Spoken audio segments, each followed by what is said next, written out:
British civil servant. This video is purely for entertainment and does not infringe on copyrights or laws. The rights to the novel and image belong to the original author. We do not claim ownership.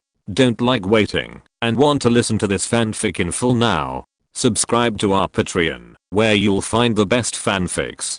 Chapter 276 AI's Antang. Alan Wilson felt that he was racing against time. His journey was very much in line with the lyrics of a certain song. I have crossed mountains and seas. He finally returned to New Delhi after a long journey. He was exhausted, but pretended to be calm. When facing the greetings of other colleagues in the governor's office, he had to answer. The trip to Burma was very relaxing, but the days were quite boring, so I wanted to come back to find a job. Is there any news? There is news that an American broadcasting company is going to shoot a documentary, and several celebrities are going to come with them. Edel looked at Alan Wilson, who did not seem to have an easy journey, and said suspiciously, the commissioner wanted to refuse, but he could not find a reason to refuse. After all, the United States and we are allies. Alan Wilson snorted, and expressed his view of this alliance in a straightforward tone. With the personality of the trust imperialism that does not get up early without profit, it still has a conscience. To enhance the United States' understanding of British India. Who are they trying to fool? Another thing is that the governor should take office at the end of the year. It is less than 3 months away from now. Edel mentioned another thing, obviously thinking that this matter is more important. General Mountbatten tried his best and exhausted all means, and finally he had to come to British India to take office. The fact that it could be delayed for so long should be thanked to Alan Wilson's work. If it weren't for his hard work in British India to maintain a stable situation, London would never have tolerated it for so long, and Mountbatten would have been pushed over to take the blame. The heat of the South Asian subcontinent has passed, and it is almost October now, and there are less than 3 months until the end of the year. What Alan Wilson dared to guarantee is that the current British India is much more stable than the same period in history. After all, the chicken blood has been continuously beaten, and there are cleanliness campaigns and anti-crime campaigns. It has given the Indian elites a lot of complicated and boring bill-making work, and it has supported Gandhi's hunger strike for a food-saving campaign, and called for action against drought. In the past 6 months, the governor's office has tossed British India up and down in all directions through meticulous operations. If you say what the British Indians are interested in now, there is no doubt that they are interested in rest. Things have happened one after another in the past 6 months. The governor's office has called for this and that. Although the people of the subcontinent have high immunity, they feel exhausted after waves of chicken blood. This mentality is the same as Alan Wilson. He also wants to rest now, and even envies the untouchables who are ignored wherever they go. It is estimated that this class is the only one who stays out of the countless things that have happened in the subcontinent in the past 6 months. Untouchables account for as much as 1/6 of the Indian population. Although they are Indians, they are excluded from any caste according to the code because of the sins they committed in their previous lives. They have dark skin, cautious behavior, submissiveness, and shabby clothes, which makes them easy to be recognized. They are called untouchables because other Indians are afraid of contact with them and being defiled. If they come into contact with them, they must perform a body washing ceremony. The footprints of untouchables will also desecrate the streets of Brahmin residential areas. When an untouchable and a caste Indian meet on the street, the former must stand on the side of the road to avoid his figure defiled the latter. Any Indian with a caste cannot eat with an untouchable, nor can they drink the water he draws or use the utensils he touches. Untouchables have no right to enter temples, and their children are prohibited from attending school. Until death, they are lowly people for life. After death, their bodies cannot enter the public cremation ground. Due to their poor living conditions, untouchables cannot afford to buy enough wood for cremation, and some of their bodies that have not been completely cremated are thrown into the river or buried underground. The only privilege of untouchables may be that they can eat whatever they want without being restricted in Hinduism, which advocates vegetarianism. If you want to gain fame, abolishing the caste system before leaving British India is actually the most profitable way. However, Alan Wilson has his own ethics. He does not touch any issues related to the caste system and respects the fine traditions of the subcontinent for thousands of years, while trying his best to maintain the stability of British India. Because of the special status of British India in the colonial system of the British Empire, other surrounding colonies also use telegrams to inform local news. The telegram from British Malaya indicated whether the laws for the two major ethnic groups should be made by adopting a unified case law or by making a law specifically for British Malaya in order to adapt to the local national conditions. British Malaya was the new base reserved by the Cabinet Secretary for overseas civil servants, so the telegram from Malaya was naturally known to New Delhi. Now that Britain had just resumed its rule in British Malaya, many government functions had not been fully restored, and the promulgation of laws was just an idea and had not yet been put into practice. This was also known to Alan Wilson, who had just returned to New Delhi. It happened that Sir Baron knew that his assistant was a graduate of the Oriental College and wanted to hear his opinion. I don't recommend the use of local laws because different laws have different effects in different places. Facing Sir Baron's question, Alan Wilson frankly stated his views. Tell me what you think. I'm going to talk to Sir Edward in the telegram. Sir Baron said non-committally, the issue of British Malaya is a matter of great concern to all overseas civil servants, and we certainly want to lay a good foundation. I heard that Hong Kong implements the Qing dynasty law. That's good.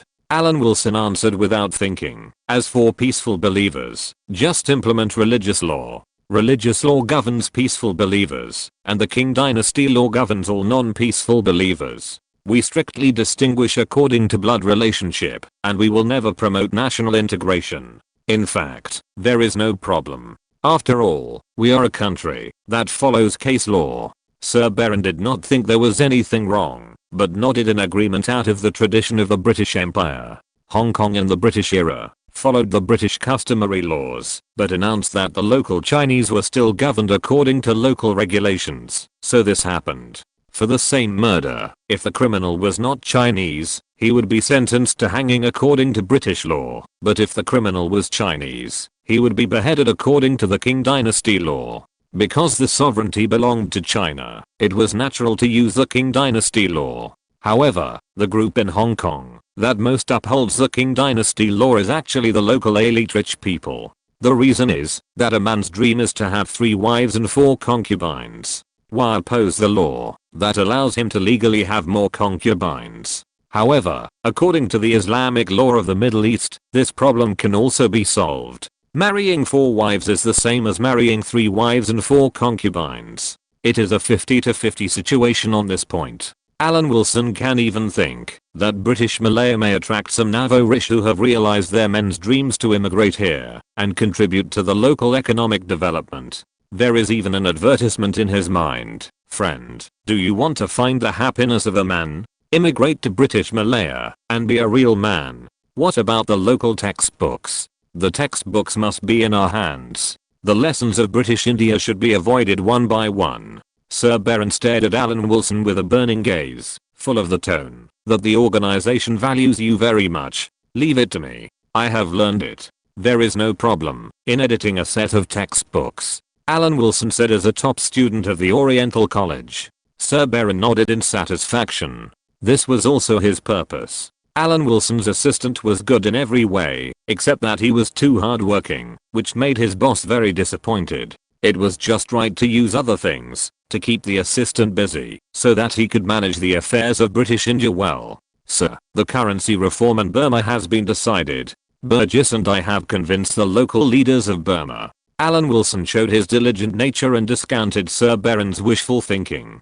In fact, the difficulty of colonial textbooks is not high, and British textbooks can be used directly. The only thing that requires energy is history, which happens to be not difficult for Alan Wilson.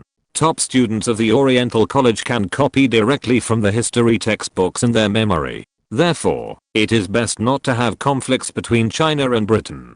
Do what you do in your position. Alan Wilson will not show mercy because of past memories. As a top student of the Oriental College, Alan Wilson took over the education work in British Malaya. Inciting ethnic confrontation in the colony should start from childhood. At the same time, he sent a telegram to Hong Kong asking for a copy of the King Dynasty law to be delivered to British Malaya, and sent a telegram to Aden to ask for the peace teaching law. I'd better use a pen name, otherwise people might be reluctant to read the textbooks and see that it's a British name. Alan Wilson bit the pen tip, thought hard, and wrote down the pen name, signing it as A.I. Zantang. Chapter 277. The Goddess Arrives. I have given everything for the British Empire. Standing in the airport, facing the dazzling sunlight, Alan Wilson yawned in a daze and watched the plane land with half-opened eyes. Vivian Leigh, the national treasure of the British Empire and the daughter of British India, finally landed at the airport in New Delhi, the capital of British India, with her best friend, a noble Hollywood actress in the eyes of ordinary people. There were already many media people waiting at the exit of the airport. Vivian Leigh's trip to the United States was regarded as a placebo to divert conflicts by the governor's office from the beginning. So although she left the subcontinent, her every move involved the hearts of the people of the subcontinent. Vivian Leigh, who returned from the United States, was radiant. As soon as she walked out of the door, her eyes behind the sunglasses swept across Alan Wilson, who was yawning.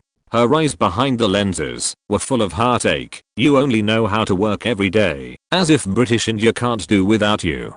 Fortunately, the sunglasses, which were very large compared to her delicate face, blocked Vivian Leigh's talking eyes, otherwise it might cause trouble. The sound of cameras clicking and the warm cheers showed how much the British Indians welcomed the return of the national treasure. This was just the beginning. The airport was full of British expatriates and media people. When they got outside the airport, these dream lovers in the eyes of the public would find that everything was just a small scene. In the airport alone, Vivian Leigh was treated no less than the head of state. Maybe the head of state's visit now was not as effective as Vivian Leigh's appearance. The current scene alone shocked Bergman, Hedy Lamarr, Garbo and others who got off the plane behind Vivian Leigh. Although everyone was a star and had no shortage of moments to receive applause and welcome, they had never received such high-level courtesy as now. Several people were also happy. In addition to the performance, everyone had similar common points. They came here in person to establish their own personality and take advantage of the hot spots.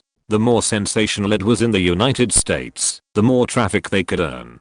It was just a 2-month performance. They could bear it, and it would pass. Vivian Leigh knew that this treatment was entirely due to the yawning man. In the process of murdering the film, a group of female stars shook hands with the people who came to pick them up one by one, and of course the man behind the Indian goddess was not missing.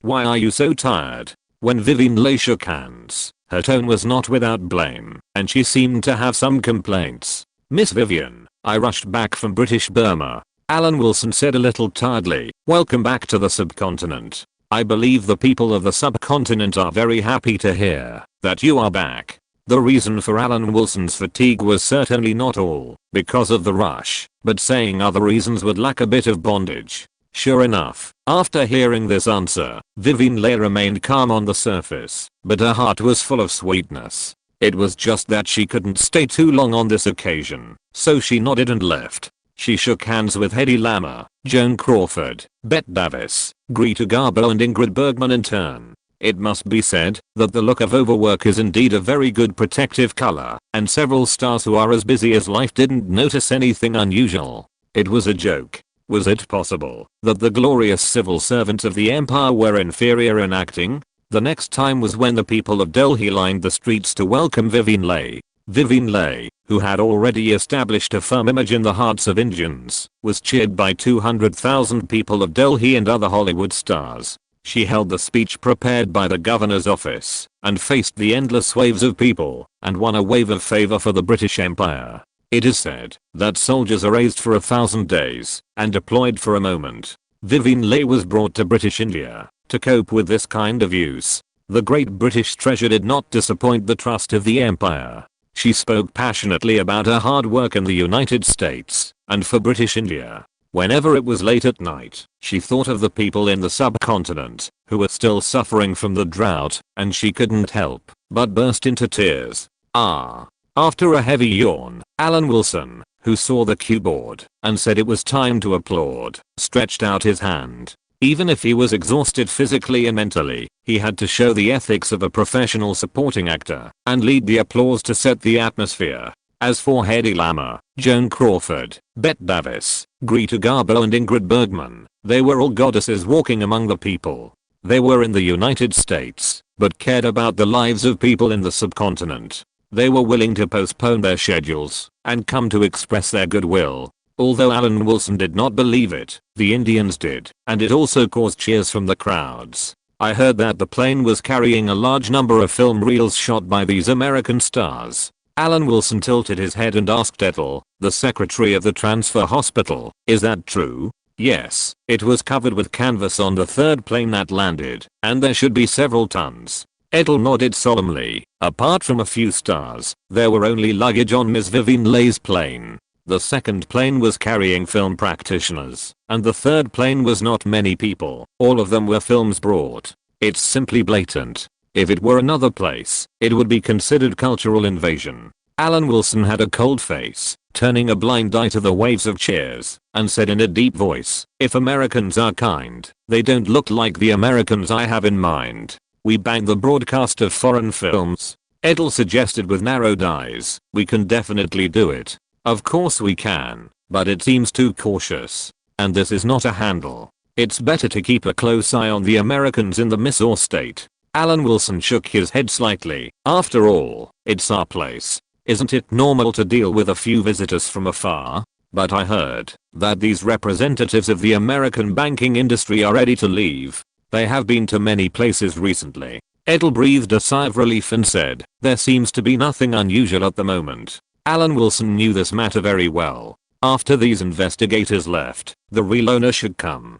Wilkins and his people came to British India just to confirm whether the report and the data was accurate. Once the news was confirmed, the person in charge would set off. The existence of Wilkins and his group was necessary. Capital was not stupid. A poor young man with nothing was favored for no reason. That was just the positive energy in Hollywood movies. It would be stupid to believe it. Overall, Alan Wilson was quite satisfied with the work of the paper hair. Last month, the whole of British India was calm. 4 years ago in August, it was the day when Gandhi was released from prison. After that, every year people demanded that a grand demonstration be held across India on this day to commemorate the arrest of Gandhi and all the leaders of the Congress party on that day, protesting against the government's tyranny, demanding India's immediate independence and the British to withdraw from India. There were no similar demonstrations this year. It is certain that the British Indian civil servants worked together and really made British India so upset that they had no energy to make trouble.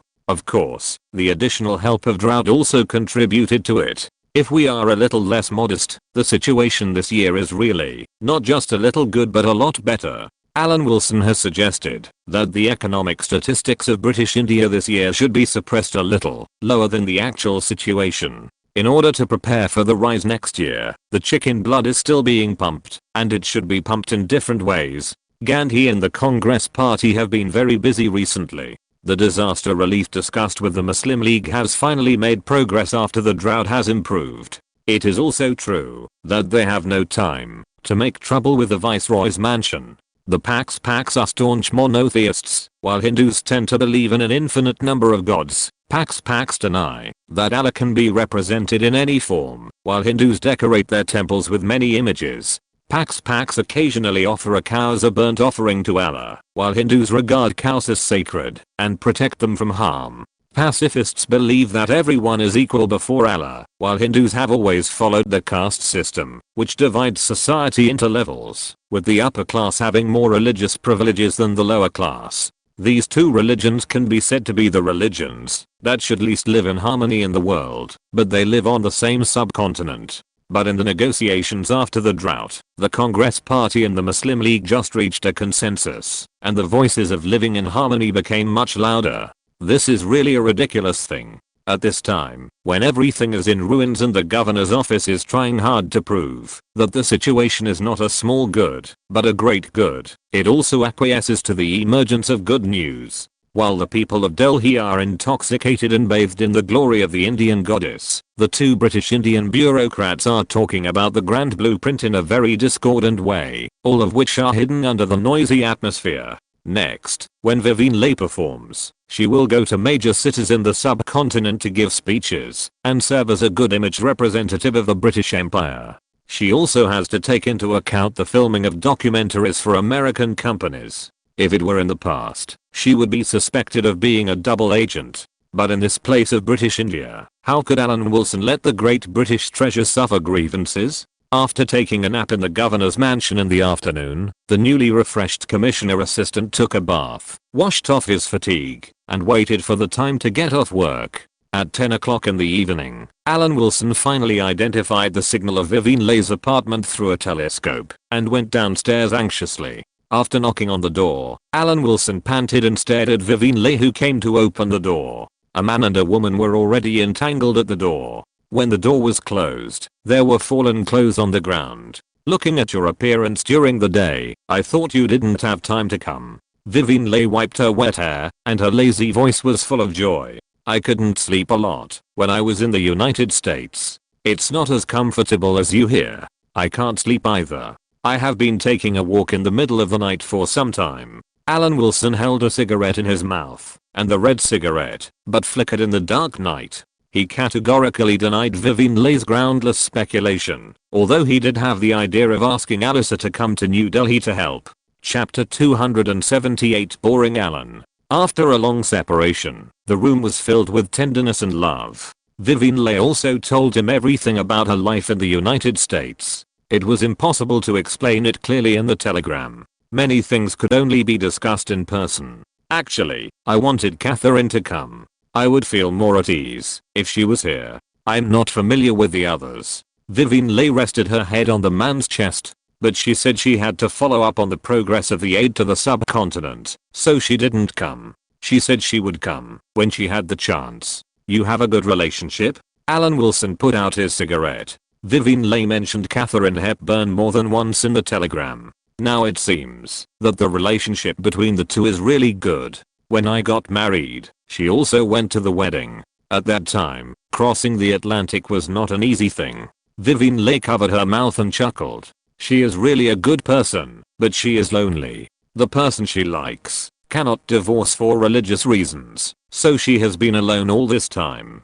She was married to her classmate, Philadelphia tycoon Rudolph Smith, but they broke up 6 years later. Since then, she has been single. However, Katharine Hepburn had a lover. Spencer Tracy worked with her the longest in the film. Tracy separated from his wife due to severe alcoholism, but Tracy believed in Roman Catholicism and could not divorce his first wife, so Hepburn did not end up marrying him. Vivien Leigh mentioned Katharine Hepburn's epic story, but this did not touch Alan Wilson at all. He chuckled and said, because of religious reasons, they cannot divorce. It turns out that Catholicism has this reason for free. I think I should consider believing in Catholicism. He seemed to remember that Spencer Tracy left all his inheritance to his wife and children in his will, and left Katharine with only those beautiful memories. This is the lifelong goal that a man pursues. He freed a Hollywood actress for a lifetime, and blocked Katharine Hepburn's mouth in the name of religion.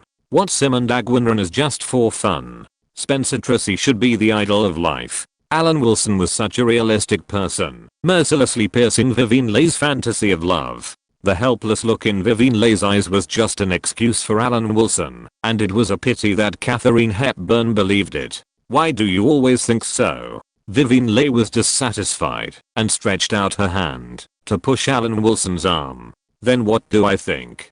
Be loyal to your marriage. Don't tease Katharine. You don't divorce and sleep together. What's the point? Alan Wilson felt something was wrong, and his tone was not so tough. He was afraid of one thing, that is, he found out that the clown was actually me. So Alan Wilson didn't say the last half of the sentence. God is really unlucky. There are always people who package selfish actions for him to take the blame. If it were me, I would definitely not use this excuse. What excuse would you use? Vivien Leigh stared at Alan Wilson, obviously paying special attention to this question. I want to be promoted. I want to make progress. I want to climb as high as possible and serve the British Empire, so I can't get divorced. Alan Wilson thought to himself, now the United States and the Soviet Union are eyeing the British Empire. Unlike these two countries, the British mainland is not large. If the colonies are not retained, the glorious citizens of the empire will never appear again. I must maintain the glory of the British Empire.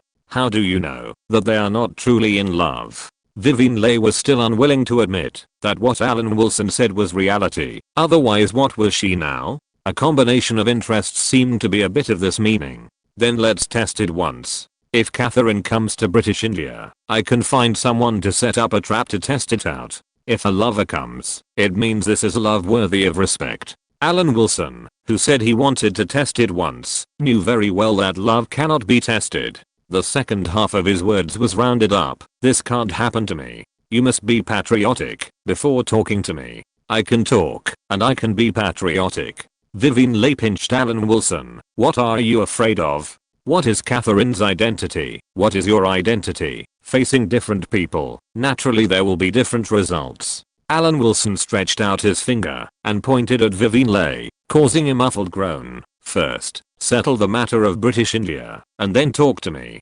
You are now the honorary president of the British Indian Film Association. Spencer Tracy relied on God, and Alan Wilson relied on patriotism. This is why different people have different methods. However, he couldn't say it directly to Vivian Leigh, so he just said, only if we make progress together can our relationship last. Before Vivian Leigh could think about it, Alan Wilson came up again. The great British treasure couldn't think too much at this time, otherwise it would be difficult to deal with it later. It was not until dawn that Alan Wilson dressed up and left Vivian Leigh's apartment. The life of the master of time management returned. A few hours later, Alan Wilson came to the door again. Hedy Lamarr, Joan Crawford, Bette Davis, Greta Garbo and Ingrid Bergman were all there. He had to pretend to be nervous when he came into the apartment he had just left in the early morning. Holding the newspapers ready to be published, he welcomed the Hollywood's top stars to British India. I've never seen so many beautiful ladies gathered together in my life. Alan Wilson looked shy. He first expressed his admiration for the beautiful women in the room, and then his face was stunned and he said, many places in British India are still backward and not particularly safe. So I hope you can report your itinerary in British India to the governor's office, so that our work of protecting you will be easier. You must be Vivian's good brother Alan. I've heard Vivian mention you. This is the first time we meet. Our safety in British India is in your hands. When Hedy Lamarr saw this very young man coming to the door, she guessed Alan Wilson's identity and expressed her welcome. It's amazing that you are so young and can manage everything in such a big place. Not everything. It was a very normal reaction for Alan Wilson to be flattered by a beautiful superstar. He pretended to be humble. It's nothing more than 400 million people, 4 million square kilometers of land, and hundreds of millions of pounds in taxes. The work is still very complicated. Countless things happen every day in such a big place. It's not easy. British India has just survived the drought, and the losses are still very large. Thank you for coming from the other side of the earth at this time in the spirit of humanitarianism. Although he knew that the purpose of these female stars was not pure, Alan Wilson still spoke a lot of polite words. I believe that the people here will express their gratitude. There is also a suggestion. I hope you can exchange the US dollars you carry with you into the currency of British India. People here don't know US dollars, so it may not be convenient to spend. I will never let you suffer a loss in terms of exchange rate. In the face of beauty, the Assistant Commissioner of British India was not confused. He put one thing on one thing. He couldn't make an exception just because these female stars came with Vivian Leigh. He had to be responsible for the British Empire and be a qualified imperial servant. That's no problem. Ingrid Bergman tilted her head and smiled brightly and pursed her lips at Vivian Leigh, who didn't speak. For Vivian's sake, Alan should not let us suffer a loss. Absolutely not. A group of banking elites asked the same question before. Alan Wilson said righteously, please don't doubt the professionalism of the imperial civil servants. Which banks are those banking elites from? Bette Davis was moved after hearing this, and she remembered what Derek said, so she asked this question. Managers of Chase Morgan and Morgan Stanley in Asia. Alan Wilson looked at Bette Davis's distinctive eyes and answered politely, they exchanged the currency in my hands, and they didn't suffer any loss. If you are still in New Delhi these 2 days, you may be able to see them. They are leaving. Can we go to the places affected by the drought? Greta Garbo asked a substantive question that no one else had asked. Not for the time being. There will be an epidemic after a major disaster. There has been a spread of disease in the local area. You are all public figures. If you get sick in British India, it will be a burden on our work. Alan Wilson tactfully rejected Greta Garbo's request. I personally understand the kind lady's concern for the people in the disaster area, but now is not the time. Alan Wilson answered these questions from the top beauties of the era from Hollywood one by one, until Vivien Leigh spoke up to stop them, and this one-on-5 question and answer session came to an end. It is still the British treasure that knows the general situation. These foreign women really don't understand what it means to stop when enough is enough. By the way, I suggest you exchange some rupee coins. In Delhi, where Indians live, there may be many Indian children begging. If you want to express your goodwill, this is a relatively cheap way. Alan Wilson patted his head and reminded these stars, but I suggest not to do this. Once you give money, more and more Indian children will beg. If you refuse, these Indian children will scatter. They dare not blackmail people with European faces. After telling these guests some precautions, Alan Wilson left. Vivian, this person is very boring. He speaks too old-fashioned at such a young age. After Alan Wilson left, Joan Crawford spoke and commented on the scene just now. He is not boring. Vivien Leigh listened to Joan Crawford's words and couldn't help but retorted. He has many strengths. He is not like that just now. He is like this at work. Chapter 279 Clues. It was just a joke, but after Vivien Leigh spoke up to defend her, Hedy Lamarr and others smelled something inexplicable.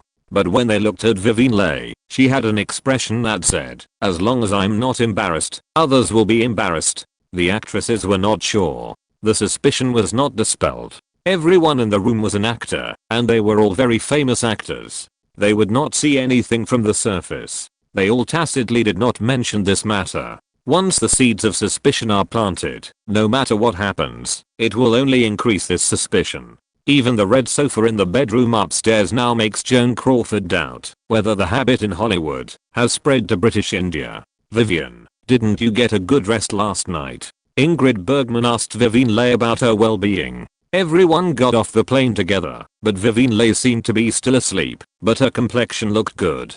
This was very contradictory. I don't adapt very well. I feel that way the first few days in a new place. The queen of the screen played to the queen of the screen. Vivien Leigh knew that what she had just said had aroused suspicion, and she also knew that some people might have doubted her, but she pretended to know nothing. It is true that people gather together for warmth, but it does not mean that they are really good girlfriends. There are all kinds of strange things about non-factions. It is normal for a group to have internal conflicts, but it is not normal for people like Joan Crawford and Bette Davis to do so.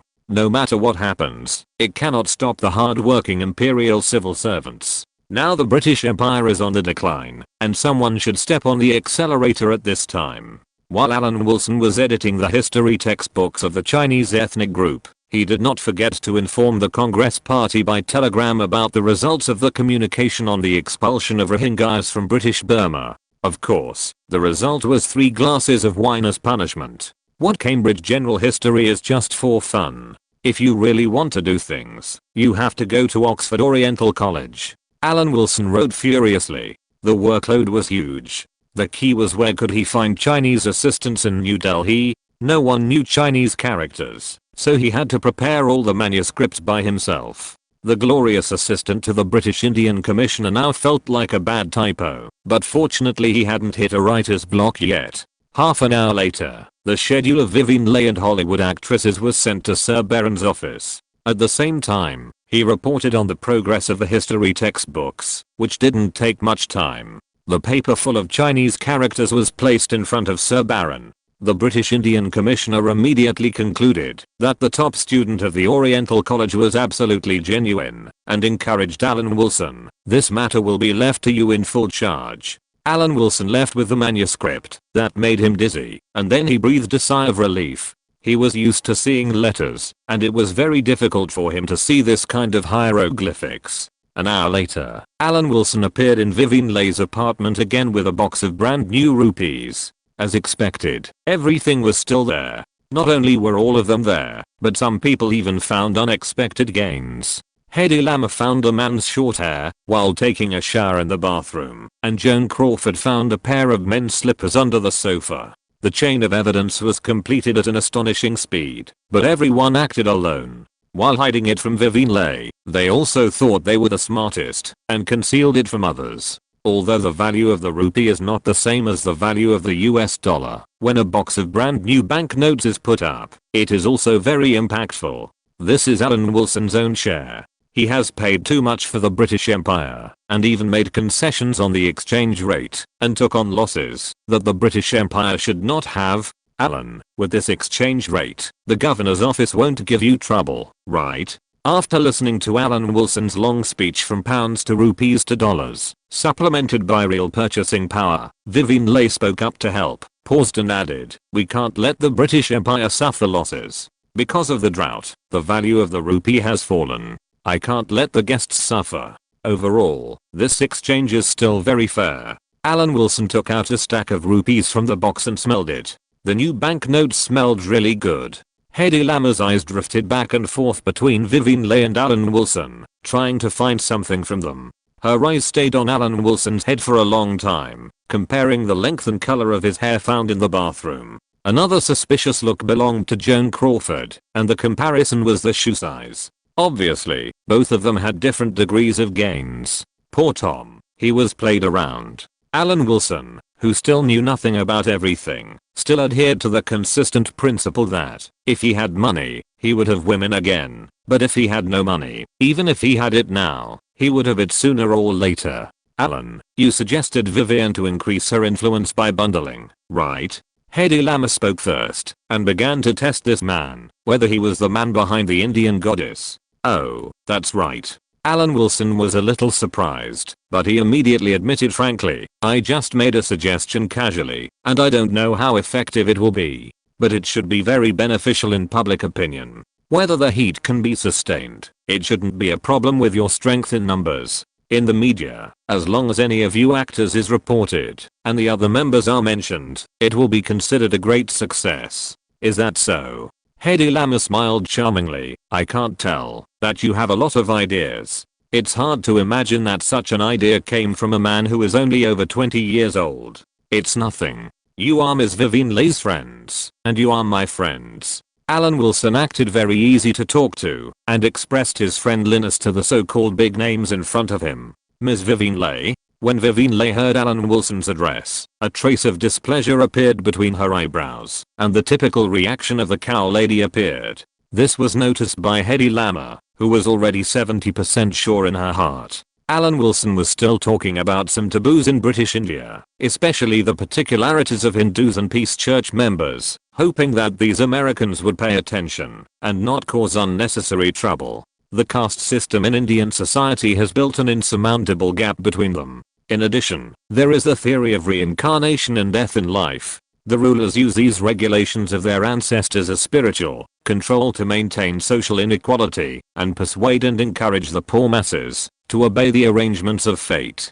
Only by enduring can they enjoy a good fate in reincarnation. The Peace Church condemned this system. They believed that the Peace Church embodied the unparalleled brotherhood between believers. Among the new believers who converted to the Peace Church, the vast majority came from the untouchables who originally believed in Hinduism. After joining the church, their status was rapidly improved, and they got rid of the accusations and humiliations that the unpious believers had suffered in the past. Another thing is economic inequality. All over the country, Hindus have almost mastered the entire loan sharking industry. The Quran strictly prohibits Christians from engaging in the loan sharking industry. This is the telephone number of the governor's office. Please remember it. I have to say that there is no telephone network throughout British India. At present, each city only has a local telephone network. Alan Wilson left his contact information and put away the US dollars without leaving a trace. What is Mr. Allen's home phone number? Is it convenient to leave it? Joan Crawford asked with a smile. Isn't this an excessive request? Not excessive. Alan Tay, holding the US dollars in his hand, was in a good mood and was in a very easy to talk state. Alan Wilson liked including, but not limited to US dollars. British pounds and francs were also acceptable. Recently, France's meat supply on the South Vietnam front was tight, and British India generously donated a batch of beef. British India suffered from drought and many people starved to death. This is a fact, but British India also has special national conditions. India has 220 million cattle, with an average of less than 2 people per cow. This number ranks first in the world, equivalent to 5 times the population of France. Of the more than 200 million livestock, 40 million produce less than 1 kilogram of milk per day, and the other 40 to 50 million are used to pull vehicles and cultivate land. Of the remaining 100 million cows, some do not produce a drop of milk, and some are old and useless, roaming lazily in villages and towns all day long. Even if most of the cows eat grass, there are also herds of cattle that eat feed, swallowing the equivalent of rations for 10 million Indians every day. So the famine in British India was also caused by the Indians themselves. People were unable to eat, and they were still calling for the protection of cattle. This reason cannot be blamed on the governor's office. With this foundation, targeted deployment was carried out, and the herd of cattle in the Peace Church area showed an astonishing decline. It became part of the food supply for the army returning to Asia. The taste may be a little worse, but it is also beef, nothing to complain about. Even because of the plan of flying both wings, when there were signs of famine in Germany, the governor's office also supplied a large amount of beef to Germany. The wealth and power of the United States is like the United States. The United States only supports food, but my British Empire gives beef. This is enough to prove that Britain is invincible. Today's time management work encountered unexpected difficulties. Alan Wilson, who was holding a telescope, could not receive the signal until midnight. How could you leave your apartment's phone number to others? Vivian Leigh's voice was full of complaints. Do you think they are beautiful? I tell you that they are much older than me, but they look young. Look at what you said. It's all for your sake. Alan Wilson took the initiative to kiss Vivian Leigh, who was right in front of him, and said, I guess those Americans who went to Mysore will be back tomorrow. Maybe they will look for me. You see how busy I am. Chapter 280. Serving the country with loyalty. Alan Wilson is only in his 20s, so his body can handle it. How about someone else? Hearing Alan Wilson's complaint, Vivian Leigh stopped making a fuss and felt ashamed for her previous complaints. I was just in a bad mood because my schedule was too full. Regarding the schedule of Vivian Leigh and her girlfriends, Vivian Leigh was indeed busy. The 997 schedule was indeed a bit too busy. Alan Wilson had no choice. In the final analysis, Indians recognize you, not other female stars. Of course, they are also very charming, but they can't be compared with you in terms of popularity. There is nothing we can do about it. Vivian has worked hard for the British Empire. Whether it was Hedy Lamarr, Joan Crawford, Bette Davis, Greta Garbo or Ingrid Bergman, their schedules could not be compared with Vivian Leigh. Other schedules were normal schedules with sufficient rest time, but Vivian Leigh had none. Other schedules were almost 1 day of work and 1 day of rest, while Vivian Leigh's was 997. It was no wonder that the British treasure felt unfair. But there is no way. Vivian Leigh is irreplaceable, and other Indian stars are just beautiful when they are seen. Vivian Leigh is almost a deity in the current British India. How can they be compared? Moreover, they always do not cherish the things of their own country, and they are truly imperialist when they are tolerant of others and cruel at home. Vivian Leigh obviously does not understand this truth, and it is precisely because she is British that she has no scruples about using them. Vivian Leigh is going to visit all the major cities in British India, and the others will rotate according to the itinerary. Bette Davis, Greta Garbo and Ingrid Bergman will follow Vivian Leigh to the east coast of British India, and there will be rotations on the west coast trip later, and of course Vivian Leigh will still be among them. Because the materials donated by the United States must first arrive in Kolkata, they will start from the east coast, and the schedule is still very tight. I'll let Eliza look after you. You know her, she's my red-haired assistant, who's currently working as a Hyderabad commissioner. Alan Wilson continued to explain the plight of Vivian Leigh. It's better to use someone you know, so you can rest assured. Vivian Leigh's petite body sank deeply into the pillow, and her voice was intermittent. You're not that familiar with me, are you? No. Alan Wilson assured her with practical actions. Don't think too much. Alan Wilson had never seen Los Angeles at 4 in the morning, but he often saw New Delhi at 4 in the morning. After closing the door of the apartment, Alan Wilson walked out leisurely, whistling, singing a song before the earth revived, and went straight back to his apartment. The door was closed, and Hedy Lamarr was standing 10 meters away, witnessing everything from beginning to end. Even the triumphant whistle was clearly heard by her ears. The problem was that she didn't hide at all, but Alan Wilson was too relaxed and didn't pay attention to both sides. The questions Hedy Lamarr had prepared were useless.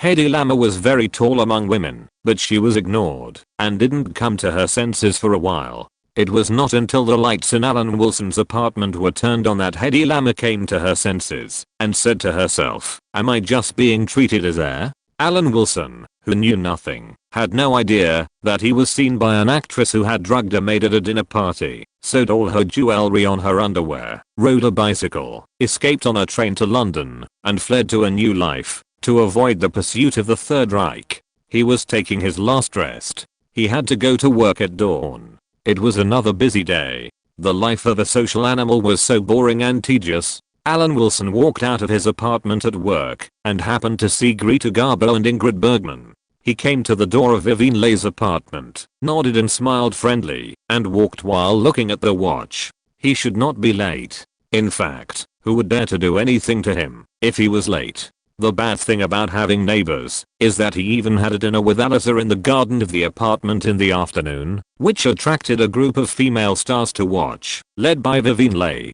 The atmosphere was a little awkward, but with Alyssa, a partner who had already worked together, the awkwardness soon disappeared.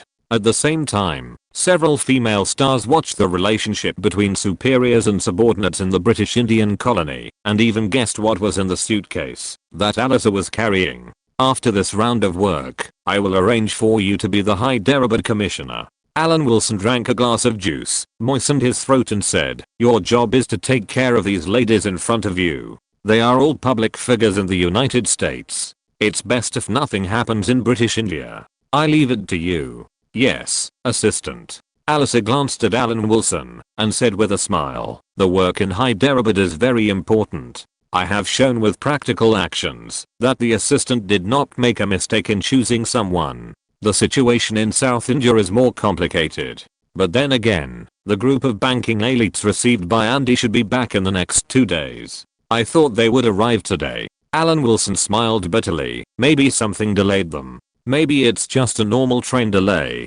Alyssa couldn't help laughing. During the trip to South India, Wilkins and his team traveled to more than a dozen provinces and princely states, and saw many factories in operation. Isn't this exactly their purpose? Alan Wilson wanted to sneer, but he still held his face when the word came to his lips. Maybe it's their first time to come to a foreign civilization, and they have a certain curiosity. The managers in Shanghai and Manila were so curious. They just said this to avoid criticizing the Americans in front of them. Alyssa kept her face tight. How could she not know who her boss was? But Alan Wilson took her out. "Alyssa, it's been a long time since we last met. Let's have dinner at my place tonight. I'll depend on you to take care of me during this period." Vivian Leigh finally found an opportunity and invited Alyssa. Everything seemed to be going smoothly. "Thank you very much, Miss Vivian." Alyssa agreed with a smile, got up and dragged the heavy suitcase to Alan Wilson. "Assistant, help open the door." "Okay." Alan Wilson was not one of these outsiders. Of course, he knew what was in the suitcase. He jumped up very attentively and opened the door for his capable subordinate. "She is your good brother's girlfriend." Bette Davis didn't think much about it and said to Vivian Leigh with a gentle smile, "This stupid and foolish Betty." A beautiful curve appeared at the corner of Joan Crawford's mouth. "There is nothing more interesting in the world than seeing this fool make a fool of herself. It's just a pity that she can't be laughed at publicly." $2,000 gold coins. Alyssa opened the suitcase with some effort. The bags inside were filled with British Indian gold coins with white elephants printed on them. These were the recent gains in Hyderabad. In the fight against crimes against women, Maharaja Ali Khan cracked down on the Hindu temples under his rule and made a small fortune. If the Maharaja himself said that he made a small fortune, then it is definitely not a small amount. Alan Wilson was holding a gold coin weighing about 100 grams. The weight of more than 20 kilograms was indeed a bit heavy for Alyssa. He did not forget to remind her, the rupees of British India cannot be kept. Either keep them in gold or exchange them for US dollars. Even the pound may not maintain its value. Do you understand? I know. I've always done this. Alyssa is absolutely loyal. Even if Alan Wilson asked her to take off all her clothes now, she would never refuse. There is no other reason. The boss really looks like a boss. The dinner was a mess for Alan Wilson. It wasn't that Vivienne Leigh's cooking skills were too bad, but Vivienne Leigh heard that Alyssa didn't have a house in New Delhi, so she let Alyssa live in her apartment on the grounds of taking care of her. Alyssa left with everyone a few days later, which was also a way to shorten the distance between them. That's not good. After all, I'm a civil servant of British India. Alyssa shook her head and refused. It might be a little inconvenient. It's not inconvenient. We are both women. It doesn't matter, even if we sleep together. Vivienne Leigh smiled and said, every time I see Alyssa, I feel close to her. Why didn't I see it? A trace of suspicion flashed in Alyssa's eyes. She recalled the days she followed Vivienne Leigh. Nothing impressive happened. People with red hair are so rare, they really attract attention. Hedy Lamarr came over, holding a glass of wine and said, Alyssa, don't consider going to Hollywood, we can take care of you. I still have to serve the British Empire. Alyssa said firmly, especially at times like this. Oh, that's a pity. Hedy Lamarr shook her head slightly and glanced at Alan Wilson, which was full of meaning. Unfortunately, the latter still didn't see it, thinking about whether to use the old method, melt it into an iron box, to put ancient books, to hide it from people. Compared with Alyssa, Wilkins and his group came back a little late. When they arrived in New Delhi, they found out that the local big star had also come to British India. They couldn't help but beat their chests and stamp their feet. Indian cars are not as good as domestic cars. Americans have never lacked self-confidence. That is almost stupid. They can even boast of invading Panama as humiliating the Soviet Union. Even if Alan Wilson knew it, he would not be surprised, not to mention that he didn't have the ability to read minds. We have personally visited many places and confirmed the accuracy of the matter. Unfortunately, we have to leave due to time constraints. Wilkins said with regret, we have just sent a telegram to the country. I believe good news will come in the near future, and Mr. Allen will definitely receive a considerable income by then. I'm not interested in money. Everything I do is for the empire. Alan Wilson replied expressionlessly. Chapter 281. Derek is full of confidence. Wilkins' brain froze for a moment. How did these two sentences appear in one sentence? It must be said that Wilkins and Derek were class gap and could not quite understand the essence of civil servants rhetoric. This is very creative. If Mr. Allen has a bottom line, he can just say it. Wilkins thought Alan Wilson was too greedy and wanted a larger sum. This caused the Assistant Commissioner of British India to laugh, but he just smiled and did not explain. I'm waiting for the distinguished guest to come. These so-called bank managers were also just for fun. The real people who had the final say were behind them, so there was no need to explain. When the real people who could make the decision came, Alan Wilson would be honest with London and tell the plan to sell British India's resources in exchange for cash to win support from London. It should not be a problem. You know, Prime Minister Attlee is still promoting universal healthcare, which is also a huge expense. There is also the alloy tube plan, which is a bottomless pit of money. Otherwise, even advanced engines would not be sold to the Soviet Union in the end. In fact, if Prime Minister Attlee had not implemented universal healthcare, it is very likely that the UK would not have ended the rationing system almost 10 years after the end of World War II. But the Prime Minister did it now, so Alan Wilson had to find ways, all kinds of ways, to meet all local needs and maintain the dignity of the British Empire. Alan Wilson had a set of standards in his mind about what money he could take and what he could not take. He was a civil servant of the British Empire, and he was like a capitalist who made money every day, especially the bankers among the capitalists, who were the most greedy ones, and they didn't understand the principle of serving the country with loyalty. If the British Empire could still end the rationing system earlier than the same period in history, while implementing universal health care, even if no one knew what he did in British India in the end, he would have a clear conscience and be worthy of his motherland in this life. The importance of British Malaya is reflected in this. Take Malaya's rubber and tin resources as an example. Malaya's production accounts for 1/3 and 1/2 of the world respectively. They played a considerable role as the most important foreign exchange resources for Britain after the war. If Malaya had been completely independent in the 1940s, the British, which had lost this foreign exchange income, would probably have completely collapsed the exchange rate between the pound and the US dollar. British Malaya is the external cycle of the dual cycle for the current British Empire. The internal cycle depends on the two wings of British India and the German occupied zone.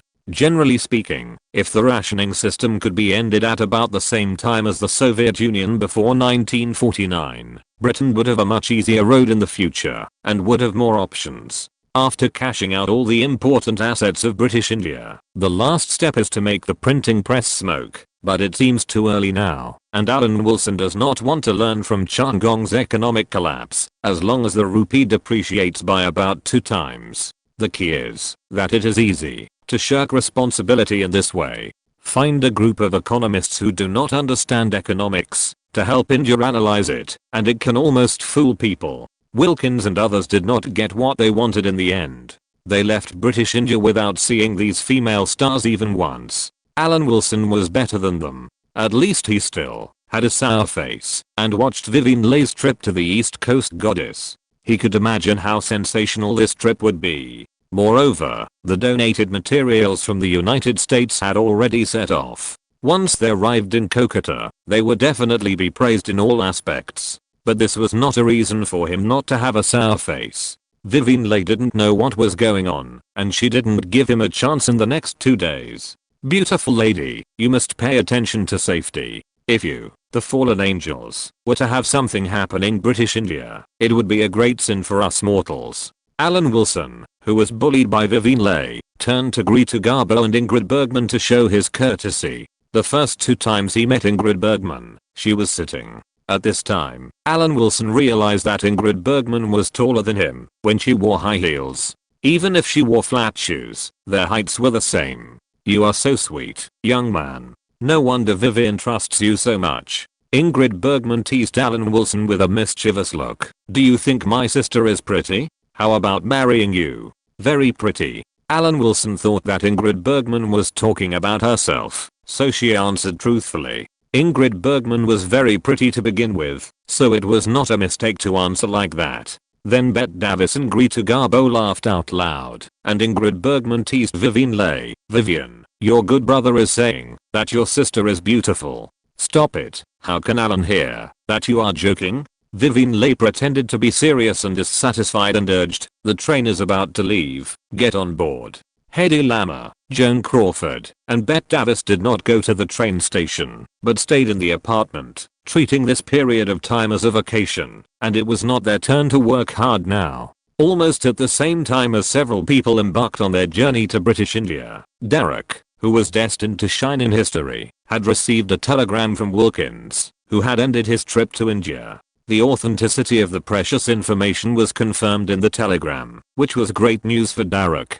Because Wilkins had a long experience working in the East, he naturally made a comparison between British India and the Republic of China, which Alan Wilson would agree with, believing that British India was currently far stronger than China. Britain has stepped up its efforts to carry out economic and social construction in India, support and make friends with local political, economic, and cultural elite groups, and even gave up and sacrificed some of its monopoly economic benefits to share with local Indian forces. In order to get ham, the British can reward Indians with sausages. Because of this, the expansion of the British Empire in Asia, the Pacific, and the Indian Ocean regions also promoted the expansion of Indians and their interests. Moreover, the British Indian colonial government's desire for expansion is often stronger than London, and accordingly, the objective role of promoting local Indian forces is also greater. In many colonies of the British Empire, Indians appeared as subordinates, so if they established influence in British India, they would probably reach out to other British colonies.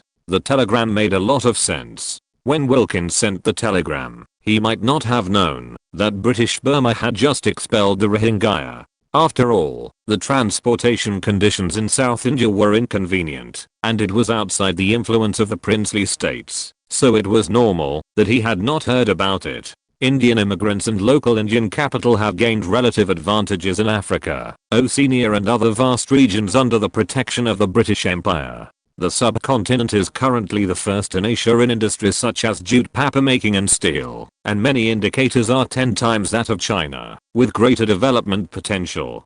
Derek, who received an in-depth investigation report, was overjoyed. He first went to Pittsburgh and then to New York to show Wilkins' report to other shareholders to prove that his judgment was correct. The US steel industry accounted for 60% of the world's steel industry during World War II, and now it has almost reached its peak after the war. The proportion will only decline, and will not increase. If you want to continue to grow, you must open the road to internationalization. This is what Derek insisted on. When he met Henry Morgan again, Derek was much calmer than the last time. The most important thing was that the authenticity had been confirmed, so he felt confident. In this case, you have been following up on this matter, so I will leave it to you. Henry Morgan listened to the grand blueprint described by Derek, and his heart was very calm. He said indifferently, "I'm also happy to see the steel company grow stronger. When are you going to leave?"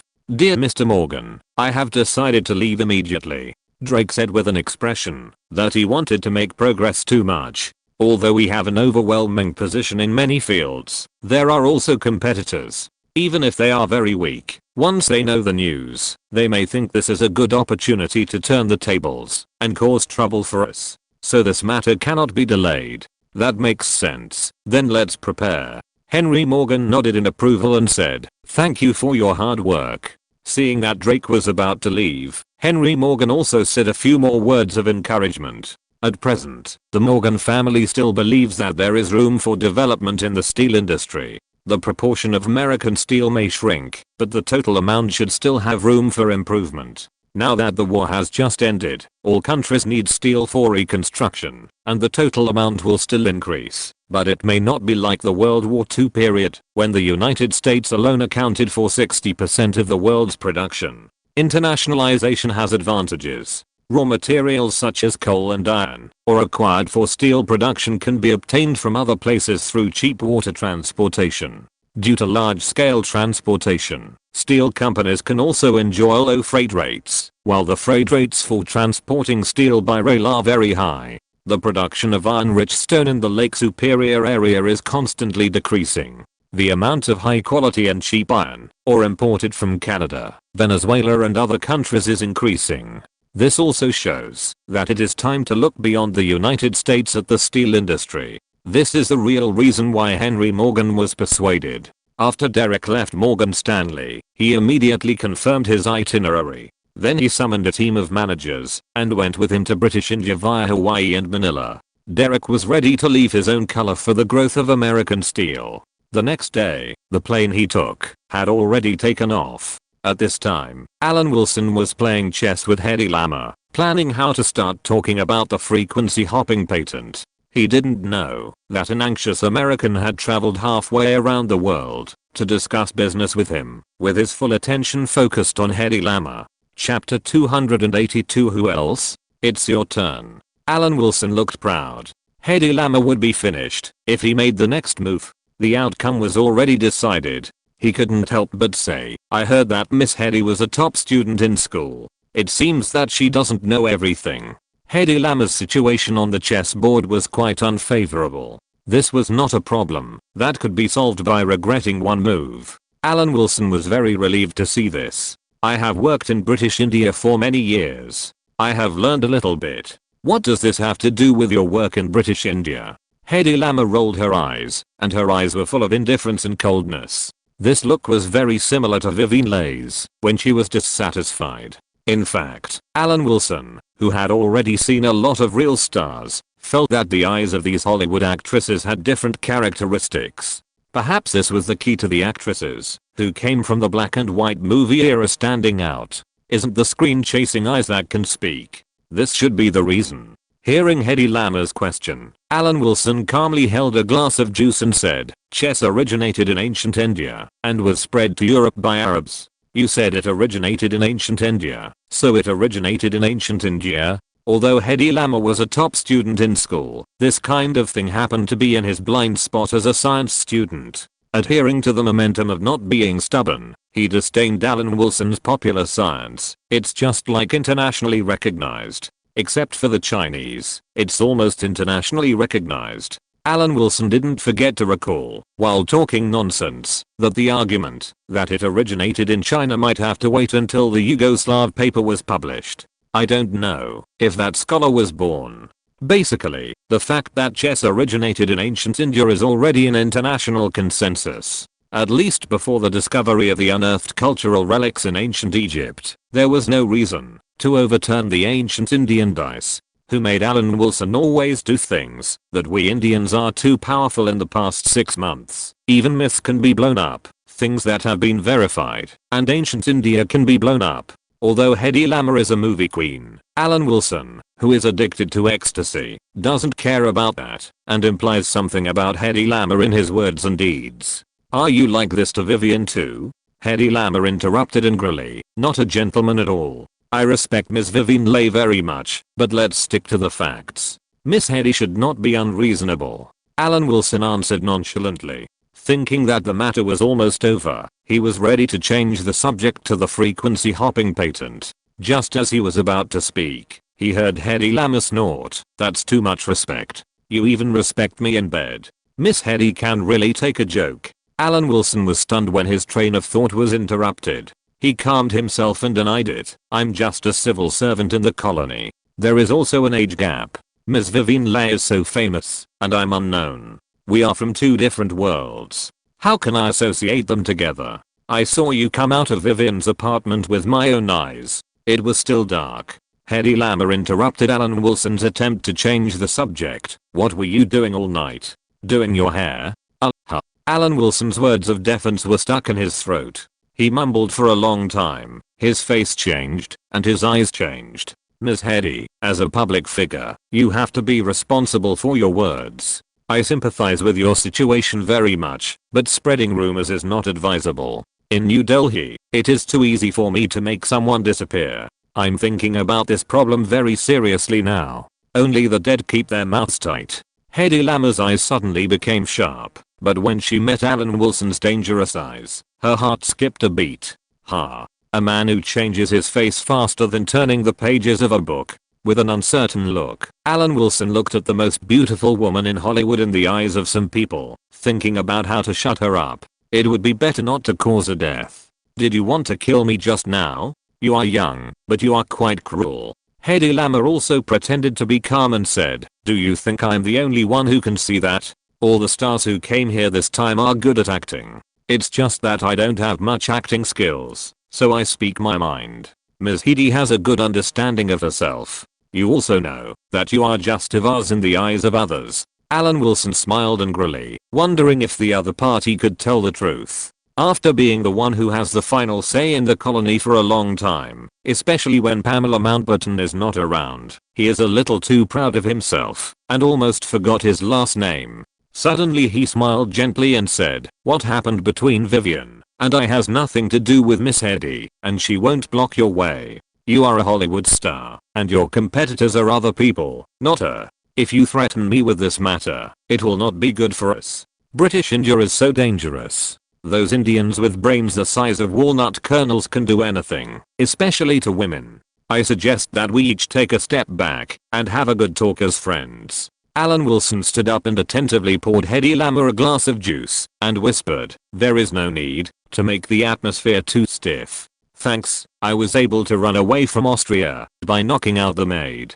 Hedy Lamer said this first. When Alan Wilson was frowning and sighing that it was not easy to deal with, she reached out and picked up the juice, drank it in small sips, her Adam's apple surging. It was beautiful. Although living off someone for free is not suitable for the current situation, Alan Wilson couldn't find any other words to describe the tough words and actions.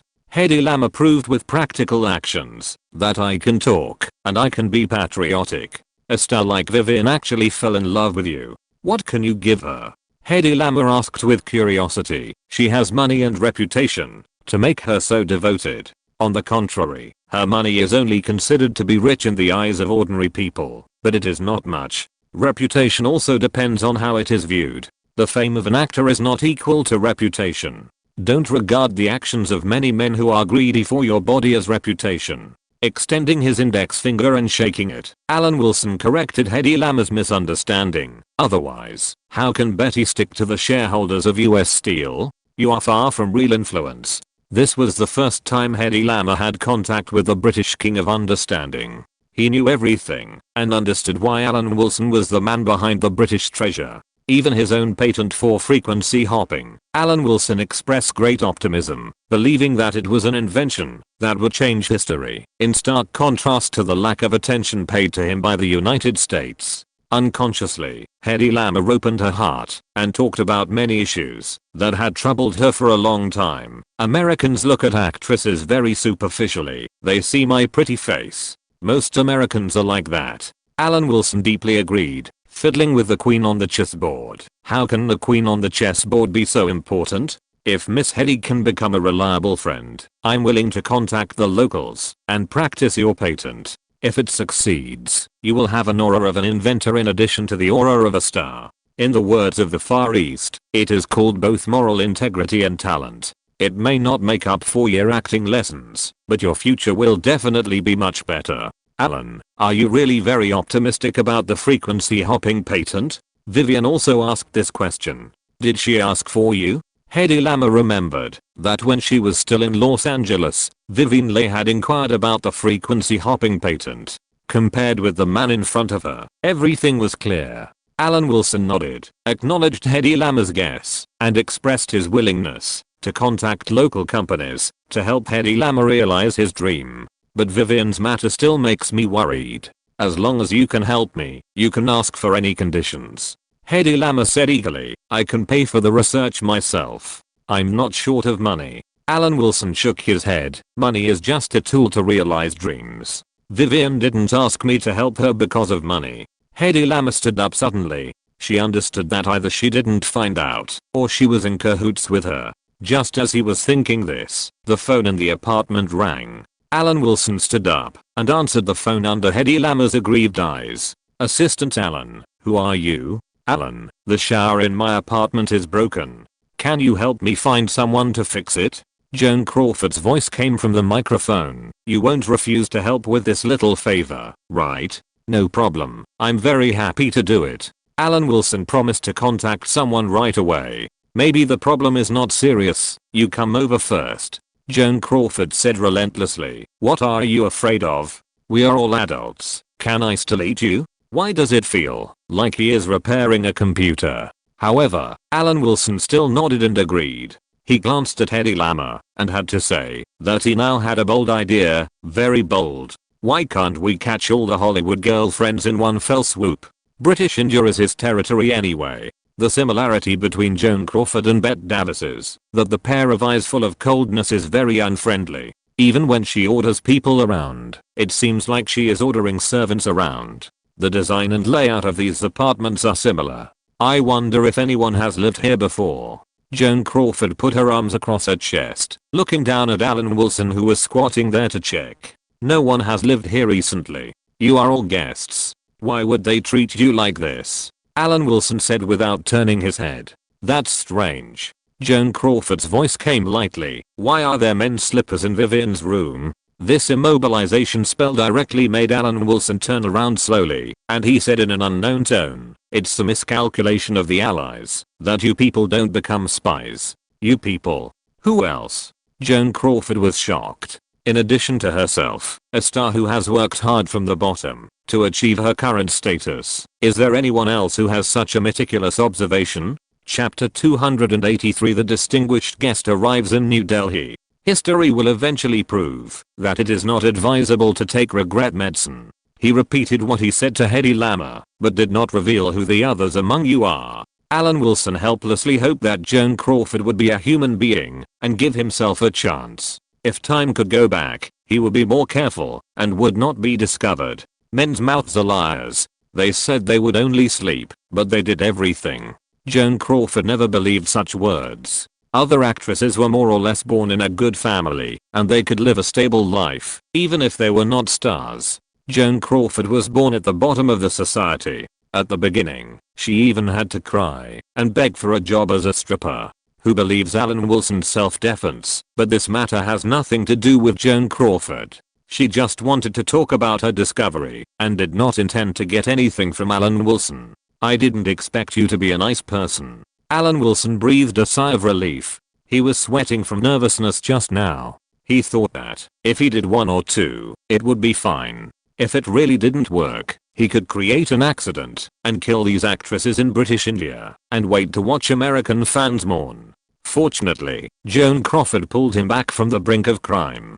Do you think I care about your troubles? Vivian and I have no conflicts. If it was Betty, I might not be so easy to talk to. Joan Crawford narrowed her eyes, and the coldness in her eyes was strong and could not be dissolved. I know Betty looks down on me, and I look down on her too.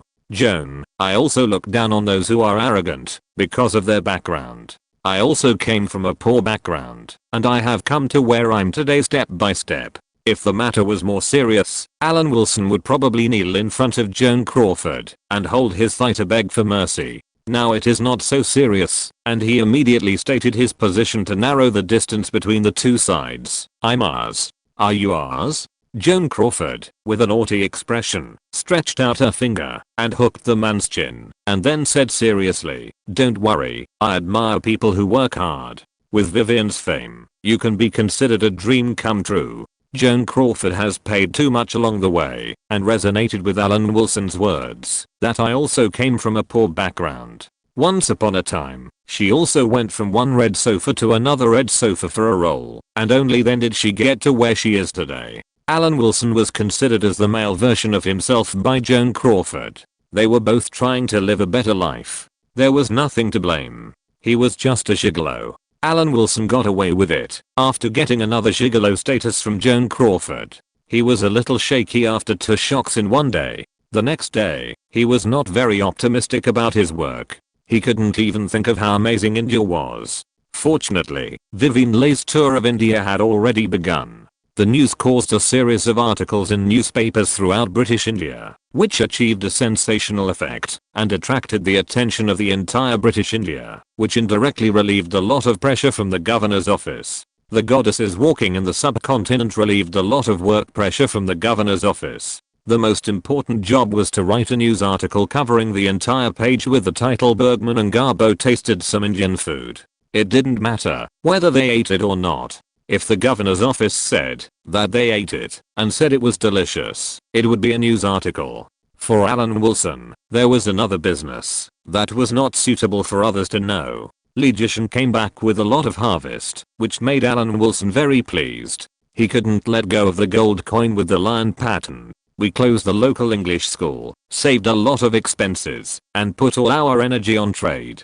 The harvest in a few months was very great. Legician narrated his own merits with certainty. I can see it. I can see it. Alan Wilson nodded constantly, and his attention never moved away from the gold coins for even a second. Of course, he soon apologized for his performance just now, because a golden Buddha was pushed out by Legician, and the friction sound on the table showed that it was not light. Listening to Legician's self-praise of his hard work, Alan Wilson stared with eyes that were about to fall out, and said in full agreement, the British Empire will not forget your work in difficult environments. I think after this matter is over, you can change to another place to be a commissioner. This verbal commendation can be said to be insincere. What does it have to do with him where Legician will go in the future? He can go wherever he wants, but now, it is still necessary to strengthen your work. You also know that precious metals are scarce in the local area now. We are all thinking about the British Empire.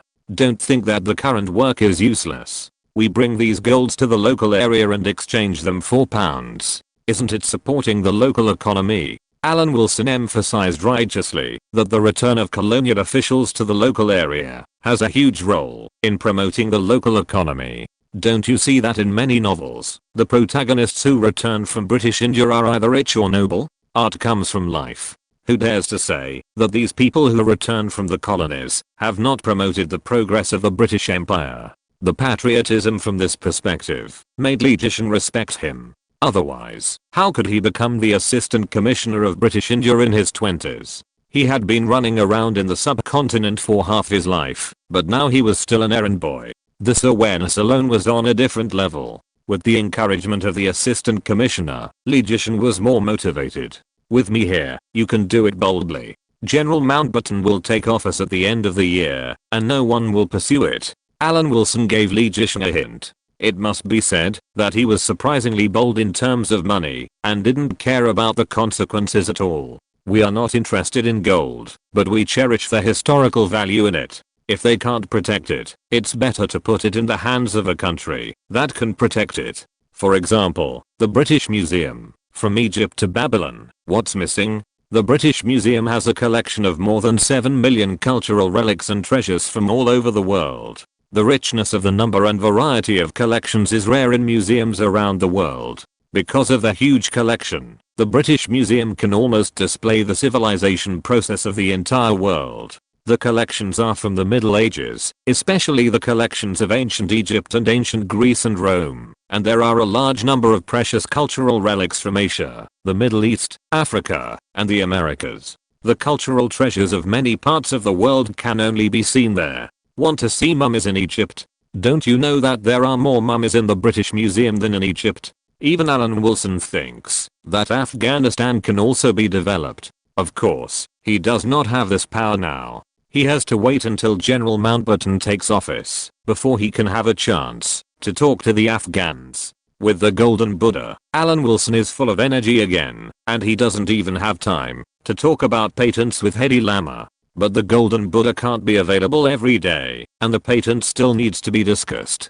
Pamela Mountbatten, who is still in London, received a telegram from her sweetheart saying that she could set up a communications company, but it doesn't cost much to register the company. Of course, the telegram also explained the development of the frequency hopping patent, and also explained Alan Wilson's determination to pay out of his own pocket to help Pamela Mountbatten develop her career. The second half of the telegram mentioned the long-planned idea of the Emerald Palace. These two things made Pamela Mountbatten, who was eagerly looking forward to the end of the year, feel relieved. She walked out of the house with great interest and went to work on the communication technology company. Compared with the patent, Hedy Lama was obviously more interested in the rough stone brought back by Alan Wilson from Myanmar. This emerald green stone was unique to Myanmar, and Hedy Lama had never seen it before. It would be great if it was an emerald. Hedy Lama startled Alan Wilson as soon as she opened her mouth. If there is an emerald that is 30 centimeters square, I'm not kidding at all. In the past 100 years, the British Empire can declare war on the country where it is located 10 times. Alan Wilson swallowed his saliva secretly. Is it easy to dream after watching too many movies? Such a big emerald? Hedy Lama really dared to think. The largest rough emerald in the world is only 4 kilograms, and the jade rough stone given to him by the Burmese is at least 5 times heavier. If you like it, I'll give it to you. Seeing that Hedy Lama seemed to like it very much, Alan Wilson took the initiative to speak generously. I have sent a telegram to London, and will conduct a practical discussion on your patent. Your patent royalties will be set at £5,000. 14,000 US dollars? Hedy Lama was shocked. This was not a small amount for her. If the product is released, I will pay you according to the percentage at that time. Alan Wilson nodded. Of course, if there is no product, it may be only this. How about several of us celebrities who are still in New Delhi invite you to dinner at the same time? Tomorrow. Hedy Lama was in a good mood. She now felt that Vivian Leigh's vision was indeed better than hers. This man still had many strengths. Tomorrow? Alan Wilson shook his head after hearing this and said, I have other things to do tomorrow. Let's do it another day. Tomorrow he will go to order a suitcase. The previous one is already full. It was a little short, but after receiving the Golden Buddha, it can't fit in. At the same time, he also needs to identify the authenticity of the Golden Buddha, so as not to be deceived by Lee Jishan. In fact, they are not very familiar with each other. Derek, who had traveled all the way through Hawaii, Tokyo, and Manila, finally arrived in loyal New Delhi with his professional elite troops as a director of the US Steel Corporation. Alan Wilson had dinner with Hedy Lamarr and Joan Crawford just yesterday, but Bette Davis was missing. I don't know if Bette Davis knew that Derek was coming, or because she didn't get along with Joan Crawford, so she didn't show up when they had dinner together. Because of this incident, Joan Crawford brought up the dinner time again. We need to prepare a scene of burning Washington.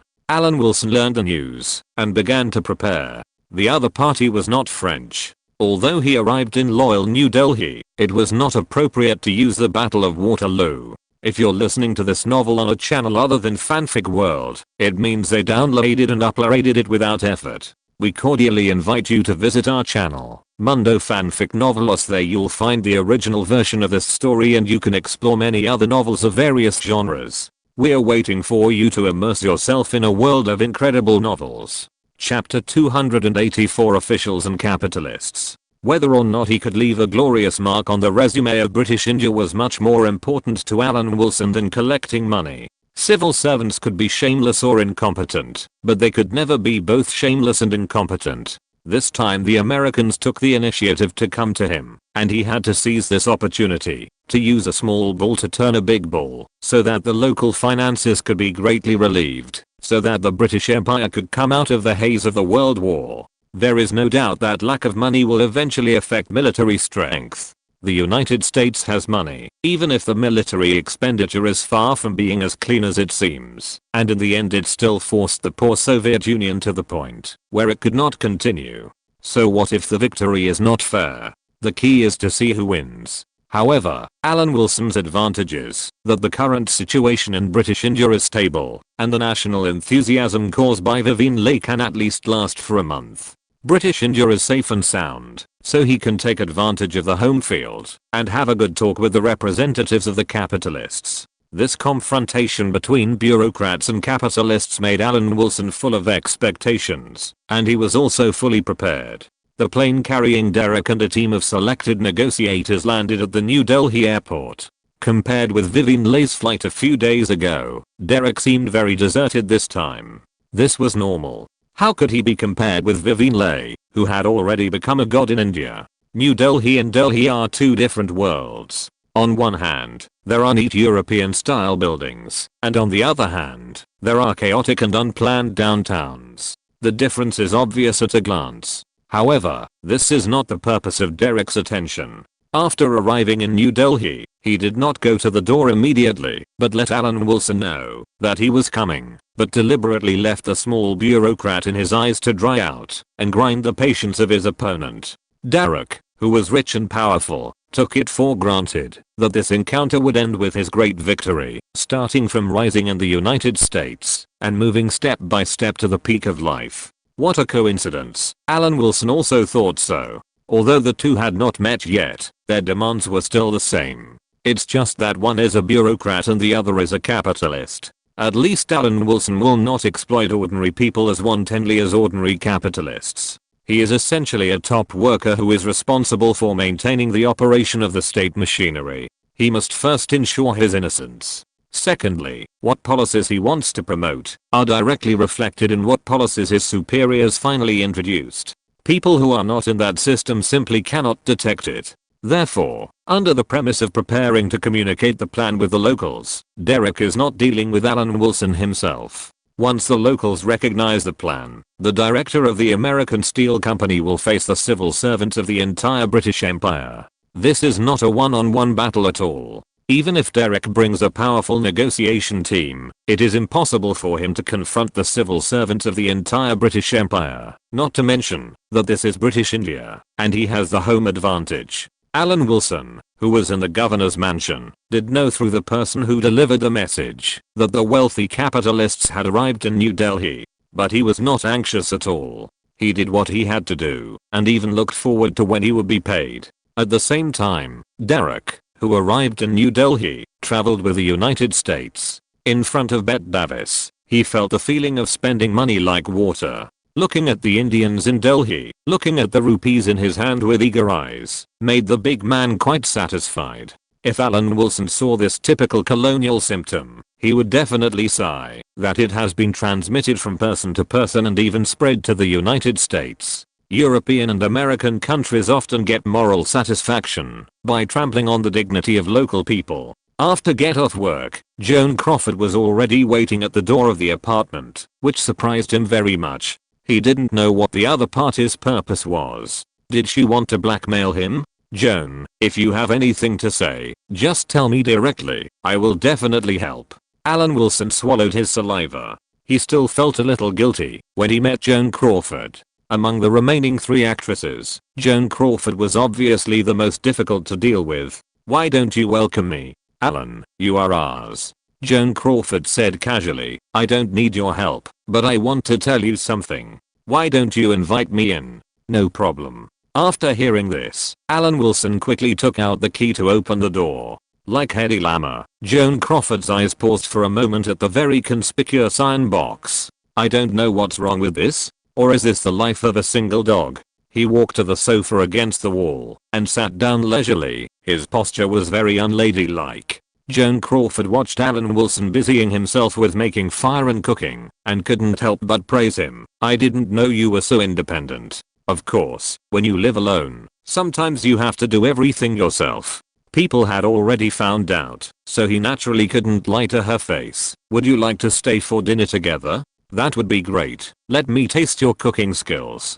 Joan Crawford readily agreed and just watched Alan Wilson busying himself without any intention of helping. During the meal, Joan Crawford revealed a piece of news. You know, Betty's lover came to New Delhi, saying that he wanted to investigate whether the environment there is suitable for investment. Where did you get the news? Alan Wilson looked surprised. This was definitely not a leak from him. He then said, oh, really? This is amazing. You stars are so well informed. It's not like I don't have contact with the country.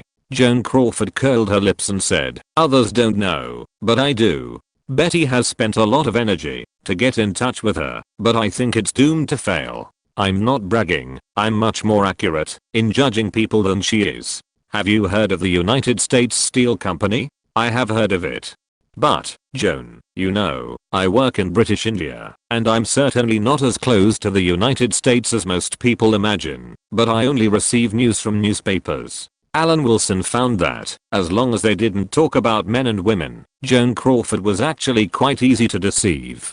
Besides, he didn't lie. So far, he hasn't been to the United States. But it doesn't matter. Joan Crawford didn't even let Alan Wilson say anything. She directly dug up Derek's ancestors. How old is he? Where did he graduate from? What did he do? How did he rise to prominence in the United States Steel Company? All of which were known to Alan Wilson. Alan Wilson opened his mouth and listened to Joan Crawford's detailed account of her life. After a long while, he sighed. You know Betty better than she does. I can't describe how this feeling feels. Of course. Joan Crawford raised her eyebrows, and her already cold eyes became even colder. How dare I forget her? She told the media all the time that I sleep with several men every day. Ahem. Alan Wilson coughed twice, wondering if he should remind the other party that it was not appropriate to ask for justice in front of the British Empire for such an American internal affair. But he had to admit that he wanted to listen very much. Everyone has a gossipy heart. In the end, he still spoke with the attitude of our people to comfort Joan Crawford. Joan, there are many people at the bottom of the world. How can those who are pampered understand the hardships we have paid for progress? So I didn't say anything when you hooked up with Vivian. Joan Crawford's words showed that there was definitely a reason why Bette Davis hated her so much. 2 days passed like this. Derek, who was a little tired of traveling with the United States, decided to do some serious work. He sent someone to wait at Alan Wilson's apartment until he got off work to inform the god of wealth of his arrival in New Delhi. I'm a local snake in British India. Why do I need you to come and tell me that you have arrived? Alan Wilson didn't care, but nodded and wrote down the place of the first meeting. The next day, he explained the matter and went to the agreed restaurant to meet. At 2 o'clock in the afternoon, it was the hottest time of the day. Derek was bored and waiting for the little official in his eyes to show up while blowing the ceiling fan. It was not until Alan Wilson appeared that a satisfied smile appeared on his face. Two different nationalities, but blood is thicker than water. One thought about burning Washington and the other thought about the gunshots in Lexington. They sat face to face. At the same time, this was also a confrontation between officials and capitalists. They both believed that they should be the winner. "Oh, Alan, right?" Derek said with a conceited smile, turning his face to the window and said, "The environment in the colonies is still a little worse. It must be very hard for a civil servant like you to work in the colonies." "It is hard, but I also gain a lot. Every day I live a very fulfilling life." Hearing Derek implying that he was poor and selling out the secrets of British India for money, Alan Wilson responded calmly, "In fact, many things are more important than money, such as respect." "Yes, I agree with that." Derek nodded, thinking of the Indians who were grateful for a little change when they traveled to Delhi with the United States. "Alan, the relationship between Britain and the United States is extremely special in the world. It can be said that blood is thicker than water. I won't talk about the current situation in Britain. In fact, everyone understands that at this time, many aspects need the help of the United States. Investment in some places has driven the local economy, which is a good thing." Derek talked about the fact that blood is thicker than water, and also said some words about jointly fighting against the Soviet Union.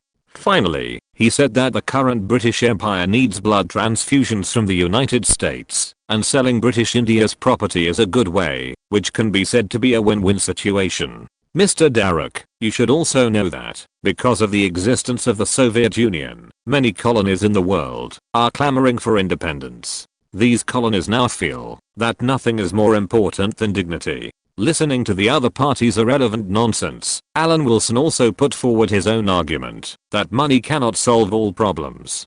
Bureaucrats and capitalists cannot reach a consensus on all issues, not to mention that the British Empire is not the United States. Chapter 285 Need to pay more. Let's not talk about the Soviet Union for now, let's just talk about the iron ore.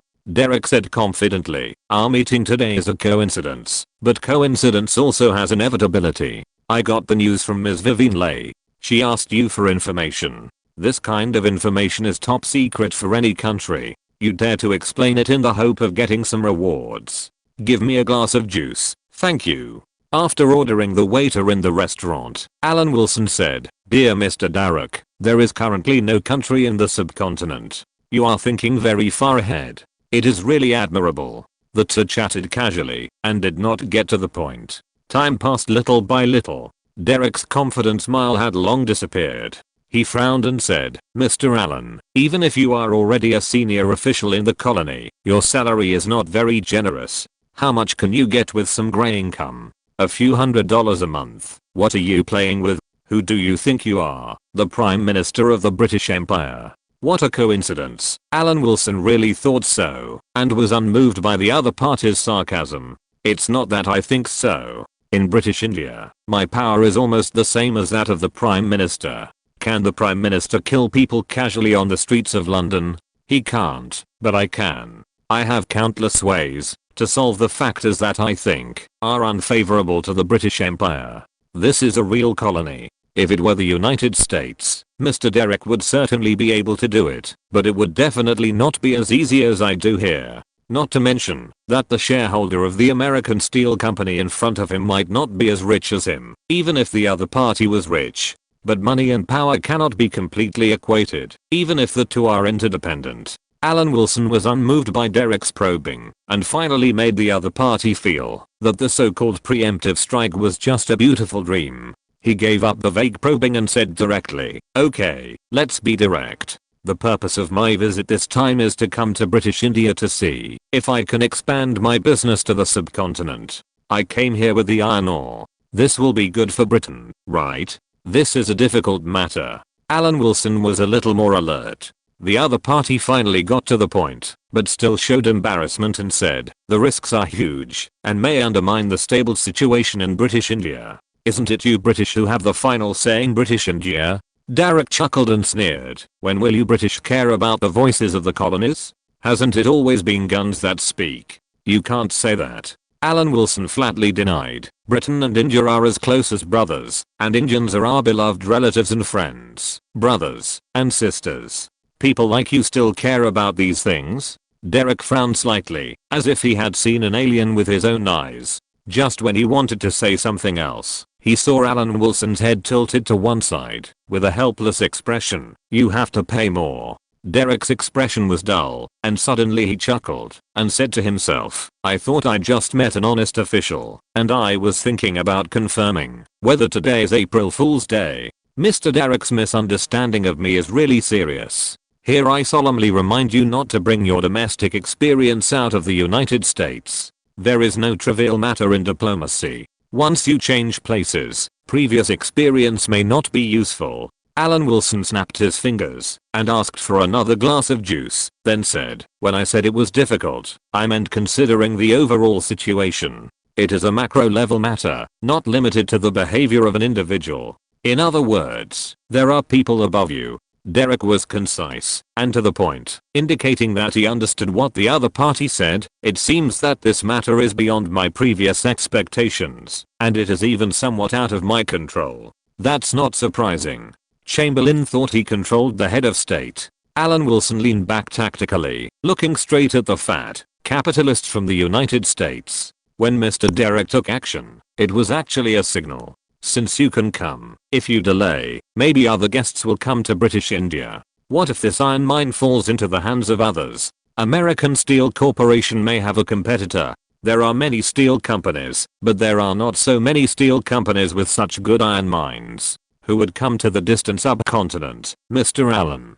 Derek spoke up to express that he disagreed with the other party's view. The infrastructure here is backward, and even skilled workers are scarce. The largest and best iron ore is in the Mysore state, which is a coastal state. Maybe Mr. Derek wants to tell the civil servants of British India that you don't understand British India. Alan Wilson raised his eyebrows and pointed out that Derek's words were not true. The coastal state of Mysore can rely on developed shipping to transport high quality iron ore. Of course, if Mr. Derek tells me that the United States shipping is very backward, just pretend I didn't say anything. When it comes to geopolitical issues, Derek, a pure capitalist, is the opponent of Alan Wilson, an official of British India. It is obviously a seller's market now. If the iron ore is to be sold, it can be sold to any steel company, including but not limited to the United States Steel Company. Who would refuse such a high quality iron ore? At this point, Derek had to admit that the idea of picking up a big bargain and coming to British India to buy at the bottom was too optimistic. He still underestimated his opponent and always thought about making a lot of money. Little did he know that it was impossible for the British not to understand the subcontinent they governed. Derek didn't speak for a long time and was obviously in a bad mood, but he still said, "Excuse me, Mr. Allen.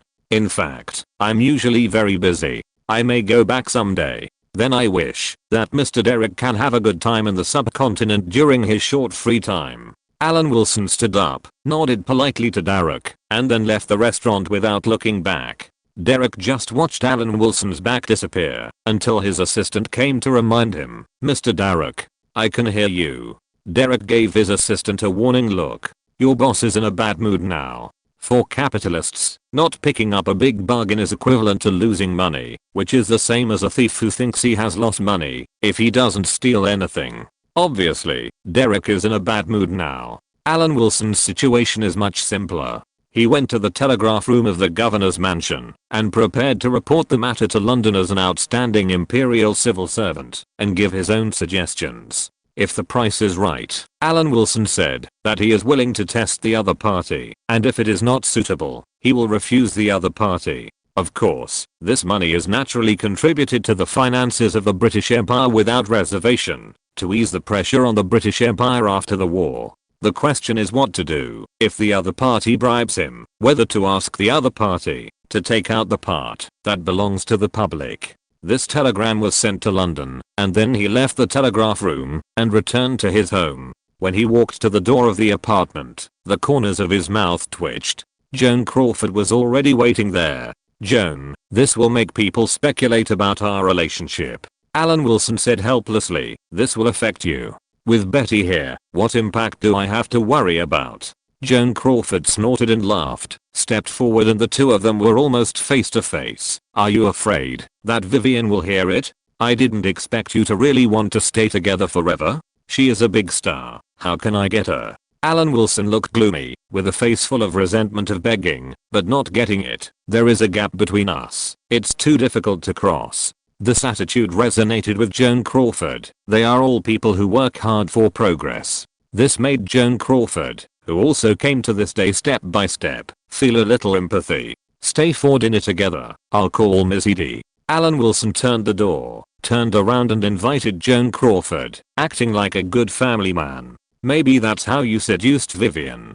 Seeing Alan Wilson like this, Joan Crawford was touched and happily accepted the invitation. I'm mainly staying here to tell you how to deal with Derek. Very clear. Should I do something to express my gratitude? Alan Wilson held 2 eggs in his hand and stared at Joan Crawford's chest with a lecherous look. How about the small ball turning the big ball? What small ball and big ball? Joan Crawford was stunned, but immediately realized that this was a lie and pouted her lips in indifference. Without those 2 small balls hanging on you, you would be able to fly to the sky. Although the dinner was not luxurious, it was also rich. Alan Wilson was polite and not only joined in the conversation between Joan Crawford and Hedy Lamarr, but also gave his own suggestions.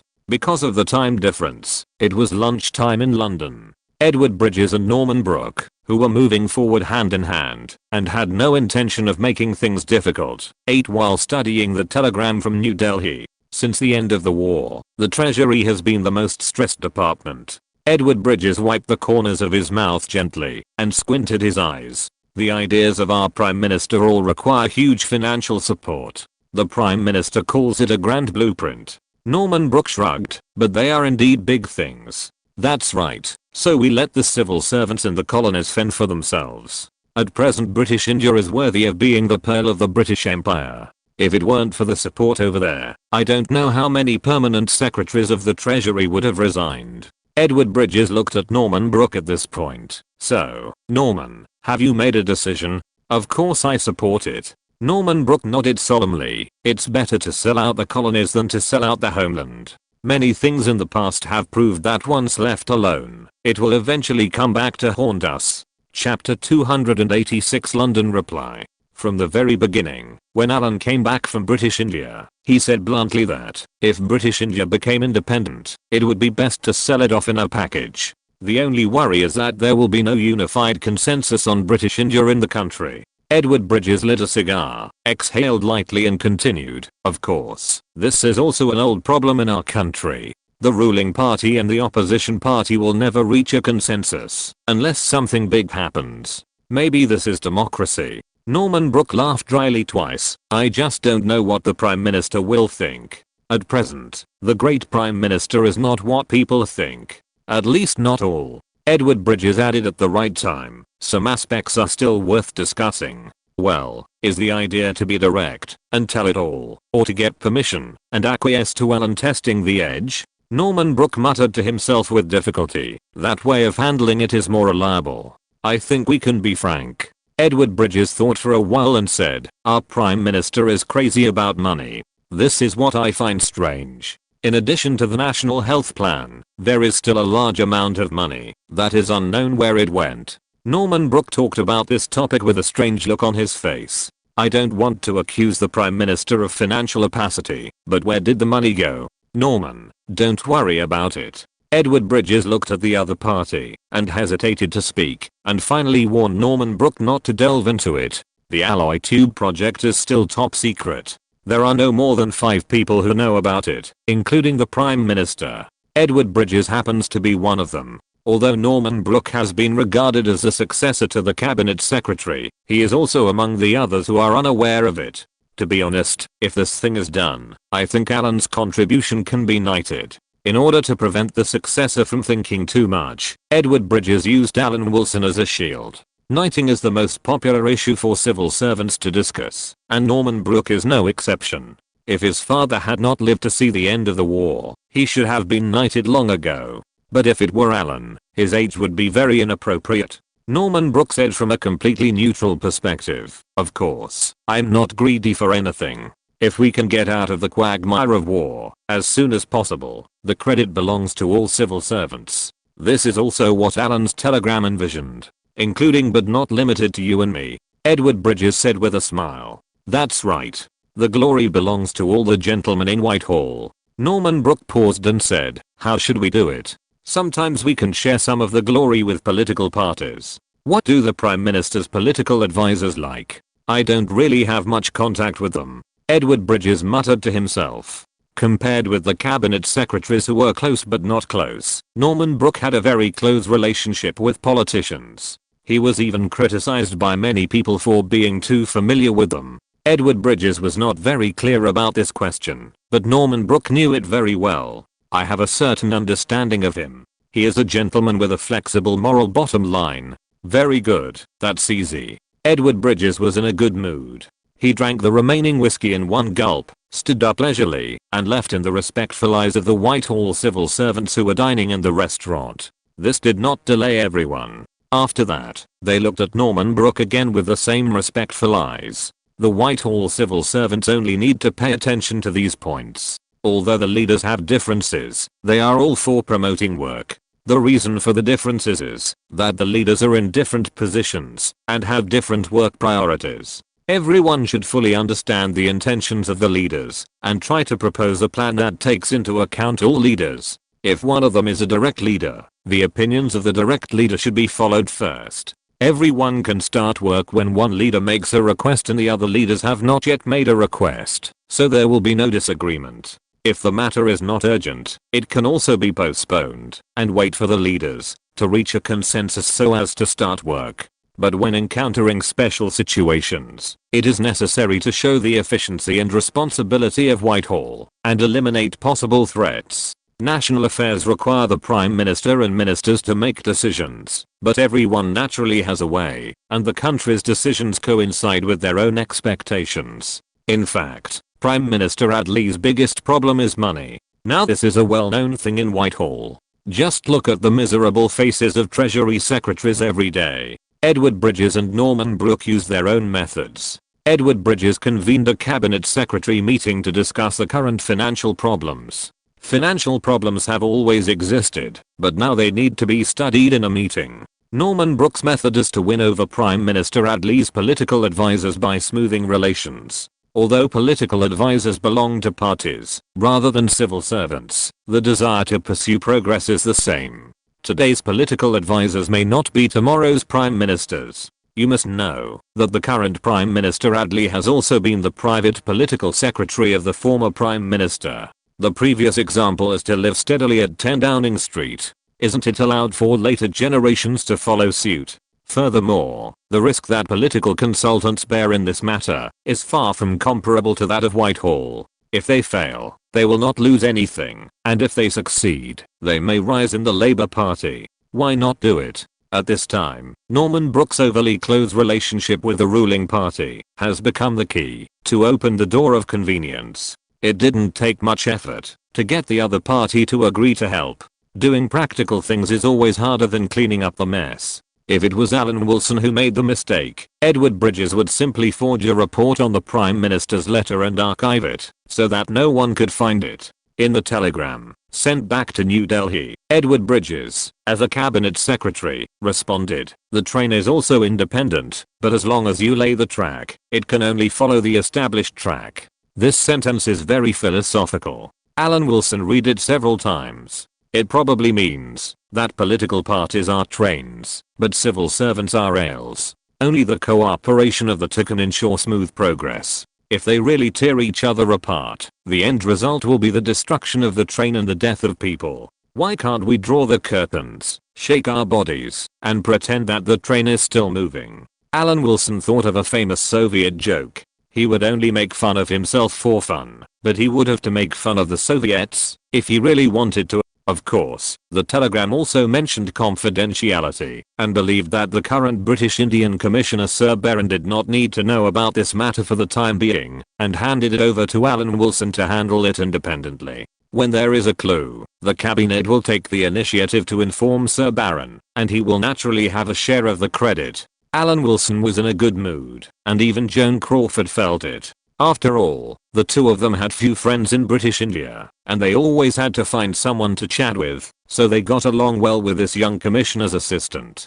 If this relatively isolated environment lasted for a few months, the two might fall in love with this man, and love would grow over time.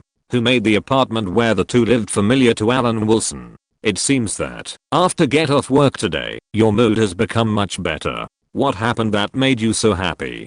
Hedy Lamarr asked first, and Joan Crawford on the side also looked curious. Of course, he couldn't tell the two Americans about domestic affairs. Alan Wilson teased the two female stars. I had a dream yesterday. I dreamed that I ruled the world. Dreams have everything.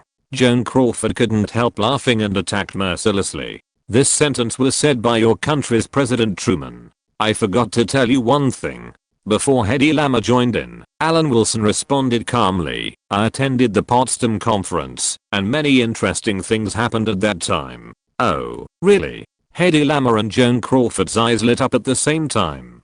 American politicians may not be as impressive as the top monopoly capitalists, but for the two female stars, they are still people worth looking up to. Oh, you still like to ask about this kind of thing? Alan Wilson turned his head and looked at the flower bed not far away. The gardener was turning the soil for the new flower bed, which was close to the pigeon cage next to the gate. He was a mentally retarded and extremely stupid young Indian. He lived a taciturn life and his tongue was so big that his mouth couldn't even hold it. He covered his face with his hands, saluted deeply to Alan Wilson, then raised the shovel again, shoveling hard and clumsily into the dry soil, his delicate muscles trembling. Although there are no Indians living in New Delhi, there must be Indians working. We can't let the gentlemen and ladies of the British Empire do rough work, right? In front of the two female stars, Alan Wilson started to talk about some interesting stories about the three giants of the Potsdam Conference. In the face of beauty, how Prime Minister Churchill became Mr. Churchill, and continued to stay at the Potsdam Conference as an advisor also became a tool for him to get closer to the two.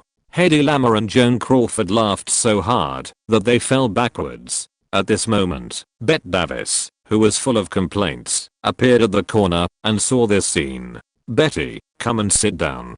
Hedy Lamarr took the initiative to greet and invited Bette Davis, who had rarely been seen in the past few days, to come over. Seeing that Joan Crawford was also there, Bette Davis shook her head slightly and walked towards her apartment. What happened to her?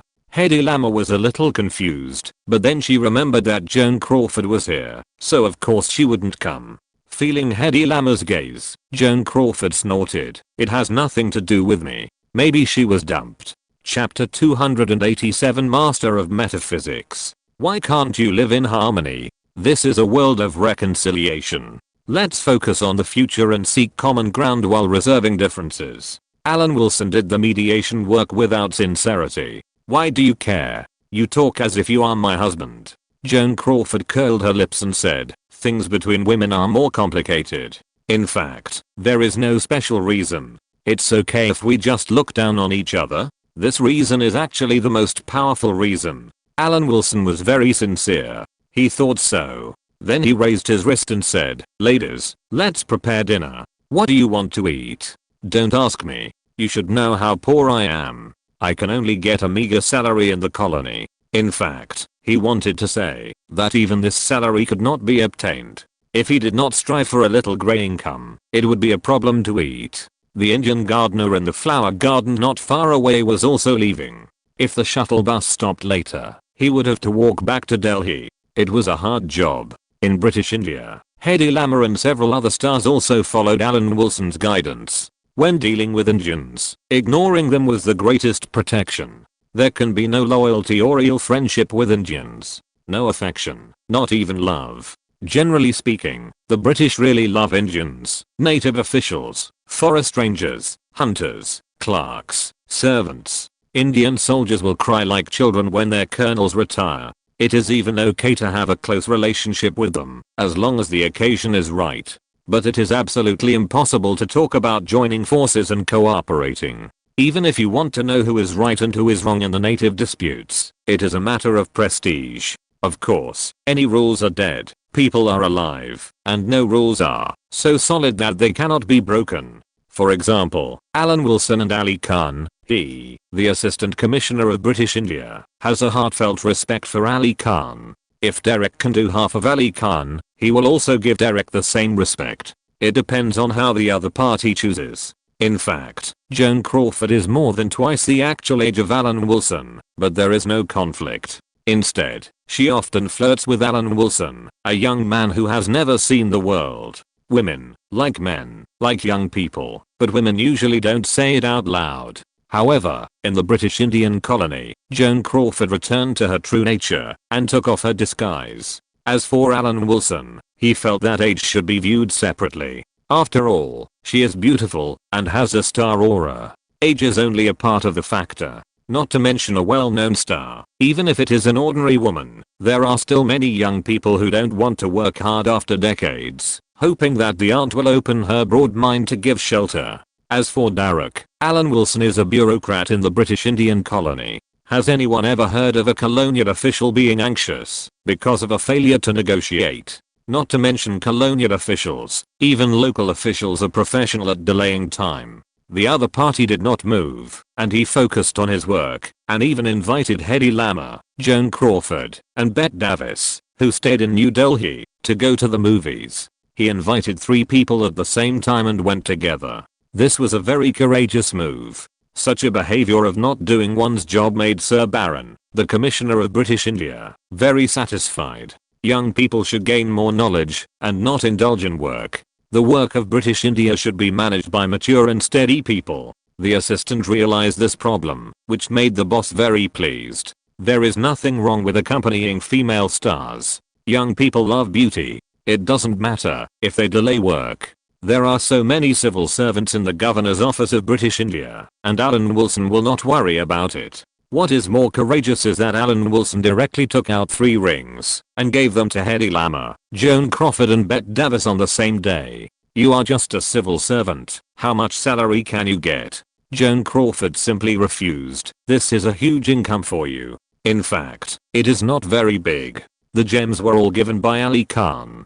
Alan Wilson just took out a little gold and reprocessed it. As a famous jewelry processing place, India's craftsmanship is still very good. There are also 3 people's zodiac signs on the ring. Alan Wilson also popularized the knowledge about the 12 zodiac signs and experienced the image of a young official with knowledge and connotation. It was just a drop in the bucket, so he couldn't talk about it. Hearing Joan Crawford's question, Alan Wilson answered with the most honest tone of his life. I'm usually very frugal. I spent some of my previous savings, but since you are in British India, I have to bring you some gifts. In front of Joan Crawford, you can't just spend money blindly. While spending money, you must emphasize your hard-working background and establish a personal image of hard work. Before Joan Crawford refused, Alan Wilson introduced, this kind of dragon zodiac sign is overbearing and has a strong desire for control. It has no sense of security, likes to be in a dominant position, and likes to be praised. It loves cleanliness, likes to fantasize, and has a very extreme personality. It has a dual personality and resists being approached. When facing love, it hopes that the spouse is financially stable. Joan Crawford wanted to continue to say something, but after hearing Alan Wilson's words, she said with a complicated face, no wonder Vivian listens to you so much. You know so much, and even study Eastern mysticism. That's it. Alan Wilson accepted the compliment without hesitation. It is estimated that the civil servants in Hong Kong yesterday were all confused. Why did the British India send a telegram to find a fortune teller?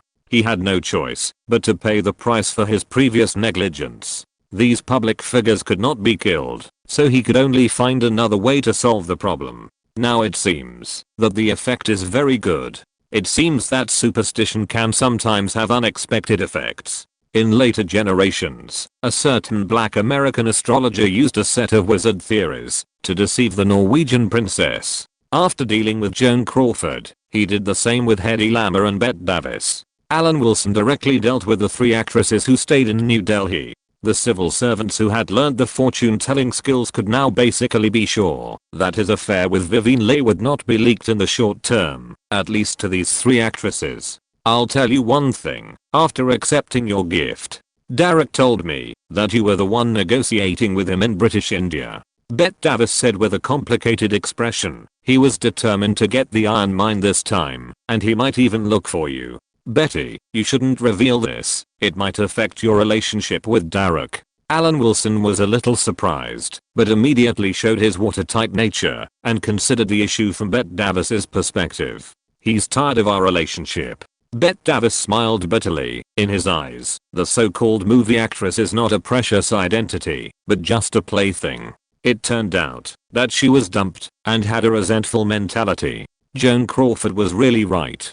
Alan Wilson thought with sympathy that many female stars might have received too much praise, and they always turned this praise into an illusion, thinking that with their beauty, countless people would want to kiss them.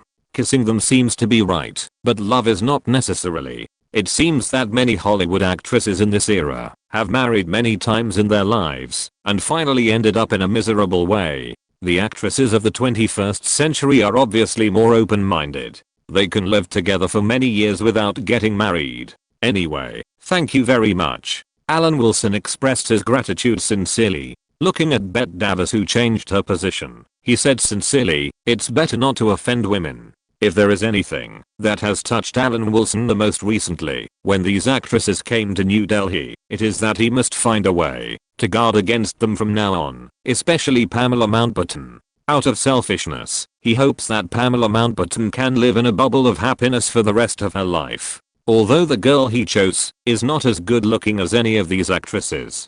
But this is different. He will always marry a woman. In the current British civil service system, there are also requirements for stable marriages. The Cambridge Five are exceptions among exceptions. Most promotions have to consider the stability of marriages. Anyway, it is also a gratifying thing to gradually deal with half of the members of the girlfriends group who came to British India. He also got important bottom line intelligence, which made it clear that Derek was determined to get the iron mine. He could use the advantages of bureaucracy to delay time. He slept soundly with peace of mind, but there was a knock at the door, so Alan Wilson had to get out of the quilt to open the door. That was because the British community was safe. If he lived in Delhi where Indians lived, he would not dare to do this. Joan. When he opened the door and saw Joan Crawford, Alan Wilson instinctively wanted to raise his wrist to check the time, but found that he had taken off his watch because of rest. He couldn't help but smile bitterly. It's late. I know. Joan Crawford walked in directly and closed the door. Alan, sister is a little empty. Huh. Am I dreaming? Alan Wilson had never encountered such a good thing, and he couldn't believe it for a while. The moon hid behind the clouds, covering everything in the night with darkness. After a long time, Joan Crawford sighed with satisfaction. Alan, you are working hard. Joan, I have nothing. Alan Wilson already understood that Joan Crawford was more difficult to deal with than Vivien Leigh. Unfortunately, Joan Crawford did not understand the importance of a time management master. Fortunately, no one came the next morning, otherwise she would have been caught. Fortunately, she was not exposed. Chapter 288 $30 million.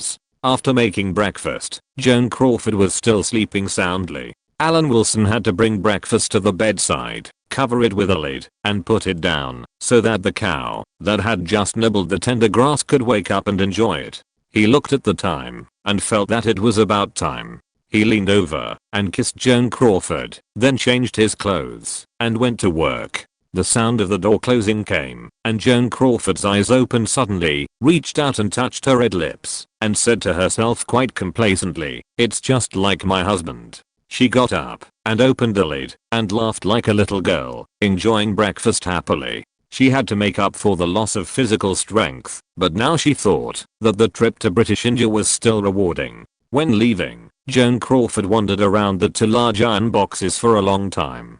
She was still very curious about what was in them, but the oversized padlock reminded her to face reality, and it was best not to act rashly. In general, Alan Wilson, who is good at learning, can talk about patents with Hedy Lamarr, or take 3 people to see the customs and customs of British India. Of course, all this is witnessed by the security personnel of the governor's mansion, which is completely open and fair. Sometimes he has to talk about the play to Joan Crawford, which is nothing. If Derek is willing, he is even willing to talk to Derek, who is stupid and rich, about industrial transfer. Of course, we can talk about it. Industrial transfer has already occurred.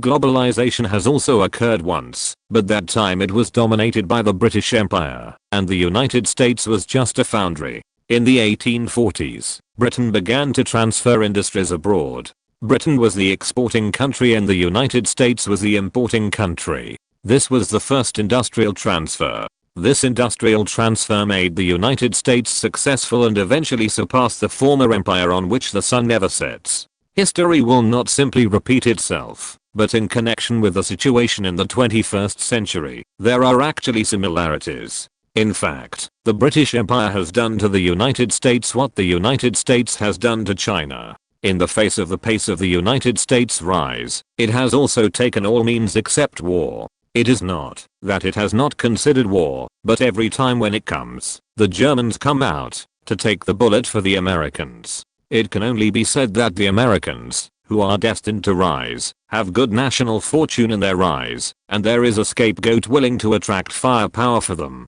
Europe is not peaceful either. For example, the Greek issue has caused waves in the calm Europe after the Potsdam Conference. The world before the World War was dominated by the British Empire. Although the United States is no longer afraid of this empire on which the sun never sets, it is still waiting for the opportunity to take the throne. So like many European countries that fought against Germany, such as Poland, Yugoslavia, etc., Greece's resistance to Germany also placed the government in exile in London. After the war, the Greek government in exile returned home under the escort of the British Army, and on December 3rd of the same year, it provoked a civil war. 2 days later, the National People's Liberation Army and the British Army had an armed conflict that lasted for 33 days, which was regarded as the beginning of the Greek Civil War. At that time, British Prime Minister Churchill participated in the mediation. Alan Wilson kept in touch with Edward Bridges by telegram every day. Most of the telegram was still about the progress of cashing in iron ore, but let's talk about something else. Regarding the Greek issue, Alan Wilson suggested that the United States be involved. If the United States could join in with goodwill, the pressure on the British Empire would be much less. The Greek Communist Party must be resolutely suppressed. Not to mention Greece's potential influence on European civilization. Even if it did not have this influence, it could not be abandoned just from a geopolitical point of view. Alan Wilson knew that the Soviet Union was hit hard by the World War, and it helped the Soviets before the Potsdam Conference. But now it is different. Europe can be balanced but not unbalanced. The Greek Communist Party must be resolutely suppressed. Greece is different from Yugoslavia, which can be easily blocked by Italy. Greece is a peninsula deep in the Mediterranean, but Italy has a similar land situation. There is no way to talk about blockade. Letting it turn to the Soviet Union will only make the situation facing Britain around the entire Mediterranean become more severe.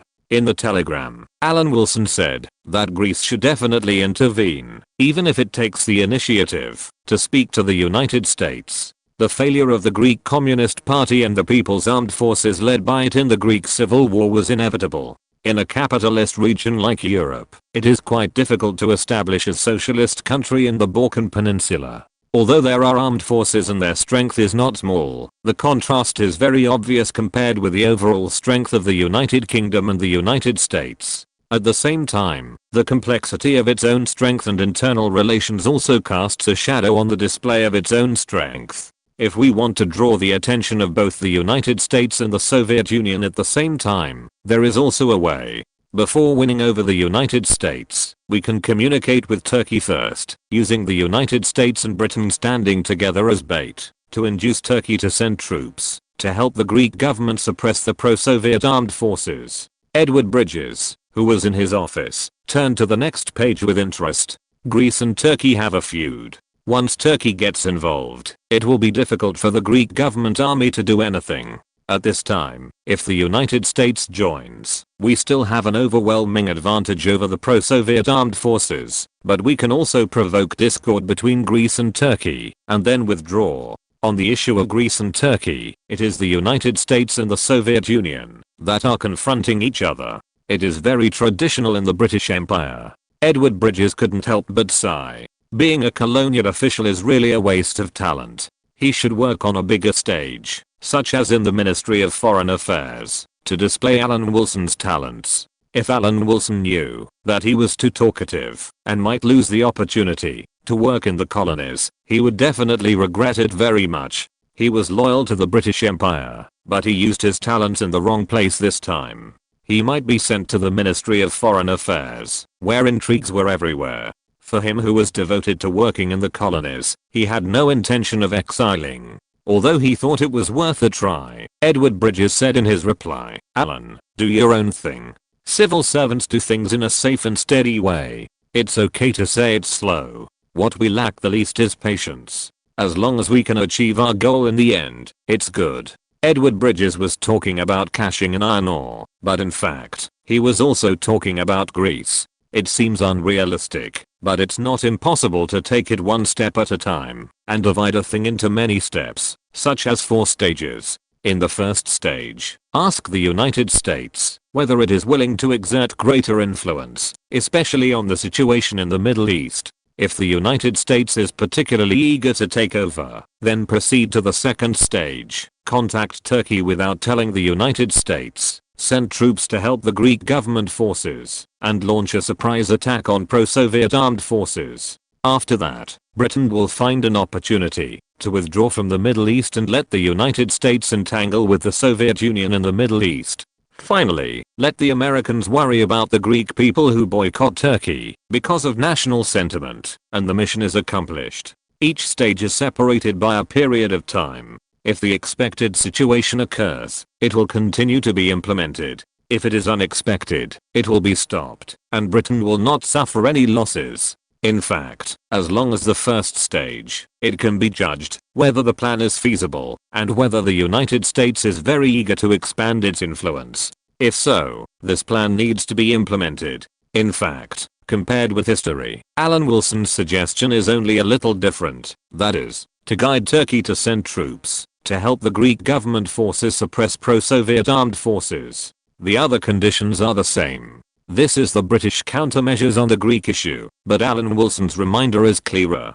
On the Greek issue, in fact, Britain and the United States are not facing the Soviet Union. The biggest supporter of the Greek Communist Party is Tito of Yugoslavia, so it should be considered to teach Yugoslavia a lesson when necessary. After a few days of professional playmates and online flirting, Alan Wilson has become familiar with the 3 actresses who stayed in New Delhi, but 2 of them are not as familiar as Joan Crawford for the time being.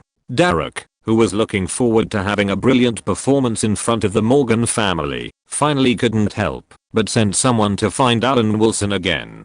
The second contact between the 2 sides finally appeared on the premise that the delaying tactics of the commissioner's civil servants were successful. "Mr. Allen, I can acquire the Miss Orion mine for $30 million. At the same time, I will give you a kickback of $1 million. Derek said straight to the point, $1 million. You may never earn this much money in your lifetime. Alan Wilson did not refuse the kickback. After all, he was a civil servant of British India. In later generations, India even took kickbacks for arms sales. Of course, this fine tradition was learned from the British Empire, but the essence was not learned. India's methods were very easy to be caught. 100 and 300,000 pounds? Mr. Derek, let's not talk about it for now. You tried to bribe a loyal imperial civil servant in a secret way. Let's talk about your insincere offer first. Alan Wilson first put a hat on the other party, and then said leisurely, "Let me first bring up a merger case, the purchase of the Messerby mine. Mr. Derek is very familiar with it. It was operated by Old Morgan, the leader of your US Steel Company, in 1901. Rockefeller's Messerby mine is located on the shore of the Great Lakes in Minnesota. It was the largest iron mine in the United States at that time. At that time, the proven reserves were 50 million tons, which could meet 60% of the demand in the United States. After a contest between the 2 sides, Rockefeller finally determined the terms of the sale. He offered a sky-high price of $75 million and required that it must be paid in US Steel Company stocks. Morgan did not bargain, and the transaction was successful. After the merger, the stock of US Steel Company soared, and the Rockefeller family received more than 75 million stocks. The final price of the Moresby mine acquisition in 1901 was $75 million. Now, 45 years later, Derek used the tone of arms to say $30 million. You seem to treat me as a primitive tribal chief. It is very sad to treat the expectations of 100,000 British Indian civil servants as arms. Chapter 289, a $1 billion deal. This is a mine with a reserve of nearly 1 billion tons. The most important thing is that it is more than 60 kilometers away from the port of Galore. There is a railway there, and sea transportation is very convenient. Alan Wilson stretched out his fingers and tapped the table. And then Mr. Derek offered a sky-high price of $30 million US. It is already close to half of the Moresby mine with a reserve of 50 million tons in 1901. Should I emphasize thanking the generosity of the US Steel Company? It was simply a joke. Even in the original acquisition of the Moresby mine, Morgan ignored the premium of Rockefeller Jr. and took a lot more money to make friends with the Rockefeller family. But it has been 45 years. Now, it has only taken out half of the 45-year-old price for acquiring a mine with a reserve at least 10 times that of the original. Even if it was the original price, Derek would be hanged on the Soviet gallows. Mr. Allen, you should consider the additional cost of shipping. Derek was silent for a while, and then explained that the additional cost caused by the distance would bring huge pressure to the company's already meager profits. A meager profit? Now that the World War has just ended, all countries need to rebuild. It is good news for the steel industry. Will there be a meager profit at this time? Alan Wilson said with an expression, as if he was teasing me. Is US Steel a small company? A meager profit? Seeing that Derek wanted to say something, Alan Wilson had already opened up the next battlefield and emphasized, please expand your thinking, Mr. Derek. Once this iron mine becomes owned by US Steel, it is not just a matter of a mine, but also a matter of the market, an opportunity to enter the Indian market. Even if British India becomes independent at some point in the future and new countries emerge in the subcontinent, the new countries will need to be built, and the demand for steel will still be strong. US Steel not only got an iron mine, but also a vast market.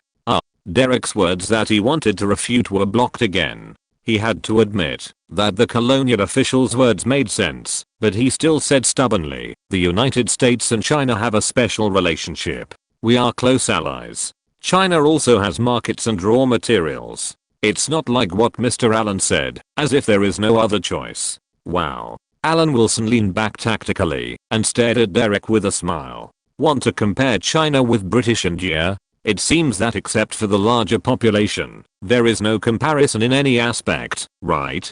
Except for the number of people. Mr. Derek can now summarize the data in any field in 1946 and exclude the population first. As long as China exceeds British India by more than 3 items, I will take what you said as the truth. The Cannon Party, an industrial destroyer, still wants to surpass British India? That seemed to be a joke. Alan Wilson was not belittling this party. In terms of industrial development, the Cannon Party was not even as good as Yan Laogai, a provincial warlord. Derek didn't know what to say again, as if there was really no comparison, and turned to say, China also has iron ore. That's another question. Alan Wilson came prepared. Even if he was not prepared, it didn't matter. He just didn't need to prepare for any questions about China. Misor's iron ore is hematite. As an important figure in the American Steel Company, I believe you understand what this means. Hematite is iron oxide, which is heavy and hard. Hematite contains up to 70% iron and can be produced in large quantities, so it is the most important iron ore. The name of hematite comes from the dark red color it emits. The iron ore in the Mysore state does not have an iron content of 70%, but it is more than 60%. It is an absolute rich mine. Even if most of the iron ore in the mines of the Mysore state is not hematite, at least hematite ore now accounts for 1/5. According to the total reserves, it can also be refined into more than 100 million tons of steel. From geographical transportation costs to market size, to iron ore quality, Alan Wilson spoke clearly. It's a pity that Mr. Allen doesn't do business. He would be a successful person in the United States. Derek sighed and smiled bitterly. Maybe. I'm happy to be a civil servant. Alan Wilson replied with a reserved look. If he were in the United States, who said he couldn't be a monopoly capitalist? Maybe he could even be a slave owner.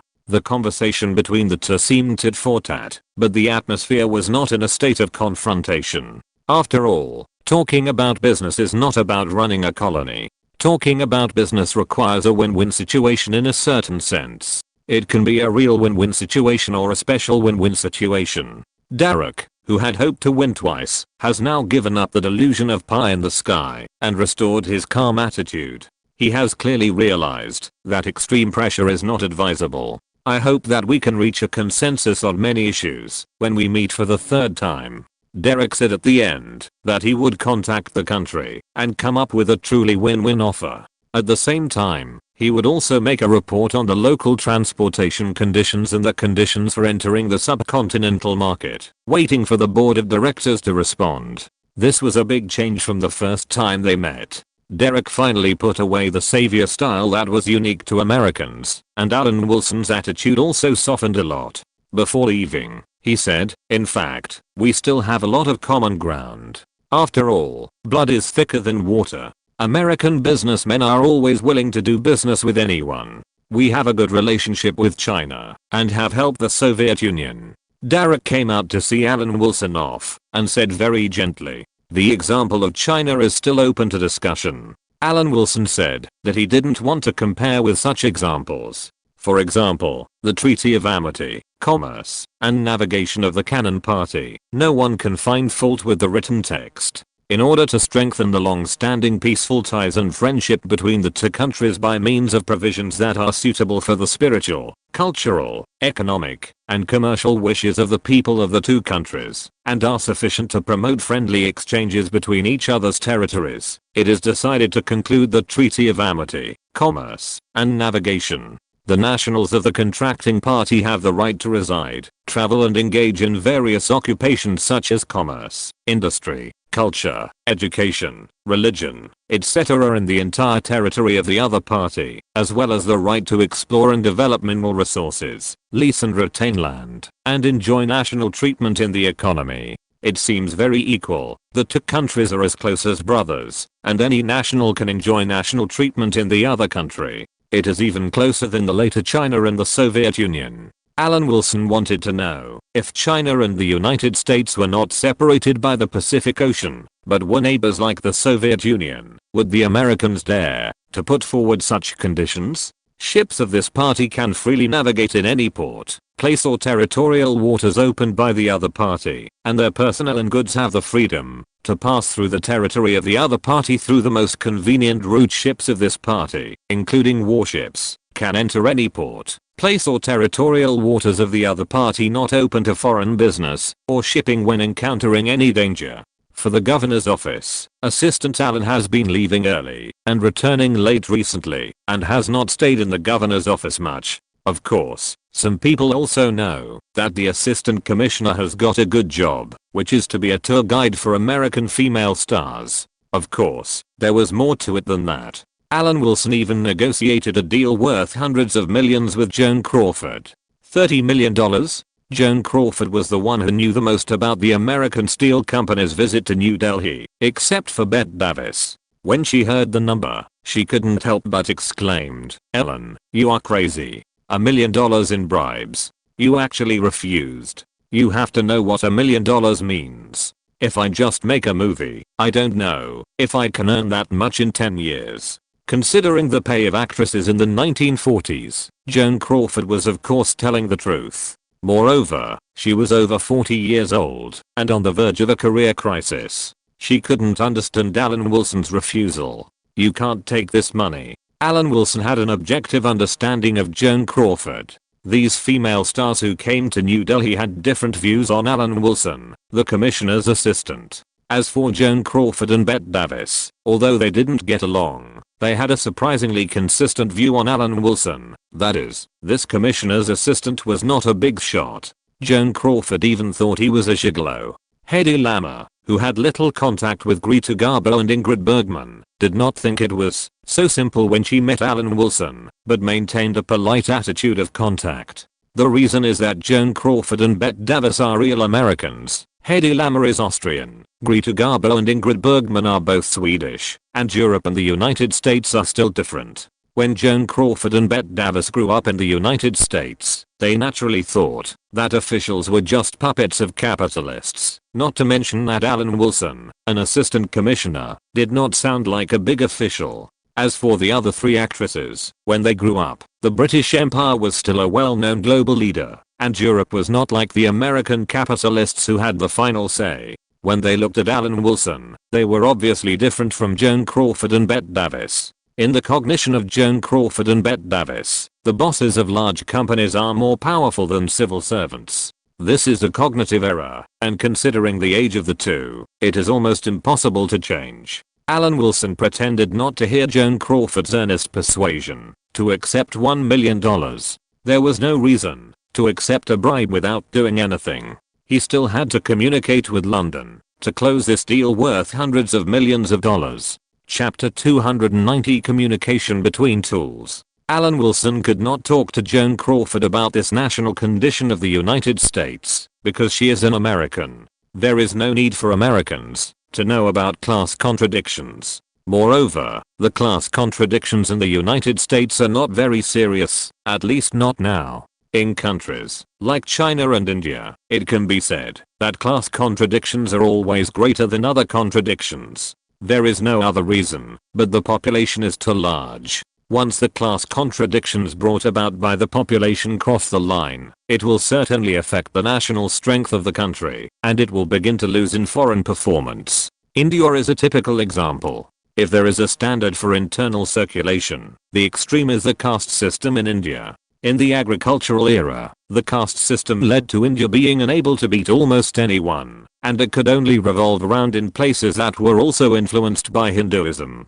People in other countries know that India can only play its potential if it eliminates Hinduism, but the problem is that India cannot eliminate it. Like the United States, Indians also do not need to know this issue. Having a Nehru is already considered the manifestation of Brahma in India. Although it did not succeed, at least they tried. The assistant commissioner who worked hard for hundreds of millions of people in British India has recently become a housewife. His most important job now is cooking, because there are 3 more mouths to feed, and the consumption of the apartment has increased a lot. Alan Wilson didn't know what it was like to grill skewers with 3 actresses for no reason, but the things that happened were still fresh in his memory. Joan Crawford and Bette Davis drank too much, and because of a trivial matter, the 2 women quarreled, which was very unbearable to watch. This made Hedy Lamarr, who was still sober, frown. Although the things she said were all old tunes, there was still a big difference between hearing and hearing them with her own ears.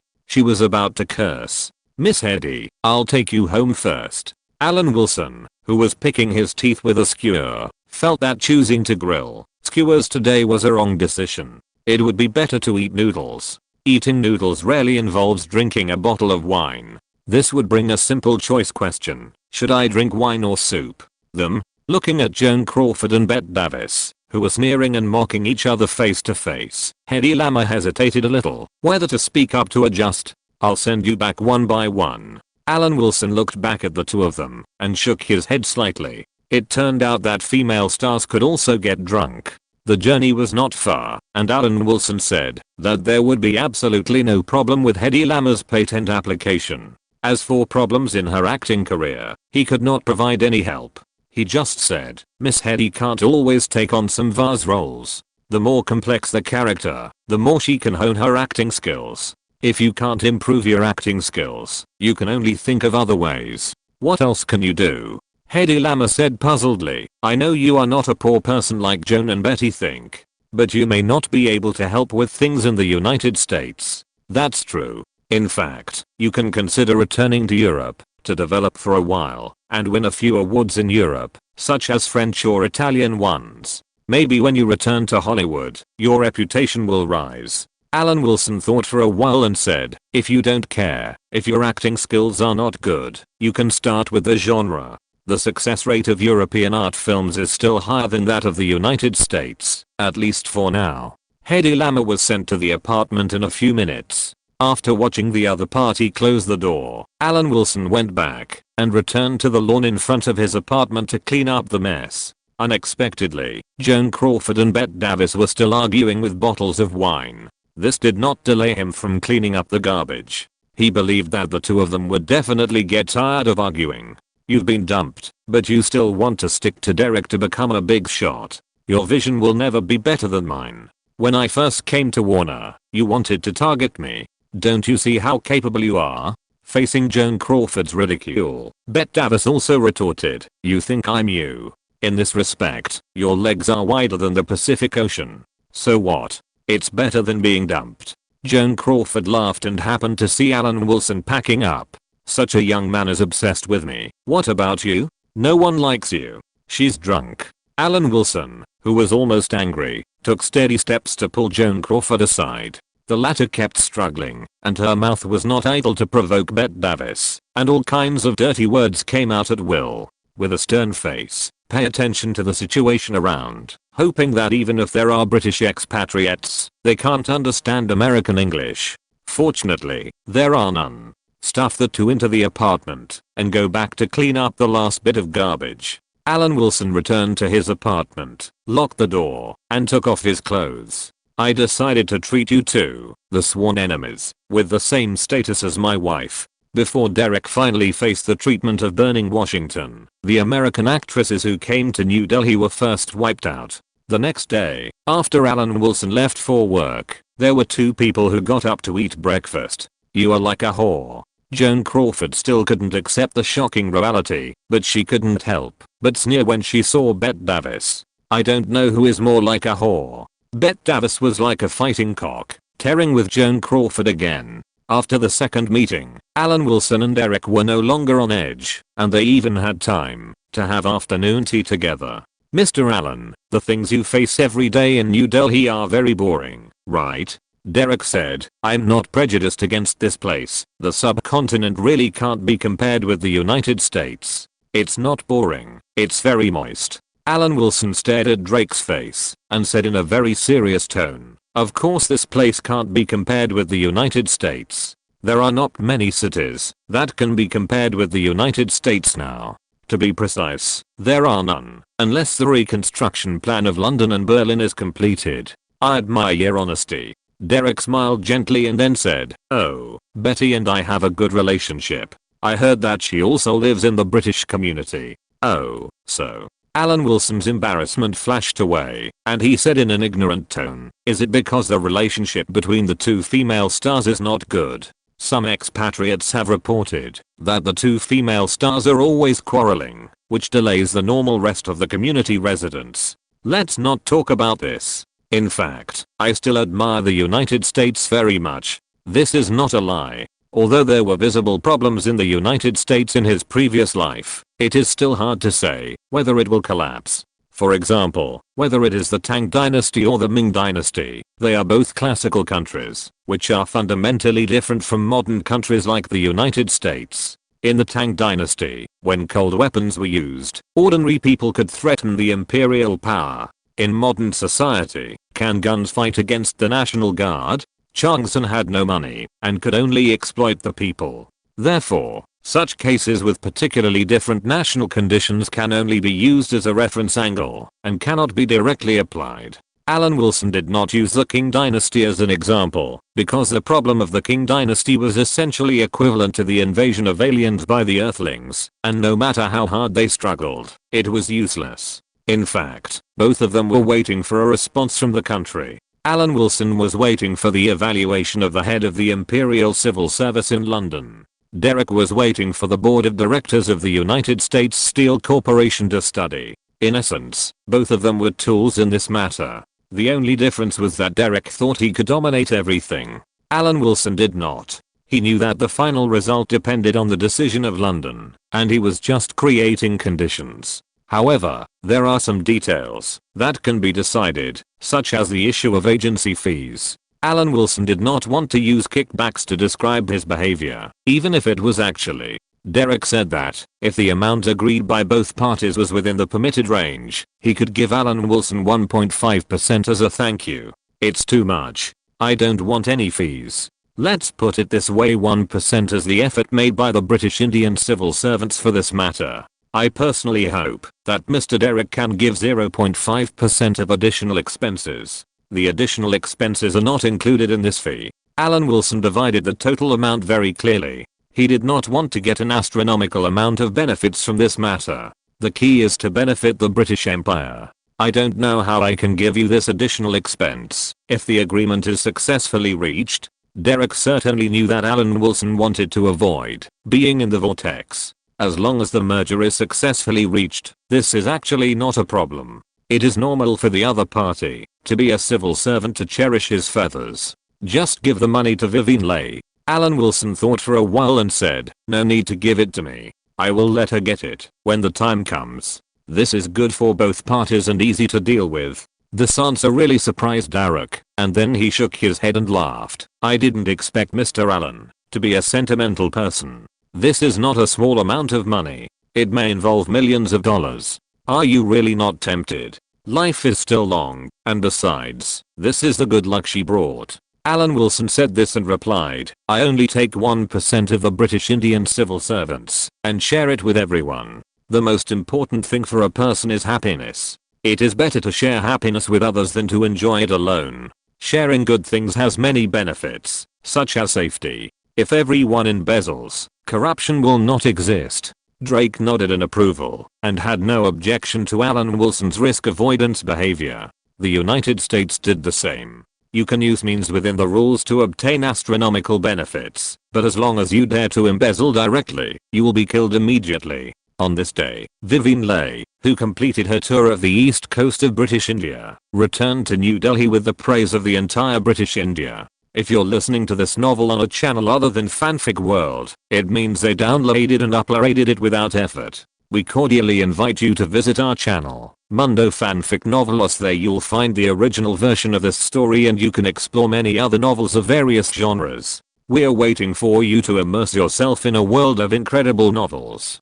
Chapter 291, Political and Economic Accounts. As the donations from the United States reached Calcutta, Vivian Leigh gained a huge influence throughout British India. Wherever she went, there were huge crowds of people who worshipped the goddess in their hearts with a pious attitude. All of this was naturally recorded by the professional photographer brought by Elisa. Of course, Vivian Leigh, who was originally responsible for the political mission in the United States, must also share some of the glory with the Hollywood actresses who accompanied her.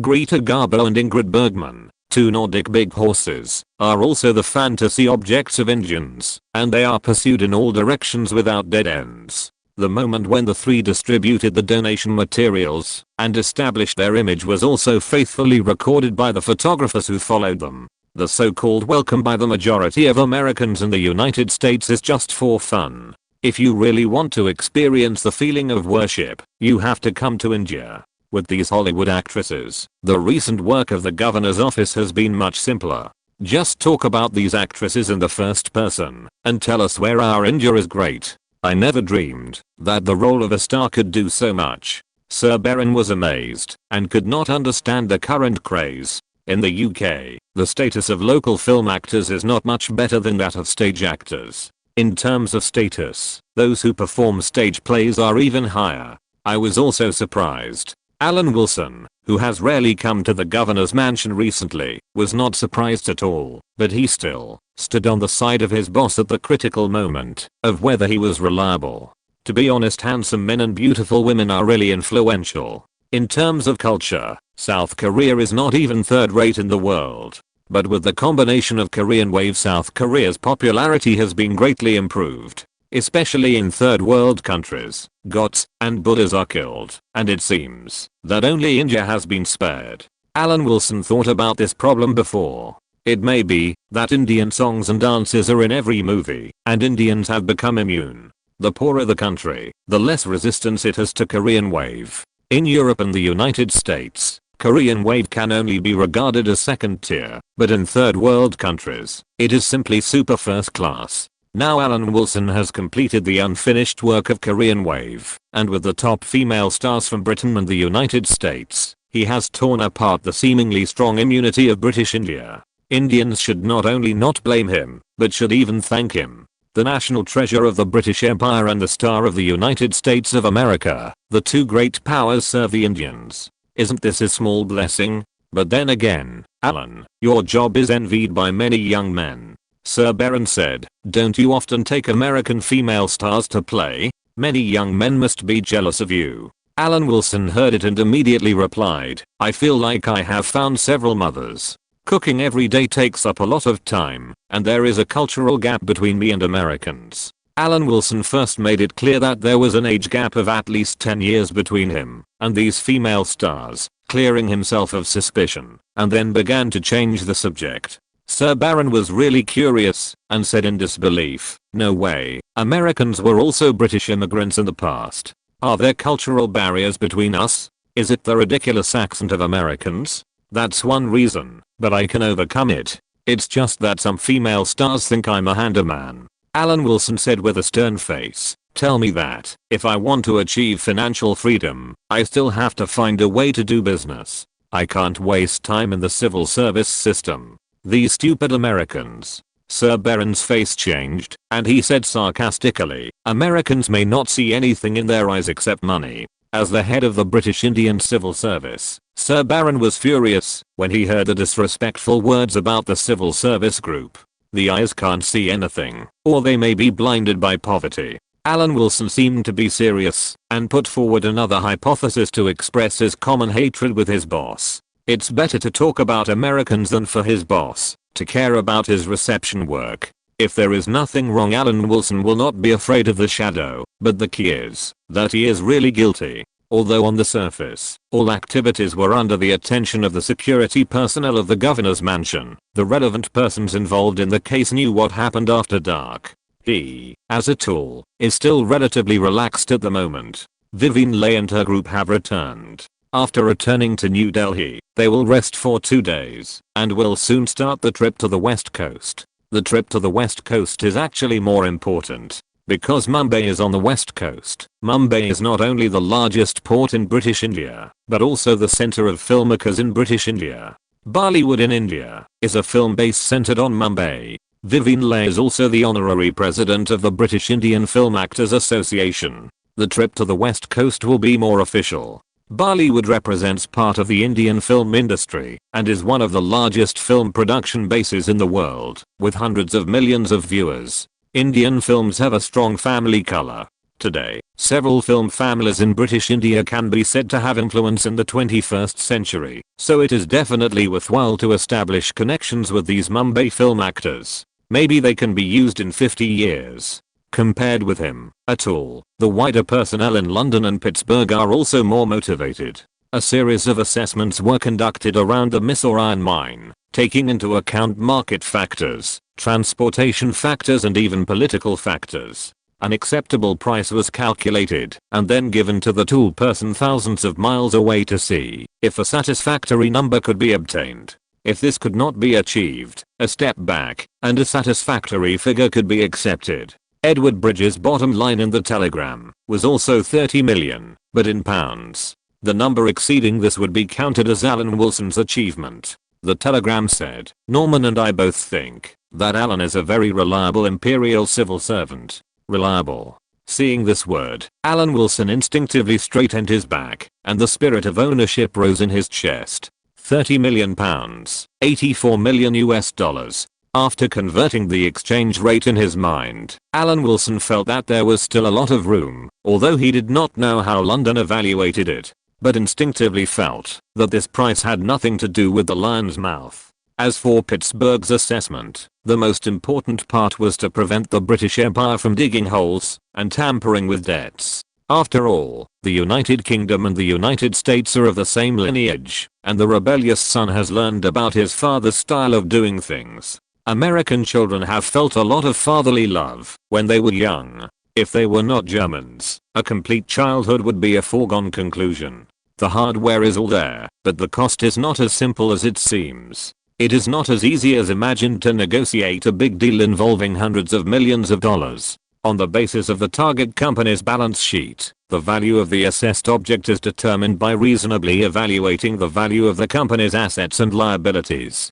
The theoretical basis is that the price paid by any rational person for an asset will not be higher than the price of replacing or purchasing a substitute with the same purpose. The main method is replacement cost. The replacement cost method regards the assessed company as a combination of various production factors. On the basis of checking and verifying various assets, and confirming whether the company has goodwill or economic losses, the assessed value of each single identifiable asset is added up, and the goodwill of the company is added, or the economic losses are subtracted to obtain the assessed value of the company's value. In this regard, the American Steel Company, which was born out of mergers and acquisitions, has rich experience, and will not be confused by some civil servants' rhetoric, especially when it is said by the British, which is even more unreliable. Not all the people Derek brought were in New Delhi. Those in New Delhi were lackeys. The professional part was still in contact with Mysore and Pittsburgh, exchanging information to support Derek. Otherwise, what would Alan Wilson say? Derek was just a tool. This kind of negotiation would not result in a high or low final result, just because the boss came in person. The whole process was professional. In comparison, the American side was actually more professional. After all, the British side was full of bureaucrats who just wanted to cash in the colonial property and give the mainland a big tonic. The evaluation result given to Derek by Pittsburgh did not talk about the bottom line, but indicated that if the acquisition funds did not exceed $120 million, there would be profit. In fact, this was only the theoretical return of the steel company for 5 years. On the other hand, the role of promoting the stock market was something that the Morgan brothers were considering.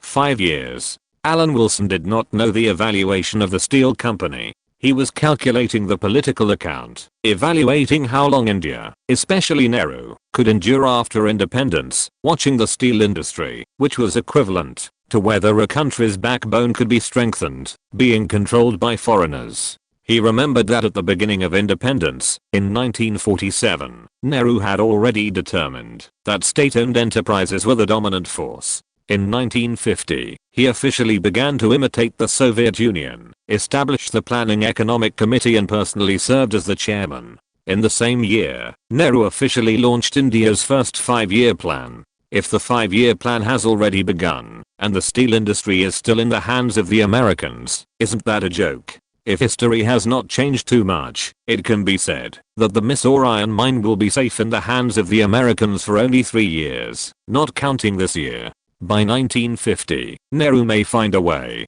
to take back the iron ore anytime and anywhere. This also needs to be considered. In 1949, the Soviet Union's successful nuclear bomb explosion, standing at the same starting line as the United States on paper, will it encourage Nehru? Pittsburgh is calculating economic accounts, while Alan Wilson is calculating political accounts, especially when the Indian man who was deeply influenced by the Soviet Union will eliminate the remaining imperialist poison in the country. Chapter 292. Big differences. In fact, apart from crashing into the Himalayas in 1962, Nehru did not make any mistakes. He suppressed Pakistan externally, eliminated the princely states internally, and recovered Goa in 1961. At the same time, he established India's political system, eliminated the British secret agents, and most importantly, carried out land reform. Especially the last one, Changong can't compare with Nehru at all.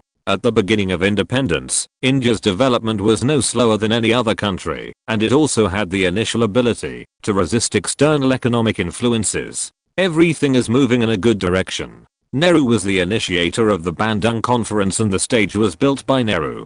The 5 principles of peaceful coexistence were also jointly proposed by Nehru.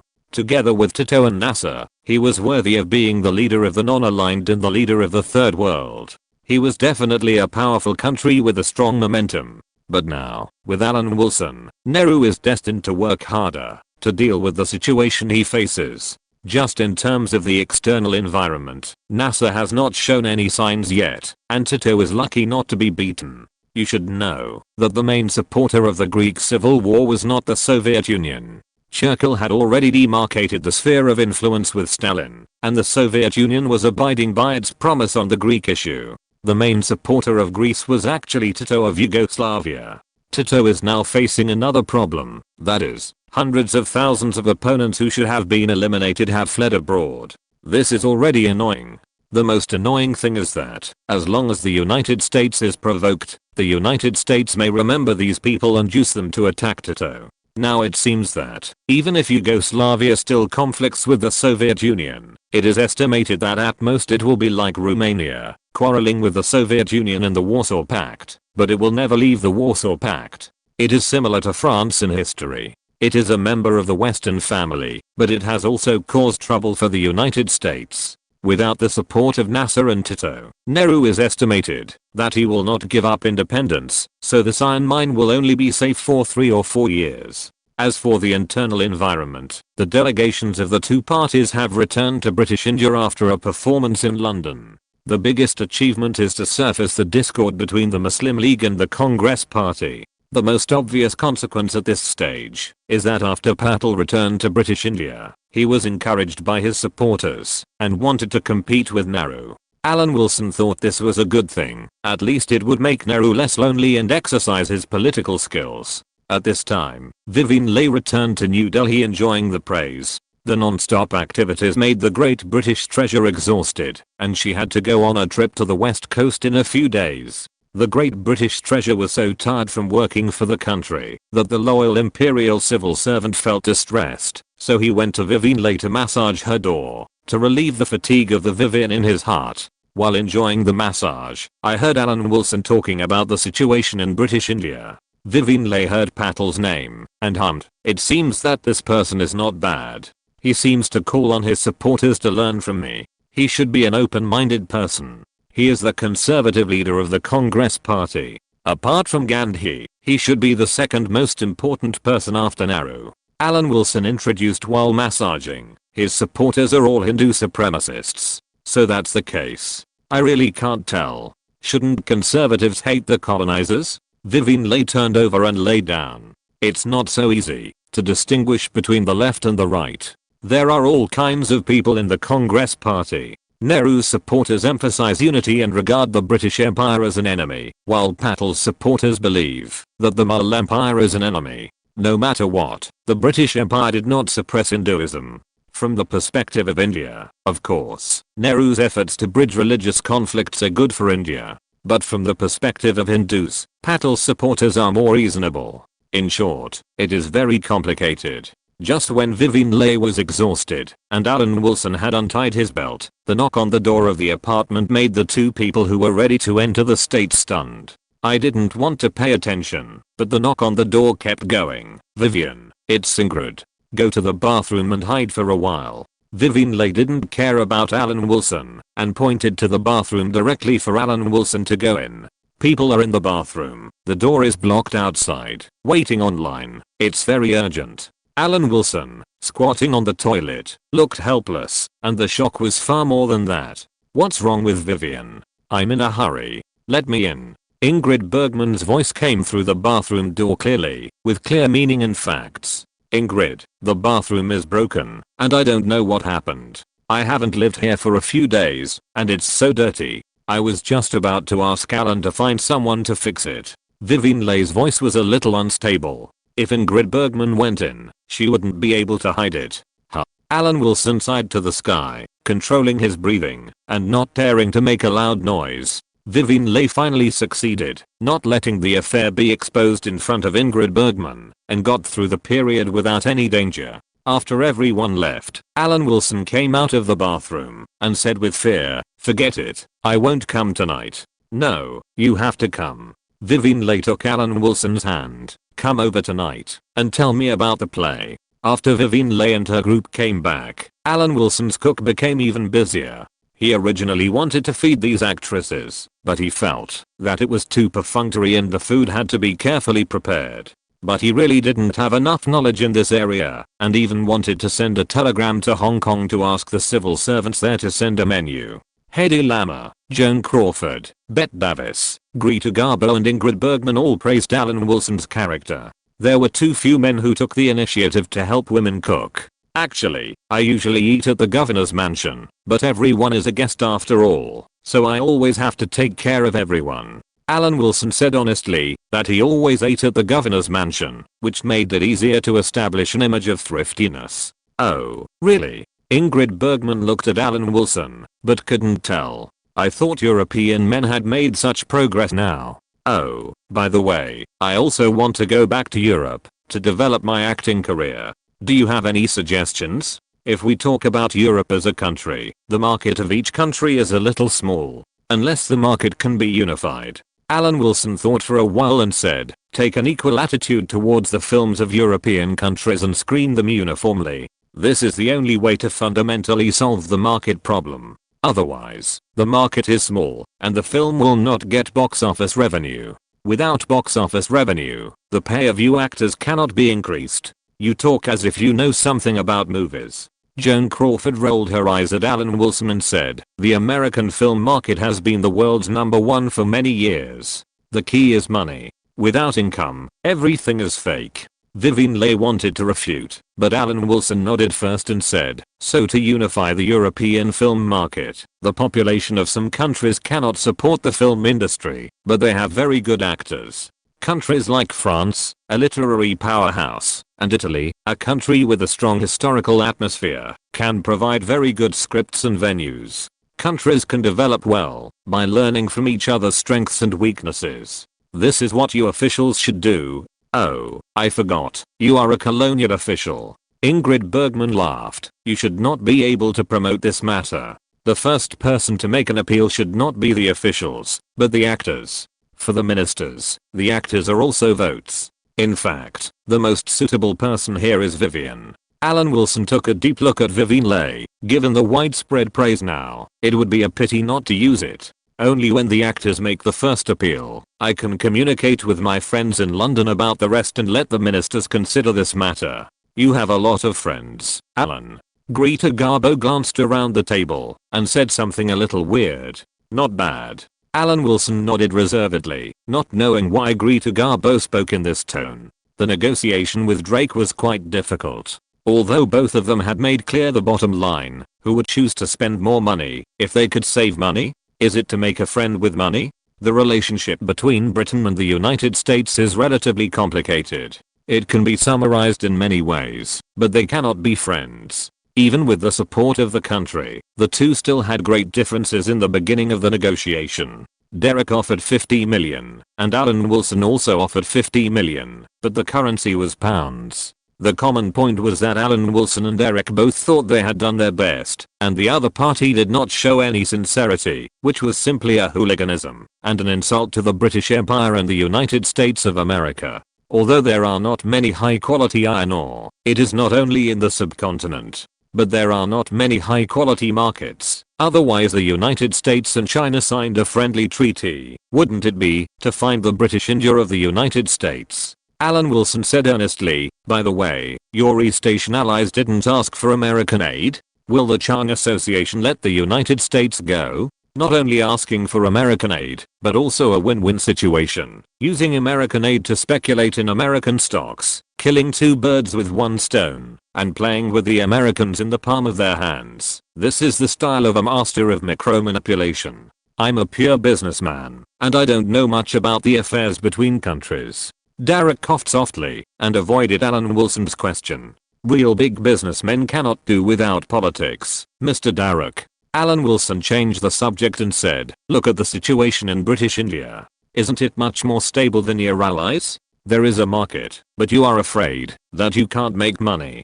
Chapter 293 Earn 100 million first. At the critical moment, Alan Wilson had to compare the worst, using East Asia, where civil war had already broken out, with British India, which was at least still stable and peaceful on the surface. Although Chittagong was currently at a time of complacency, and was at the end of a full-scale offensive and the beginning of a key offensive, war is war. Once a war begins, it will inevitably become a wealth crusher. This is in sharp contrast to the current situation in British India. The two places, which were originally far apart in any data, are now particularly different. Now a certain big country is in civil war, and Japan has been destroyed by the World War. Looking at the whole of Asia, of course, the pearl of the British Empire stands out from the crowd, and the scenery is unique here.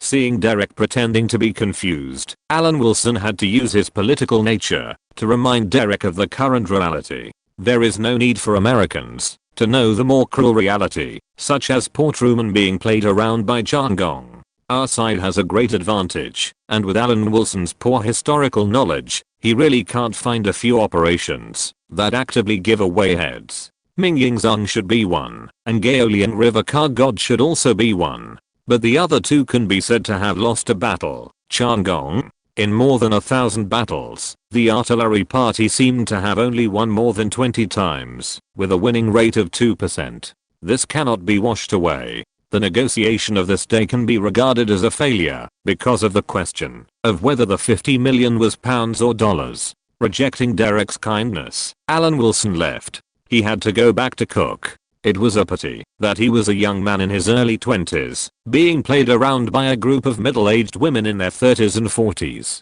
As time passed day by day, the trend was still developing in a positive direction, although the progress was not fast. But that's the way it is. It's not realistic for Alan Wilson to be so arrogant that Derek would agree to the offer of £50 million without bargaining. Even in business negotiations, there are many examples of 1 or 2 years, not to mention that both of them think they have a great advantage. As long as the trend is good, it will not bring bad results. Derek did not fail to express that he was very busy and wanted to return to China, but Alan Wilson ignored this. He had already learned from Bette Davis that Derek attached great importance to this merger and acquisition as the basis for establishing the authority of the American Steel Company, so he was very patient.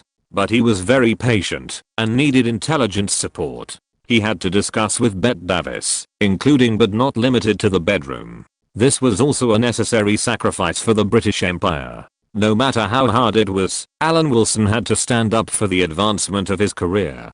Derek is not as indifferent as he seems. From what I know about him, this is blackmail. Bette Davis's big eyes flickered, and the style of Warner's #1 sister was indeed well deserved. Alan Wilson now has an immature idea. He wants to shoot the 007 series. Vivien Leigh and her girlfriends can be the heroines. Considering the age factor, they should be ranked from oldest to youngest. Otherwise, the actress who may be at the end, but older, may not be suitable to be the heroine. If a Bond girl could be born in his own hands, it would be a very fulfilling thing. I just hope that I can make it in time, as the original novel seems to have not appeared yet. Although he also traced back the 007 movies from the end to the beginning, when he was extremely bored, he was not impressed by the early movies, and only had a general outline. Although his thoughts were off track, Alan Wilson did not forget to answer Bette Davis's words. Extreme pressure? It's almost an accurate summary. Bette Davis thought for a while and nodded. He doesn't reject this method. I see. Alan Wilson nodded. It was a routine. If this was the case, he would be more confident.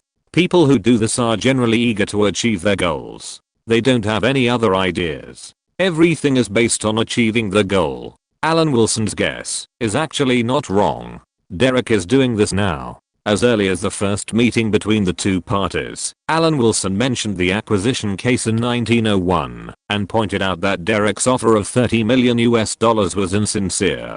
Derek knew very well that if the price was lower than the 1901 purchase price of $75 million, it would be impossible unless the whole British India was stupid. But after the evaluation results came out in Pittsburgh, he still offered $50 million just to put pressure on the British and test the bottom line. The result of the test was that Alan Wilson offered £50 million, a number he absolutely could not accept. £50 million is $140 million, which has exceeded the evaluation price given by the board of directors of the US Steel Company. This is absolutely unacceptable. If he agreed, even if the deal was finally concluded, it would not be a credit to Derek, and it would be good if it was not brought up by other directors. If Alan Wilson did not have the guidance of the old fox in London and the foreign aid of Bette Davis, he would definitely be anxious in his heart. After all, it was the first big deal of hundreds of millions in his life. It would be a lie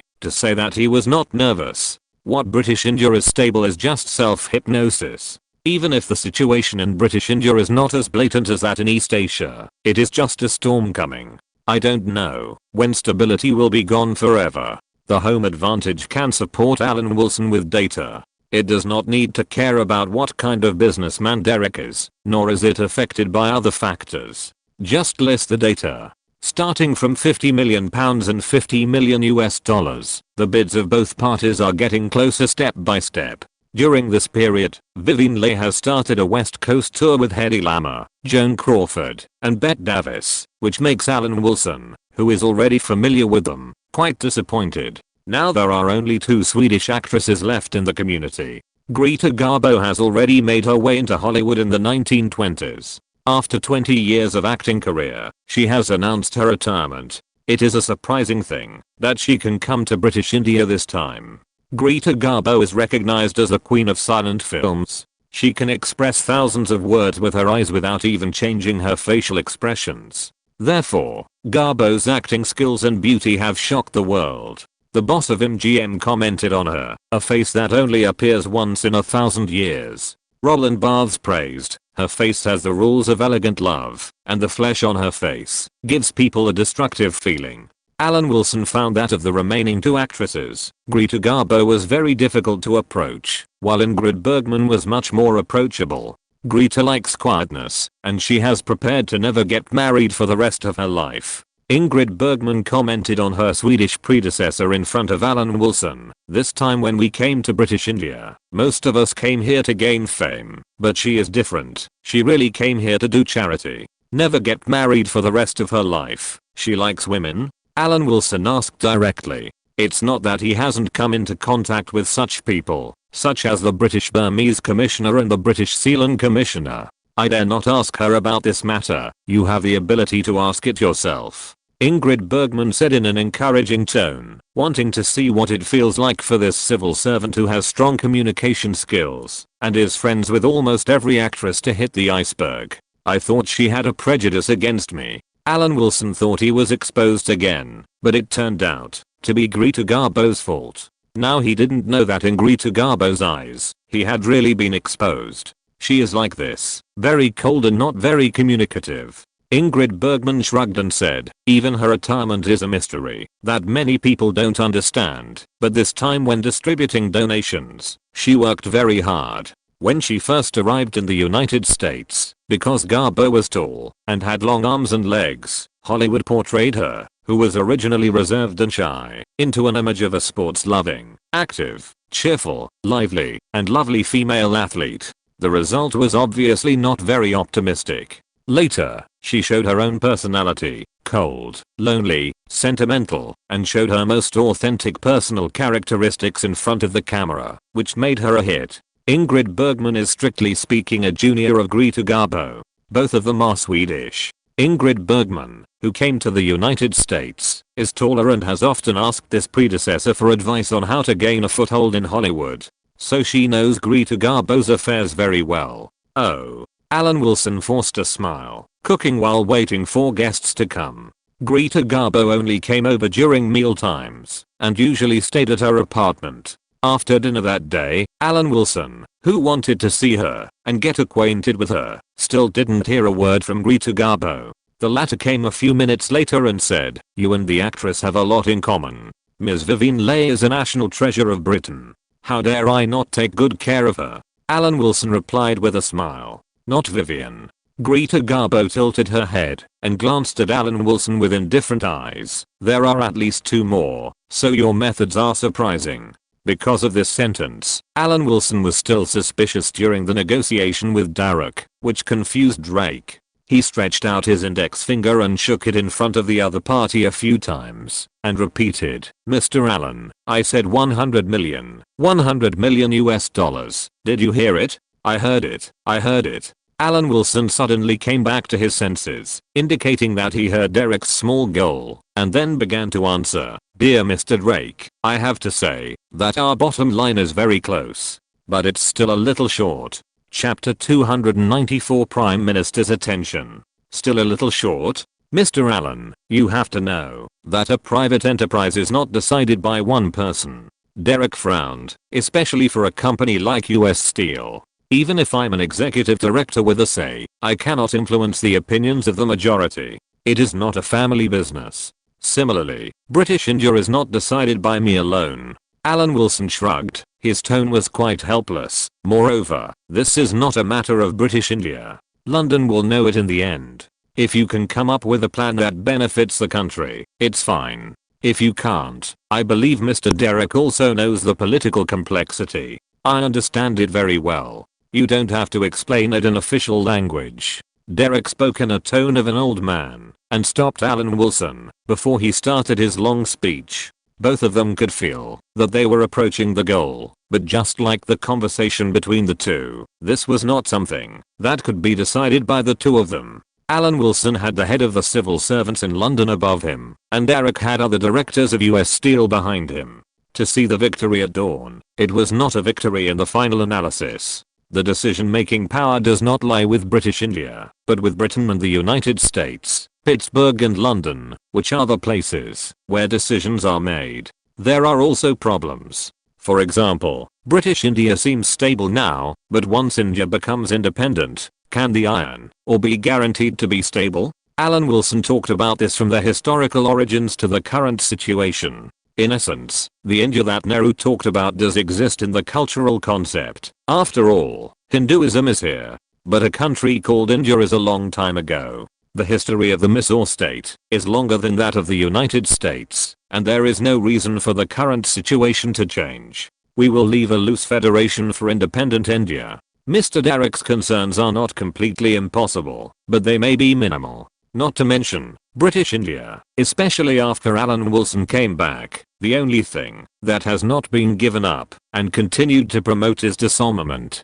The nearly 2.7 million troops of British India during World War II have been reduced to 950,000 under this effort. In fact, the disarmament work has not been completed. After all, this is a matter of reducing the financial burden. The mainland still needs financial support. Of course, it is worth the governor's office to vigorously promote it. When British India becomes independent, how many troops will there be? We will see then. Among the current 950,000 troops, the pacifists occupy a proportion that is in line with the population ratio, while the Sikhs occupy a proportion that is not in line with the population ratio. As for the princely states, several important princely states have a total of 200,000 private armies. Although it cannot be called a perfect balance, Nehru must have spent some time to retrain the army after independence. After all, the iron ore is in the semi-independent princely states, rather than the provinces directly influenced by Nehru. So overall, Alan Wilson hopes that Drake believes that the risks are preventable and controllable.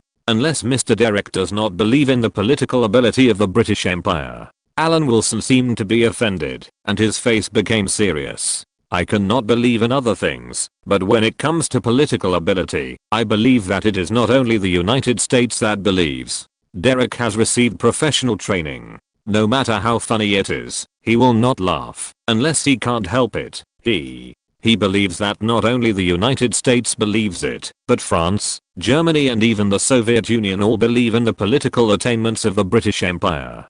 Countless wars in the past have proved this. Feeling the manifest destiny of the United States of America, Derek did not think that there were other countries that could break free from the cage set by the British Empire like the United States. This was impossible. Although there was not much progress on this day, the two still said goodbye in a friendly manner. Derek still had to experience the exotic customs, and Alan Wilson had to go back to cook. He had sacrificed too much for the British Empire. $100 million US. This figure has exceeded the assessment of London. In front of the rebellious son, who is better than the master, the British Empire seems to be petty. After all, businessmen do this, but bureaucrats may not. In fact, for Britain, it is not a loss to be able to sell it and find a buyer, so the assessment is slightly conservative. But it doesn't matter. The London bureaucrats who realized it later knew the shame and then courage. On the one hand, they asked Alan Wilson to try his best, and on the other hand, Edward Bridges felt that it was time to let the widely respected Prime Minister Attlee know about this good thing. It's not that there was no talk before, but just a hypothetical question was raised to test it, and now the Prime Minister can make the final decision. Edward Bridges came to the Prime Minister's office. Coincidentally, there was no one else. Edward, please sit down. Attlee was slightly surprised. Edward Bridges did not come to him most of the time, but took Norman Brooke to familiarize himself with the work of various departments. Dear Prime Minister, I hope I did not disturb you. Edward Bridges nodded slightly as a greeting, then sat opposite Prime Minister Attlee and said, today there is something that I feel it is necessary to let the Prime Minister know. What is it? Prime Minister Attlee asked back with a smile, and then his face became serious. Is it necessary? What happened somewhere? Once Edward Bridges said it was necessary, it was often something that he had to know. It's not that something happened somewhere, but something that could be a good thing or a bad thing. Edward Bridges pondered for a while and said, remember a few days ago, I discussed with the Prime Minister that an American company wanted to buy an iron mine in British India? Yes, but you also said at the time that everything was undecided. The scene of Prime Minister Attlee that day, and next to him was the political secretary arranged by the Labour Party, who was also present that day. Yes, dear Prime Minister, it was indeed undecided at the time. Edward Bridges first affirmed the Prime Minister's excellent memory, and then changed the subject. Originally, I also regarded this matter as a routine report of British India, and did not take it seriously, but out of caution, I still let the local officials contact the other party. It was completely out of consideration for the relationship of allies, and there was no personal prejudice. First, Edward Bridges took the credit for himself, and talked about the latest progress of the Mysore iron mine. Prime Minister Attlee was calm as usual, until he heard the $100 million. The total debt of Britain now is an astronomical figure, of which the foreign debt is £3 billion. With such economic pressure, it is understandable that it does not care about British India, which has become increasingly poor. Since World War I, Attlee wanted to withdraw the power of British India and put it in colonies that are better controlled for strategic contraction. Although British India seemed to have become the cow that feeds the British Empire in the past year, Edward Bridges also made it clear that this was unsustainable. Once the Indians decided to rise up, Britain would return all its current income. With huge foreign debts, Attlee's series of plans were also stretched to the limit. Now when he heard Edward Bridges talking about $100 million, he couldn't help but get excited. One iron ore is sold for $100 million?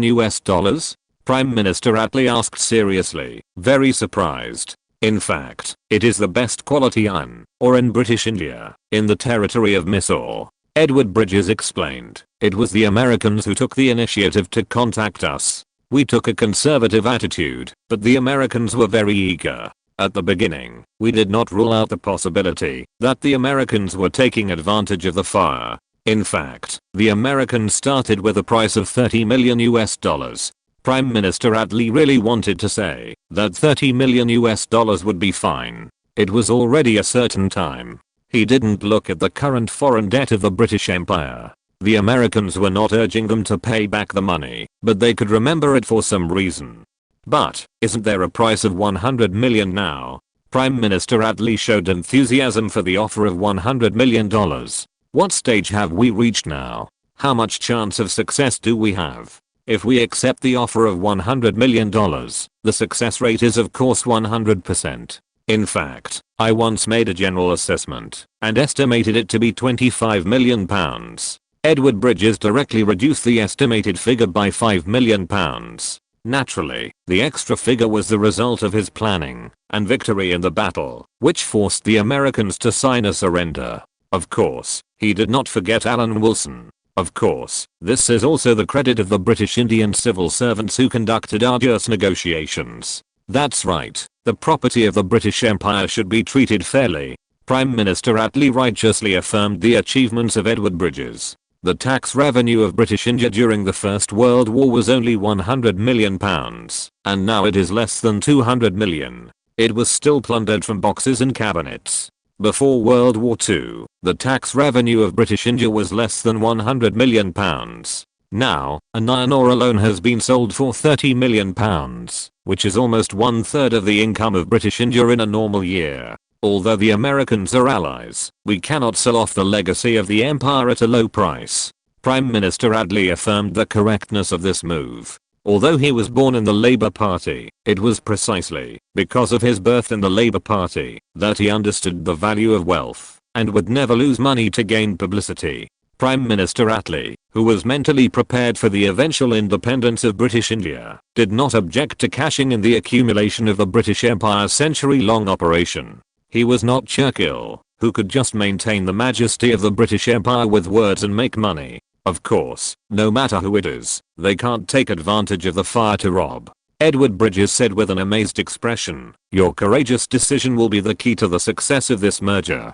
Chapter 295 I have high demands. Edward Bridges was in a good mood now, and decided to have a cup of afternoon tea with Norman Brooke, who was about to succeed him as cabinet secretary, to relax. It must be said that the recent smog was a bit heavy. If you have time, it would be nice to go to Scotland to play golf. With the Prime Minister's approval, it was basically certain that Alan Wilson had received the support of the British Empire. Of course, as the direct person in charge, he was not idle either.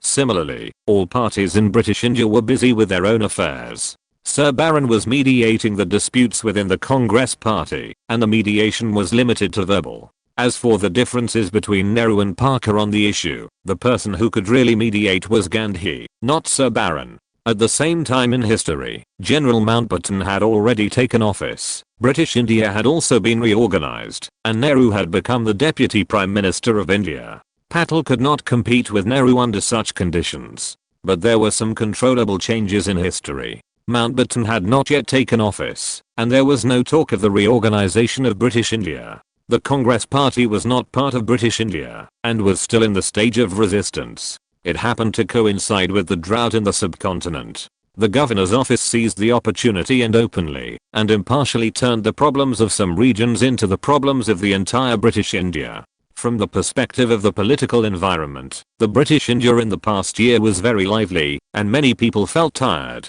Among those who felt tired, Patel, who had returned from London, was definitely not included. Patel's tough attitude towards the Muslim League in London made the conservative forces of the Congress Party, a coalition-type party with all kinds of element, excited. The internal problems were a good thing for the Governor's Office of British India. How could Sir Baron really mediate? 100 years ago, the Congress Party was a traitor. Sir Baron believed that it was the harmonious society that saved the Congress Party. In the past, the cannons were set up.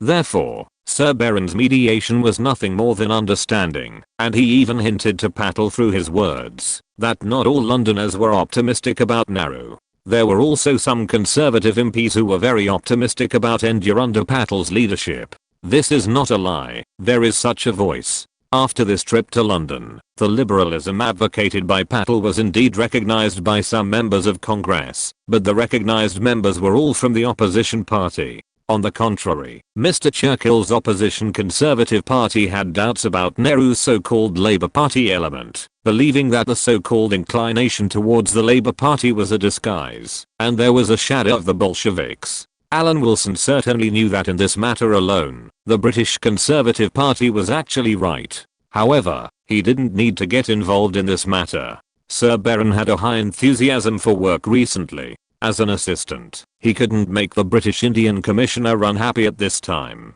What's more, Alan Wilson really didn't have time. The reply from London was sent directly to the governor's mansion this time. In the telegram, Edward Bridges took into account Sir Baron's feelings and described the iron ore issue as an ambiguous matter, which seemed not particularly important. It was a task given to Alan Wilson by the cabinet to try. At the same time, it did not say that the matter was set in stone. Such wording did not move Sir Baron. It was just a negotiation with an American company, which was not as important as mediating the affairs of the two giants of the Congress Party. So Sir Baron approved the instructions of the cabinet secretary to let Alan Wilson handle it. Sir Baron felt that things had just begun, but he did not know that it was almost over. During the so-called mediation period of Sir Baron, Gandhi liked to take a walk every morning, and Nehru was always by his side.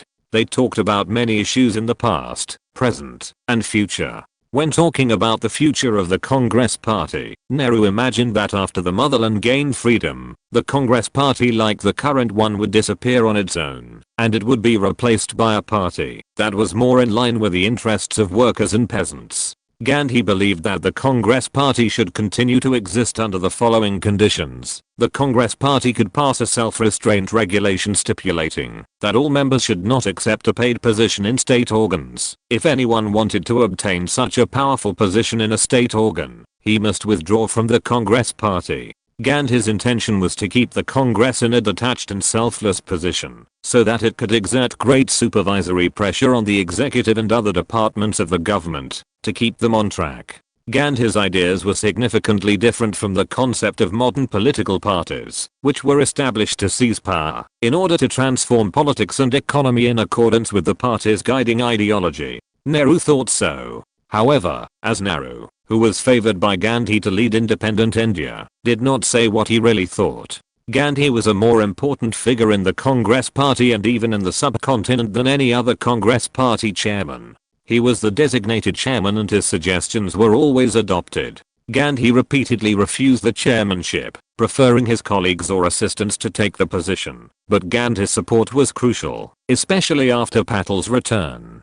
Gandhi's support was extremely important to Nehru.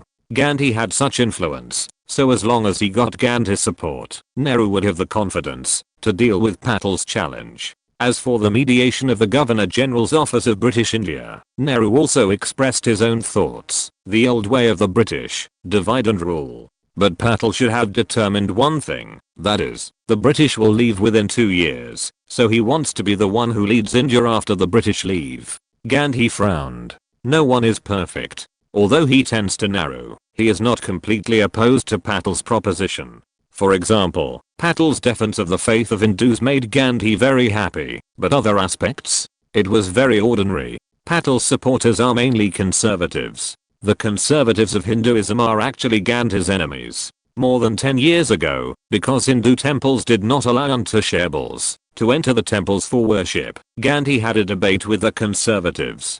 Even in that debate, the conservatives said that, even if it was a hunger strike, some of them would accompany them to the end, to see who would go on a hunger strike for a longer time. Gandhi launched an open debate with them. Finally, after a referendum, most Hindus still agreed with Gandhi's opinion, and agreed to allow untouchables to enter the temple and eliminate discrimination. Of course, some people in the governor's office said that this was because Gandhi was challenged in the field of hunger strike, which he was good at, so he kept suppressing the conservatives and supporting Nehru's so-called liberals. Sir Baron and Gandhi were both mediating the claims of Nehru and Patel within the Congress Party. Alan Wilson was certainly not idle either. He had received written instructions from the cabinet secretary and was responsible for negotiating with the cunning Americans on the iron ore issue. The negotiations were quite difficult, but the most difficult part was the test of Greta Garbo. He was always afraid of being exposed because he was guilty, so he followed the same method and customized a gold snake ring to tell Greta Garbo's fortune. I discovered it just by seeing the ring.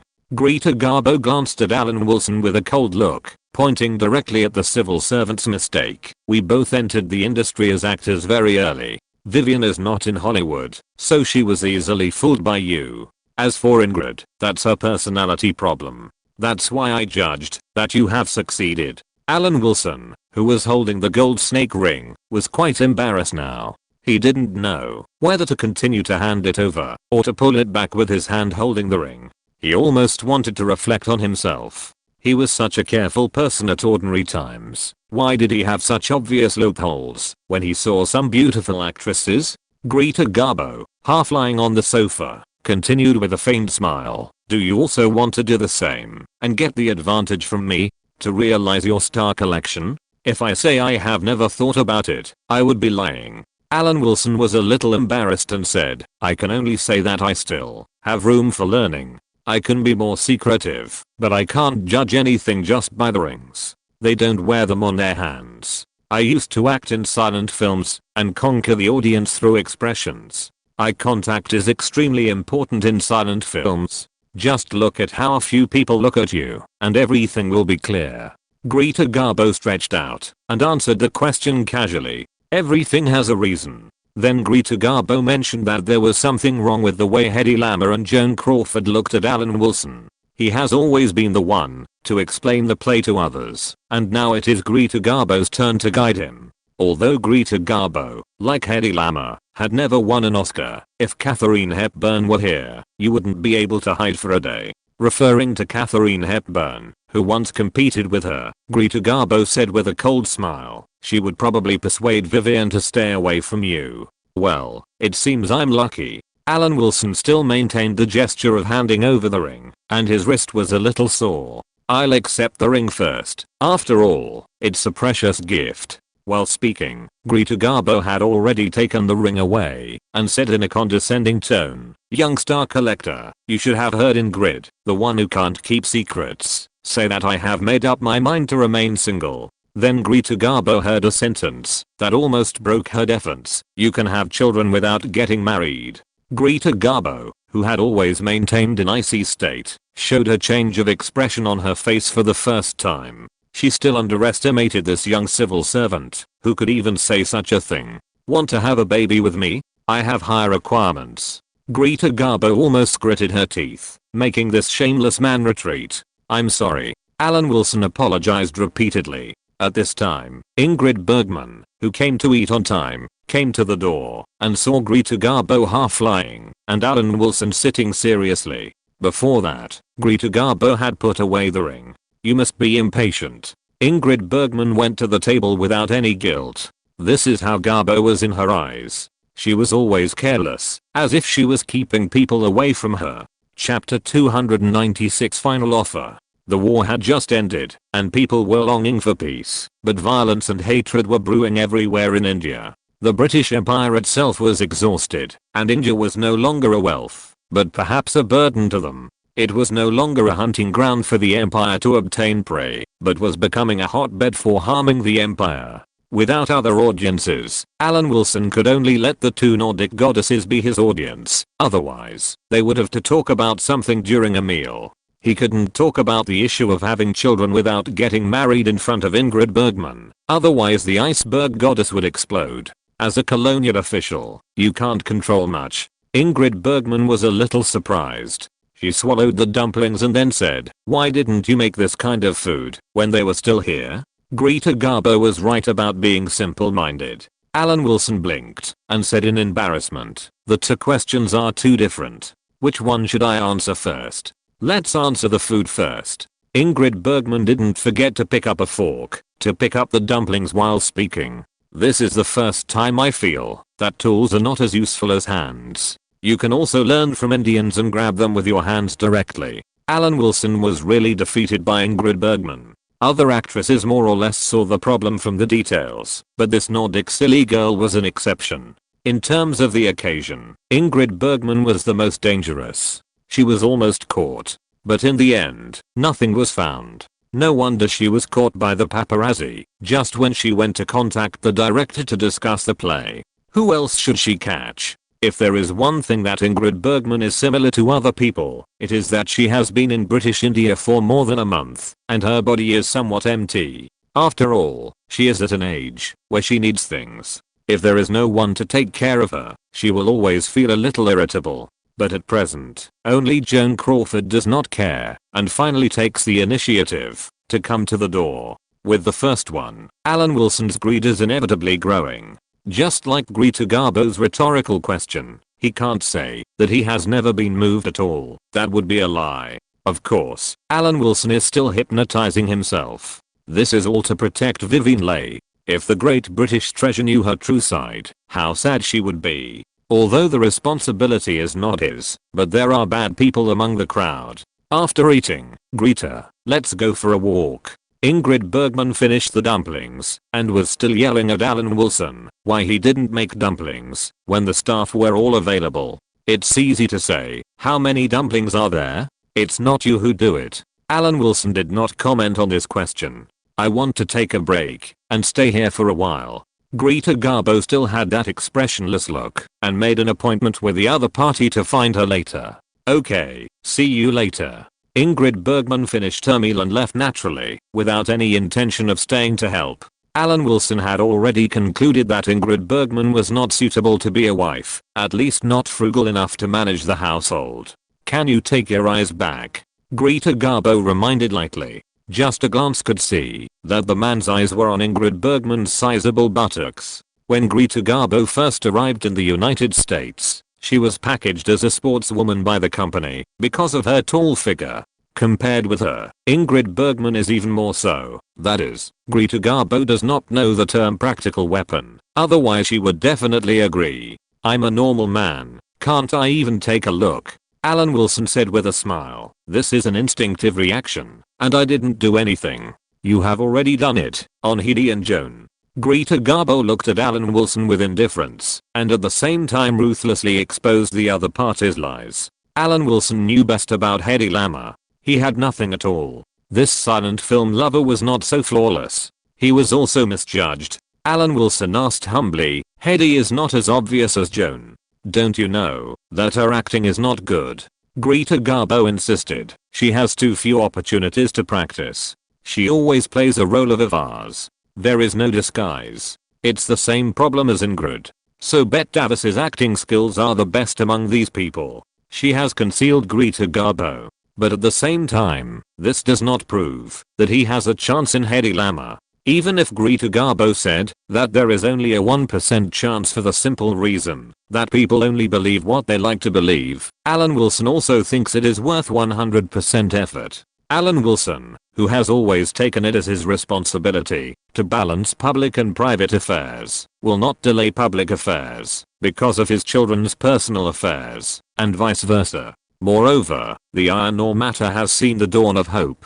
Almost at the same time, Gandhi also made public remarks on Nehru and Patel's analysis. My paradise on earth does not allow Indian soldiers to replace British soldiers. If a country relies on the army for protection, the morality of the people will never be good. India should make a choice. If it wants to become imperialist, then many years later, India may become the 5th largest power, but it will not contribute anything to the world. If it chooses non-violence as a policy, it will eventually become the world's first-class country, and it will be able to save other oppressed nations in the world with the freedom it pioneered. This is because some supporters of Patel have voices that they want to resolve the conflict by force. So Gandhi had to express his opinion on the dispute between Nehru and Patel for the first time. At the same time, it is also a warning to some people not to link internal disputes with violent confrontations. With a leader like Gandhi, I believe that the future British India will not become a challenger to the world order. Alan Wilson happened to be holding a newspaper with Gandhi's remarks, and used it to prove to Drake that all risks are nonsense, and a Miss or iron mine is a very safe cash cow. Thanks to Gandhi's saintly persona for decades, if a person pretends to be a saint for a lifetime, he will almost be like a saint. Derek had only heard of Gandhi before, and only heard some anecdotes about Gandhi after he came to British India. Of course, he also heard some very stupid remarks of Gandhi, but he can only say that he admires someone who can do what Drake definitely can't do. Derek also agreed with Alan Wilson's mention that India under Gandhi's leadership is very risky. Indeed, a leader like Gandhi is much less risky than East Asia. I hope you don't cry when you know that Gandhi was assassinated. Alan Wilson gave Derek a pitying look.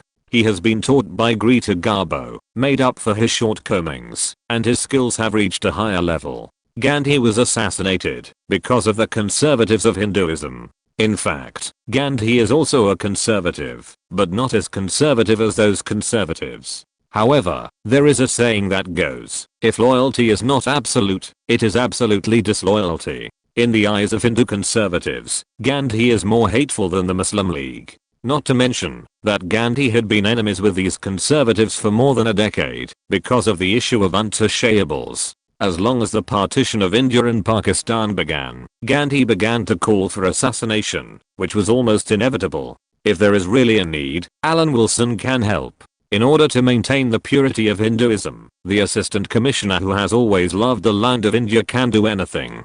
Gandhi may not be interested in the assets acquired by the United States, but Nehru is much more powerful than Changong. Now Alan Wilson and Derek met and discussed the hard work fee for more time than the purchase price. Such things, of course, loyal and honest imperial civil servants cannot hide them. They must let Sir Edward know. Only people like Sir Edward who are widely respected and loved can reasonably allocate the money. This made Edward Bridges very pleased. The empire needs such capable civil servants. 1% of the benefit fee is 1 million. If the acquisition amount is determined, it will be based on the principle of fairness and justice. Of course, it is most appropriate to divide the money equally between the two groups of civil servants in the mainland and British India. No one can find fault with this. It's just that there are fewer people in the mainland, but in fact, the number of people in British India is not so large that they can't be counted. It's very fair. Edward Bridges encouraged Alan Wilson with a tone of "I'm very optimistic about you," and waited quietly for good news on the golf course in Scotland.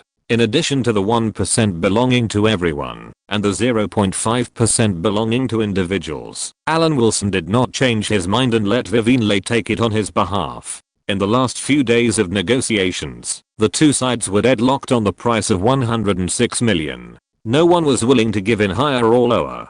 Drake said that there was still 1.5% of various expenses. Expenditure cannot be increased. I will report this to London. Alan Wilson didn't know if he felt right. Anyway, it should be almost nothing. $106 million plus 1.06 million in agency fees and $530,000 in personal income.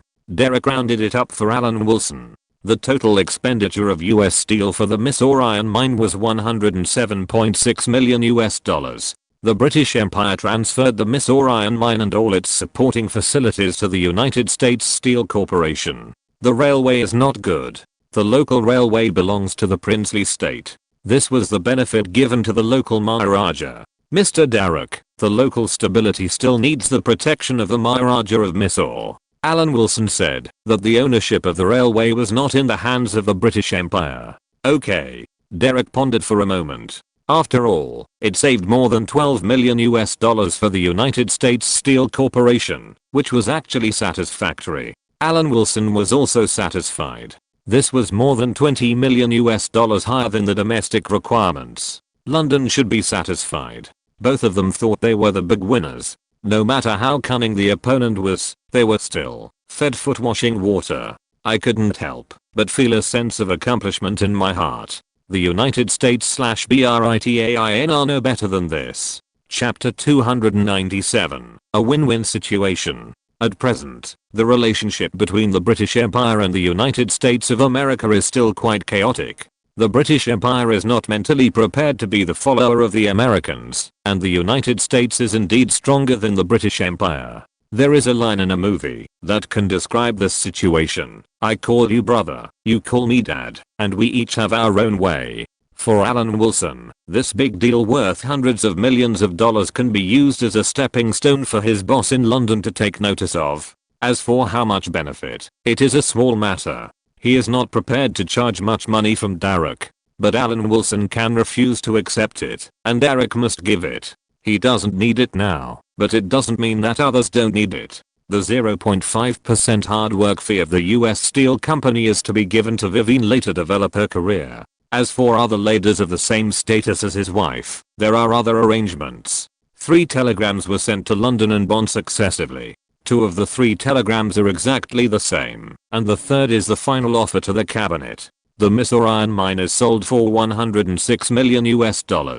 Converted into pounds, it is close to 38 million. However, the acquisition of US Steel must be calculated in US dollars. The United States after the war is no longer the United States before the war. Of course, there are reserves of British pounds, but as a private enterprise, US Steel certainly cannot take out so many pounds. But this is just right. The British Empire also needs US dollars to stabilize the value of the pound. In the telegram to Pamela and the Dragoon sisters, Alan Wilson's role is a leaker, revealing the merger of US Steel, and letting female entrepreneurs in London and Bonn pay attention to this news. The US stock market is already in a bull market. As long as there are no problems in the next few years, otherwise Chan Gong would not use American money to invest in the American stock market. Great minds think alike. Alan Wilson is now using Derek's money to do Derek's things. It seems that this is a fair deal, but Alan Wilson feels that it is not impossible to achieve a win-win situation.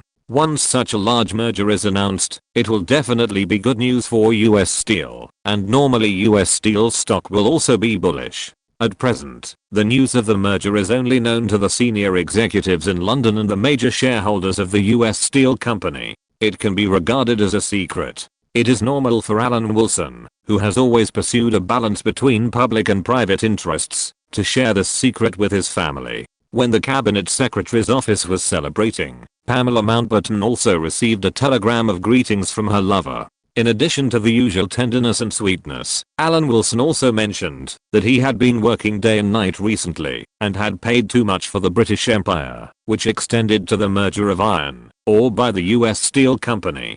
Pamela Mountbatten stared at the numbers on the telegram and thought she had read it wrong.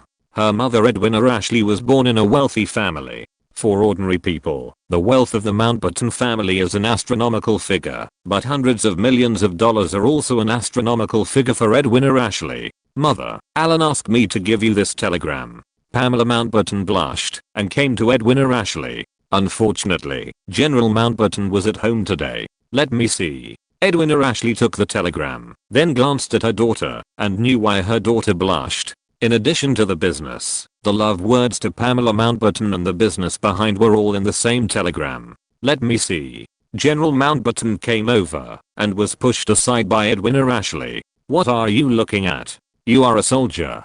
You don't need to read the content of this telegram. Why don't I need to know? Mountbatten was pushed aside by his wife. His nose was not a nose and his face was not a face. He said unconvinced, I'm the Governor General of British India. Everything in British India is related to me. You haven't taken office yet. Edwina Ashley, who was busy, rolled her eyes at her husband and reminded him of the current reality. Edwina Ashley read and nodded constantly.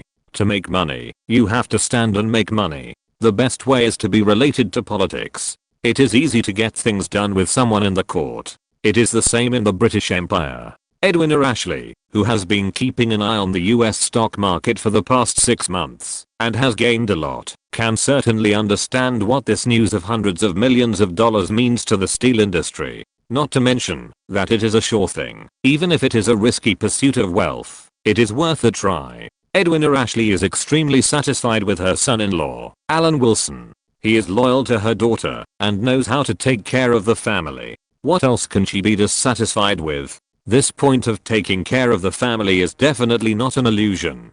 Isabella Bokina also deeply agrees. It's just that due to the emphasis on education, the stock market is a little complicated for her, although she has been taking extra classes recently. On the other side of the living room, Anna was breastfeeding a baby in her arms. She didn't care about Bokina's thoughts as a pillar of the family. She didn't pay attention to the baby in her arms. It would be bad if the child choked. Anna, what do you think? Isabella Bokina shook her short hair and looked at Anna, who was oblivious to what was happening outside the window. This scene made her very uncomfortable. I think it's good that my sister has the final say. You are originally higher than me. Anna showed a smile full of maternal love, looked at Bokina and said, what are you worried about? The stock market is risky, and I'm not good at it. Isabella Bokina frowned slightly and said her distress. Then don't report this risky matter to the country. Anna lowered her head and looked at her and then continued, we will bear all the risks ourselves. No matter what the result is, it has nothing to do with the country. In this way, we don't have to worry about the country holding us accountable once losses are caused. It seemed to make sense, but Isabella Bokina frowned. What if it can benefit the country? Sister, you said that the stock market is risky. What if it is not a benefit but a loss? How can we bear the responsibility? Anna has been holding the baby in her arms. It's okay for her, but what about the child? Anna, you must remember that we have mission. Isabella Bokina couldn't help but remind her when she saw this scene. Yes, I still remember when I was in school, the instructor said to pay attention to concealment. If you want to get the country to take out huge amounts of money to go to where the Americans are good at, I don't think it will succeed. Anna said unmoved. You don't think that after a few months of research, you can compete with the US stock market that has been running for decades? That won't happen. Isabella Bokina sighed and gave up the idea. The stock market is an area that the Soviets are not good at, and the risks Anna mentioned do exist. Then take out the accumulation of the two people under the name of the Herman family and try it. Just help the motherland to make up for it in other ways. The two funds were invested in the US stock market from London and Bonn respectively. The amount seems huge to ordinary people, but for the Morgan family who are already in action, it is not a small number worth noting. Compared with these short-sighted behaviors for personal gain, Cabinet Secretary Edward Bridges is very open-minded.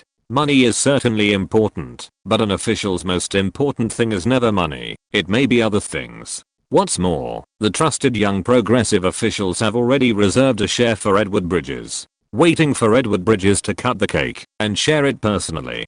Compared with the huge sum of $1.06 million, Edward Bridges really couldn't tell whether the money was more important or the power to cut the cake was more important. Even though he had worked for decades, he still hadn't thoroughly understood this issue. But this happy trouble did not make Edward Bridges lose his mind. After going to the Prime Minister's residence to make a final report to Prime Minister Attlee, Prime Minister Attlee made the final decision and said that the ownership of the Miss Orion mine could be sold. This also opened a prelude. Since the ownership of the Miss Orion mine can be sold, other industries can also be sold. Once the representatives of the US Steel Company return home, it may cause imitation. Derek has not left British India yet, because the reply from the Pittsburgh headquarters has not come yet. Alan Wilson can't neglect this distinguished guest, so he made a decision to take Derek to see Gandhi's speech. It happened that Gandhi was calling for the unity of the Congress Party recently. There are so many Indians. After Derek and Alan Wilson arrived, they had an intuitive understanding of the population size of the subcontinent, although he had always known this. But until he saw how popular Gandhi was, he realized that his previous understanding was still a bit conservative. Gandhi is so popular, it must be said, that it is absolutely true. In fact, he is also very famous in Europe. Alan Wilson introduced to Derek, Gandhi has been to Europe several times, and has also attracted many supporters to follow him. Gandhi has been to Europe many times. No one would be interested in the Gandhi who walked on the street in the traditional clothes of British pre-war gentlemen and a silk hat. He did not have any unique attraction. Later, Gandhi was half naked, full of legends, and his anecdotes were spread everywhere. The situation was completely different from the past. People were talking about him, and newspapers were also paying attention to him, including his words and deeds. After that, Gandhi visited France, Italy, and Switzerland for a parade. Every time he went to a place, thousands of local people enthusiastically watched and welcomed him, vying to see this mythical figure with their own eyes. Especially in Paris, the crowd blocked the road, and Gandhi had to stand on the luggage cart to give a speech to the crowd who welcomed him. Alan Wilson did not comment on the basic operations in the old revolutionary base, but he said with something in mind, "Mr. Derek, why don't you invite Gandhi to visit the United States? Now the United States also has interests in the subcontinent. If you're listening to this novel on a channel other than Fanfic World, it means they downloaded and uploaded it without effort. We cordially invite you to visit our channel, Mundo Fanfic Novelos. There you'll find the original version of this story and you can explore many other novels of various genres. We're waiting for you to immerse yourself in a world of incredible novels." Chapter 298 The Clown is Me. I'm not an official. Derek avoided Alan Wilson's question. It's good to watch the fun, but there's no need to get involved. This is his real thought. Oh. This made Alan Wilson a little disappointed. If Gandhi left British India at this time, the Viceroy's office could use Patel's hand to tease Nehru. It's not that there is any prejudice against Nehru, and he must miss the opportunity to lead India. It shouldn't be a problem to suppress him in the short term. This doesn't mean that Patel will be better in power. In fact, Nehru's political composition is considered by the Conservative Party, where Mr. Churchill belongs, to be a Bolshevik. The Labour Party believes that he is a socialist party. Alan Wilson's view is between the two. He is not as radical as the Bolsheviks, nor is he like the Socialist Party. It should be similar to the most ideal state of the Cannon Party, that is, the Institutional Revolutionary Party in Mexico. The Institutional Revolutionary Party is a standard of how drastic a left-leaning party can be. Otherwise, how could Trotsky think of running to Mexico? The Mexican Institutional Revolutionary Party advocated cooperation with the bourgeoisie to develop the national economy and realize national industrialization. hoping to improve the welfare of workers by letting the rich drive the poor. From then on, the alliance between the bourgeoisie and the labor aristocracy became the cornerstone of the institutional revolutionary party regime. In fact, this was also the basic operating model of Latin American nationalist regimes such as the Vargas regime in Brazil and the Perón regime in Argentina. Winning over the bourgeoisie does not mean that the institutional revolutionary party compromised, because Latin America had the same problem as its colonial masters Spain and Portugal, and the Catholic Church was the most reactionary symbol. After dealing with the Catholic Church, the second step of the institutional revolutionary party was to carry out land reform in Mexico. This is also what Nehru will do in the future. The last step is to promote the nationalization of foreign capital. After repeated struggles with opposition factions, Mexico finally nationalized the entire oil industry in 1938. It is not difficult to see that the institutional revolutionary party government wanted to fight against imperialism and independence and tried to maintain relations with the United States. At that time, Mexico was the only country other than the Soviet Union that strongly assisted the Republican government in the Spanish Civil War. Now among the countries that oppose the Franco regime to enter the United Nations, Mexico is also the most clear-cut. It can be said that this is the maximum that a figure like Nehru can achieve, being able to develop the country well in such a close place to the United States and withstand the pressure of the United States for decades. This is already the limit of Mexico. Even if Nehru was alive and went from one victory to another, he could only reach this level. As for Patel, as the spiritual mentor of Modi, although he advocates a taste for imperialism, the first is that his lifespan is not long, and the second is that politicians say and do different things. Since India, which was in power after Nehru came to power, did not pose a threat in the end, Patel might do something uncontrollable after coming to power. This will make it very difficult for many countries. You must know that after the Argentine military government came to power, it went to war with the British Empire. So for the British Empire, it is necessary to be wary of socialists, but more importantly, it is necessary to guard against imperialists. Alan Wilson still did not give up, saying that if Gandhi arrived in the United States, it might cause a sensation.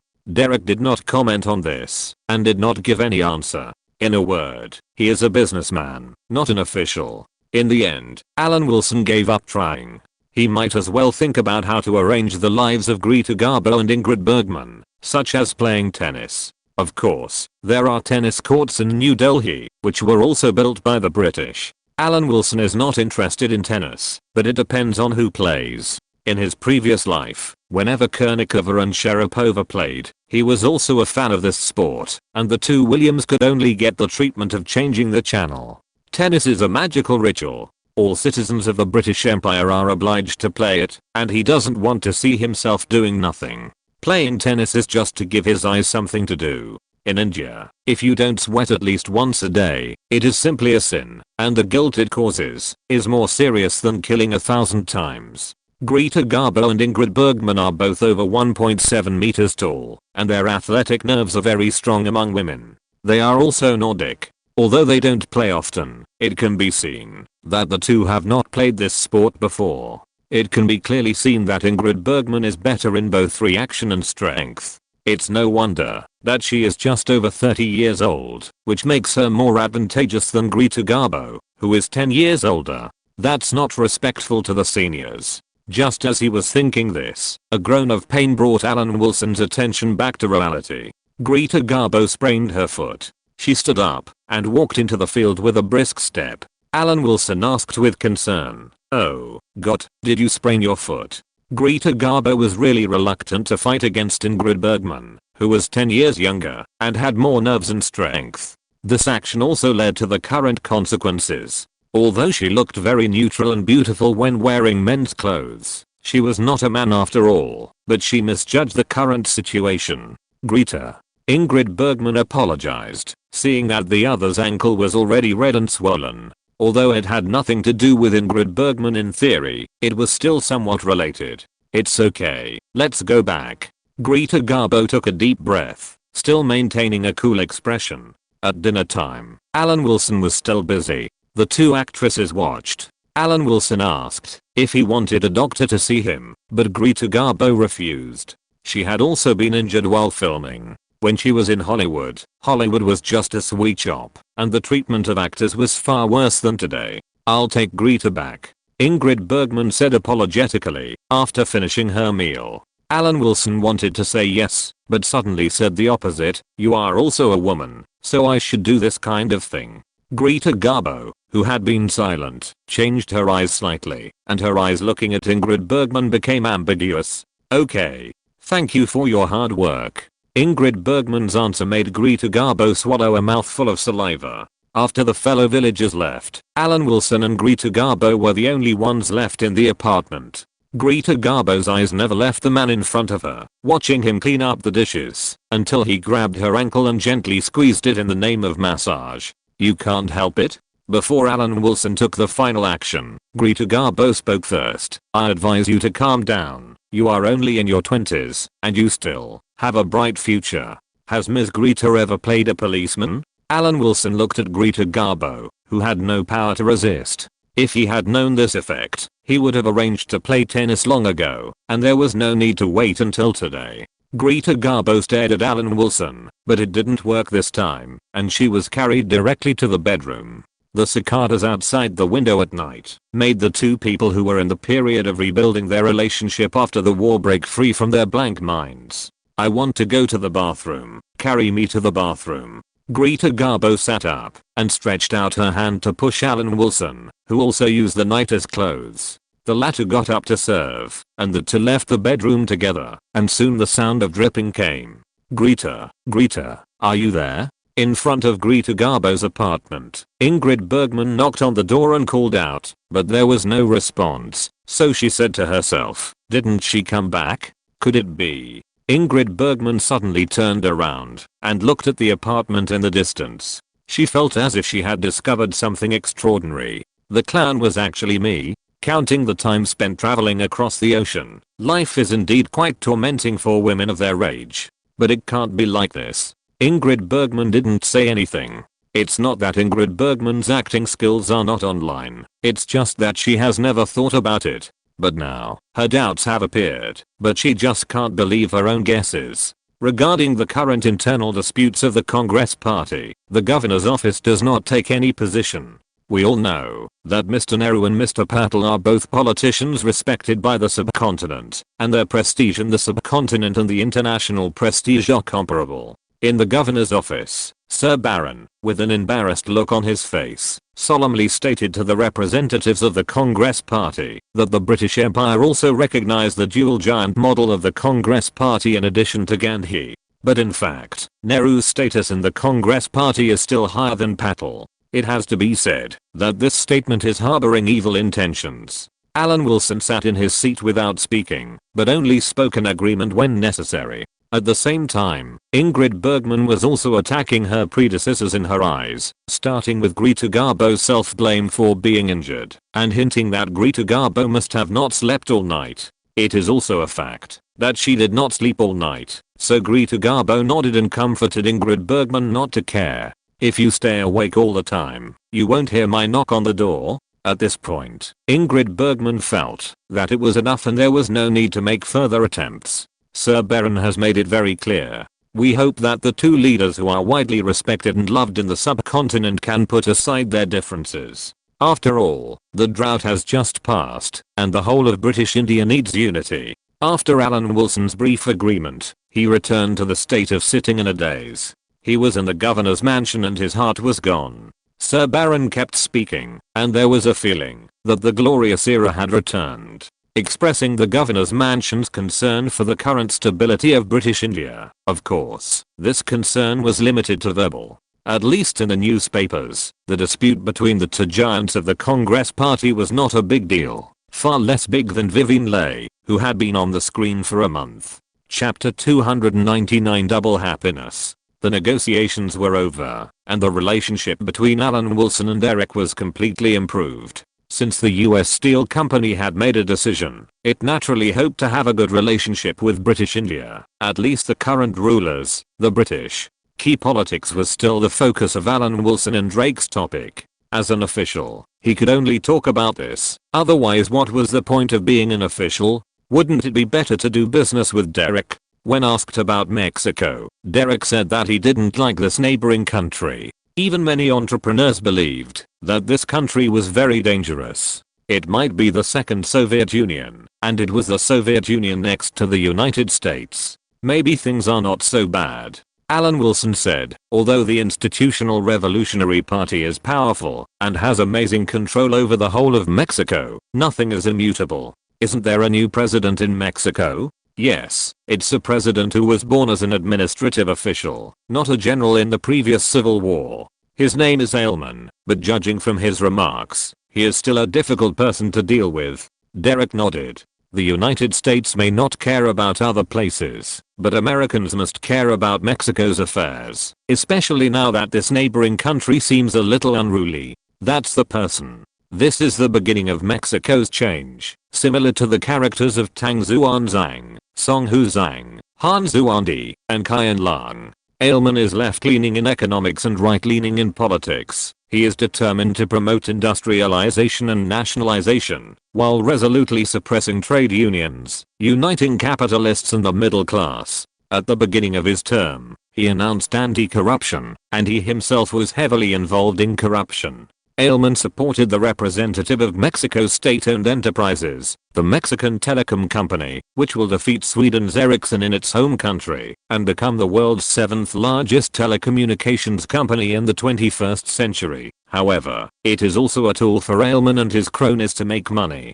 Aylman confronted the Franco regime in Spain in the diplomatic field, striving for Mexico's top spot in the Spanish-speaking world. At the same time, he reversed the tough attitude towards the United States after the Mexican Revolution, and was very friendly to the United States and American capital. Now Aylman has just come to power. After a while, American entrepreneurs will find the benefits of this new president. Alan Wilson made a difficult decision, and went back to the apartment to cook. It seemed that nothing had changed. The Assistant Commissioner of British India, still playing the role of a housewife, was played around by the people. Then he cleaned up the dishes, sent the 2 actresses back, and returned after dark. He opened the door with the key, left by Greta Garbo. At this point, everything was fine. The problem occurred after entering the apartment. Greta Garbo coughed loudly and unreasonably, so Alan Wilson rushed in and saw Ingrid Bergman, who had a very high presence. Ingrid Bergman was also looking at him. The atmosphere was very awkward. After many missed opportunities, Ingrid Bergman, who should have discovered the truth, finally bumped into him. "I came here to fix the water pipe." The sky covered Alan Wilson's face. At this time, he deeply realized that black people were not useless. At least in this kind of occasion, no one could see that they were embarrassed. "Oh." Ingrid Bergman said this short exclamation with such complex emotions. She is a famous actress in Hollywood, so that's how it is. "I won't bother you anymore." Ingrid Bergman got up and left, saying, "I hope the water pipes in my apartment won't break. The quality of your project is very worrying. How come the water pipes in several apartments are broken?" I left quietly, waving my sleeves without taking away a cloud. Ingrid Bergman left very calmly. Alan Wilson was dumbfounded. What should he do? He instinctively used the 36 stratagems for a long time, thinking that leaving was the best option. "Where are you going? What's the point of leaving now?" Greta Garbo's eyes flashed with disappointment, and she said, "Can hiding solve the problem? Where is your courage yesterday? Take it out." Of course I have courage, but my mind is a little confused now. Although Alan Wilson said this, his tone was very weak. Life is really hard. At this time, I'm still collecting the waste I picked up during the day. The price of paperboard has dropped from 70 cents per pound to 60 cents per pound, resulting in a sharp drop in income. This is about the situation. Just walk away when your mind is confused. Greta Garbo said bluntly, "Can you go back to the past? Going back to the past can correct your mistakes. This can't be considered a mistake, right?" Alan Wilson was an old scumbag as soon as he opened his mouth. The main reason was that Greta Garbo's tone was too straightforward and unacceptable. "I can communicate with Ingrid. It depends on your performance." Greta Garbo asked Alan Wilson to sit down. "I said that my requirements are very high. Why do I feel like the host and the guest are in different positions? When thinking about this, Greta Garbo pressed Alan Wilson's head down. Greta Garbo was very angry. In order to create space to explain the misunderstanding, Alan Wilson, who has always been able to stay calm, took the two Swedish actresses out of New Delhi and took a brief outing in the sight of the security of the governor's house. The city was no longer visible.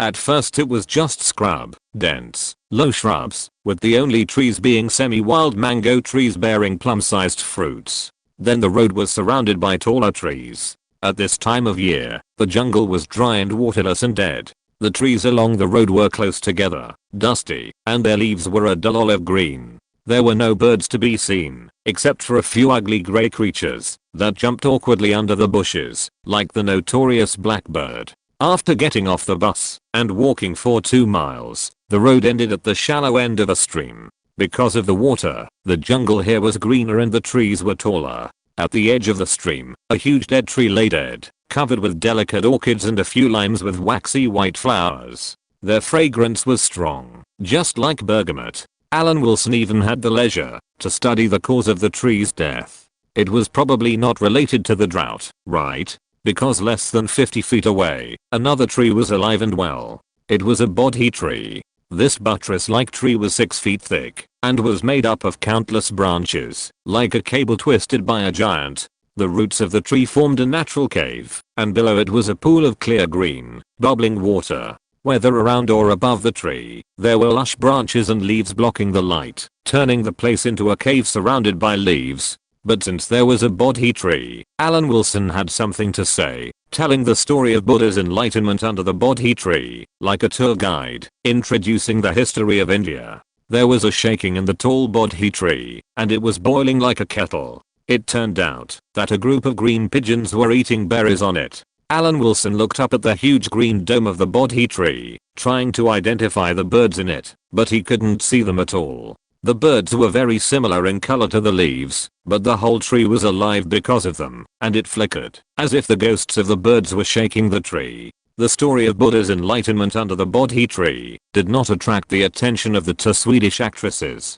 Besides Vivian and you, there are others. Ingrid Bergman did not care about the story of enlightenment under the bodhi tree. Anyway, this man must have learned nothing. To be precise, it should be except you. Greta Garbo glanced at Ingrid Bergman, indicating that you are the minority, not the majority as she thought. It was only after repeated inquiries yesterday that Greta Garbo heard the name of Bette Davis from Alan Wilson. It is clear that almost all the people who came to British India for charity this time have been caught in one net. How could Alan Wilson tell the truth? You can't tell the truth about this kind of thing. Even if he was forced to do it, he did not reveal a word about Hedy Lamarr, which made Greta Garbo think that there was only one fish that slipped through the net. What's so good about him? Ingrid Bergman said unconvincedly, are all men dead? You want to go back to Europe to develop, maybe he can really help. Greta Garbo analyzed with indifference. Britain's position in Europe is there. Alan also participated in the Potsdam Conference and knows many colleagues in British institutions in Europe, which is good for your career. Ingrid Bergman said nothing, and in her heart she also admitted that what her fellow countrymen said made sense. When the morning light fell, Alan Wilson walked out of Ingrid Bergman's bedroom. He didn't know that this day was a double happiness for him. Just like yesterday, he praised Ingrid Bergman's beauty from the bottom of his heart and finally achieved his goal. Good news also came from the US Steel Corporation. The Pittsburgh headquarters has approved this merger. The Mysore iron mine was finally successful, and of course he had a share of the credit. This big deal of hundreds of millions of dollars made Alan Wilson full of a sense of accomplishment, and he shared it with Greta Garbo and Ingrid Bergman at the dinner table. Greta Garbo still looked calm, but Ingrid Bergman was genuinely surprised. Hundreds of millions of dollars? That's a lot of money. Let me ask you another way. If you compare $100 million with ordinary women like us, which one would you choose? Greta Garbo stroked her cheek with one hand, looked at Alan Wilson with a pair of cold eyes, and asked in a nonchalant tone, "You guys?" Alan Wilson answered decisively, but the atmosphere was ruined by the process of stuffing food into his mouth. Greta Garbo's face suddenly changed. If she was not mistaken, the man was telling the truth. Chapter 300, Divide the loot first. What do I, an official, need money for? Buy food. Buy tons. Alan Wilson took a sip of water and said, "That's a stupid question. Do you know how much $100 million is?" Ingrid Bergman repeated with a look of amazement. "That's $100 million. 1/3 of the tax revenue of British India in a normal year. Of course I know the value." Alan Wilson emphasized again in a positive tone, so that the two women in front of him would not really think that he couldn't count. "Let's stop talking about this. Money is far less important to me than an opportunity to benefit the public." In fact, Alan Wilson did not have $100 million, which would be about 2.85 million ounces of gold, or about 80 tons of gold. He certainly did not have this gold, and I wonder if his good brother Ali Khan in Hyderabad had it. Of course, the US dollar is not completely equal to gold. The US dollars on the market are definitely far more than the US gold reserves. Gold is just a metal that backs the credit of the US dollar. The US dollar can be exchanged for gold, but it cannot be exchanged without limit. Otherwise, why did the United States turn against it in the end? But even if Alan Wilson was sincere, Greta Garbo and Ingrid Bergman also regarded these words as sweet talk. Can men's words be trusted?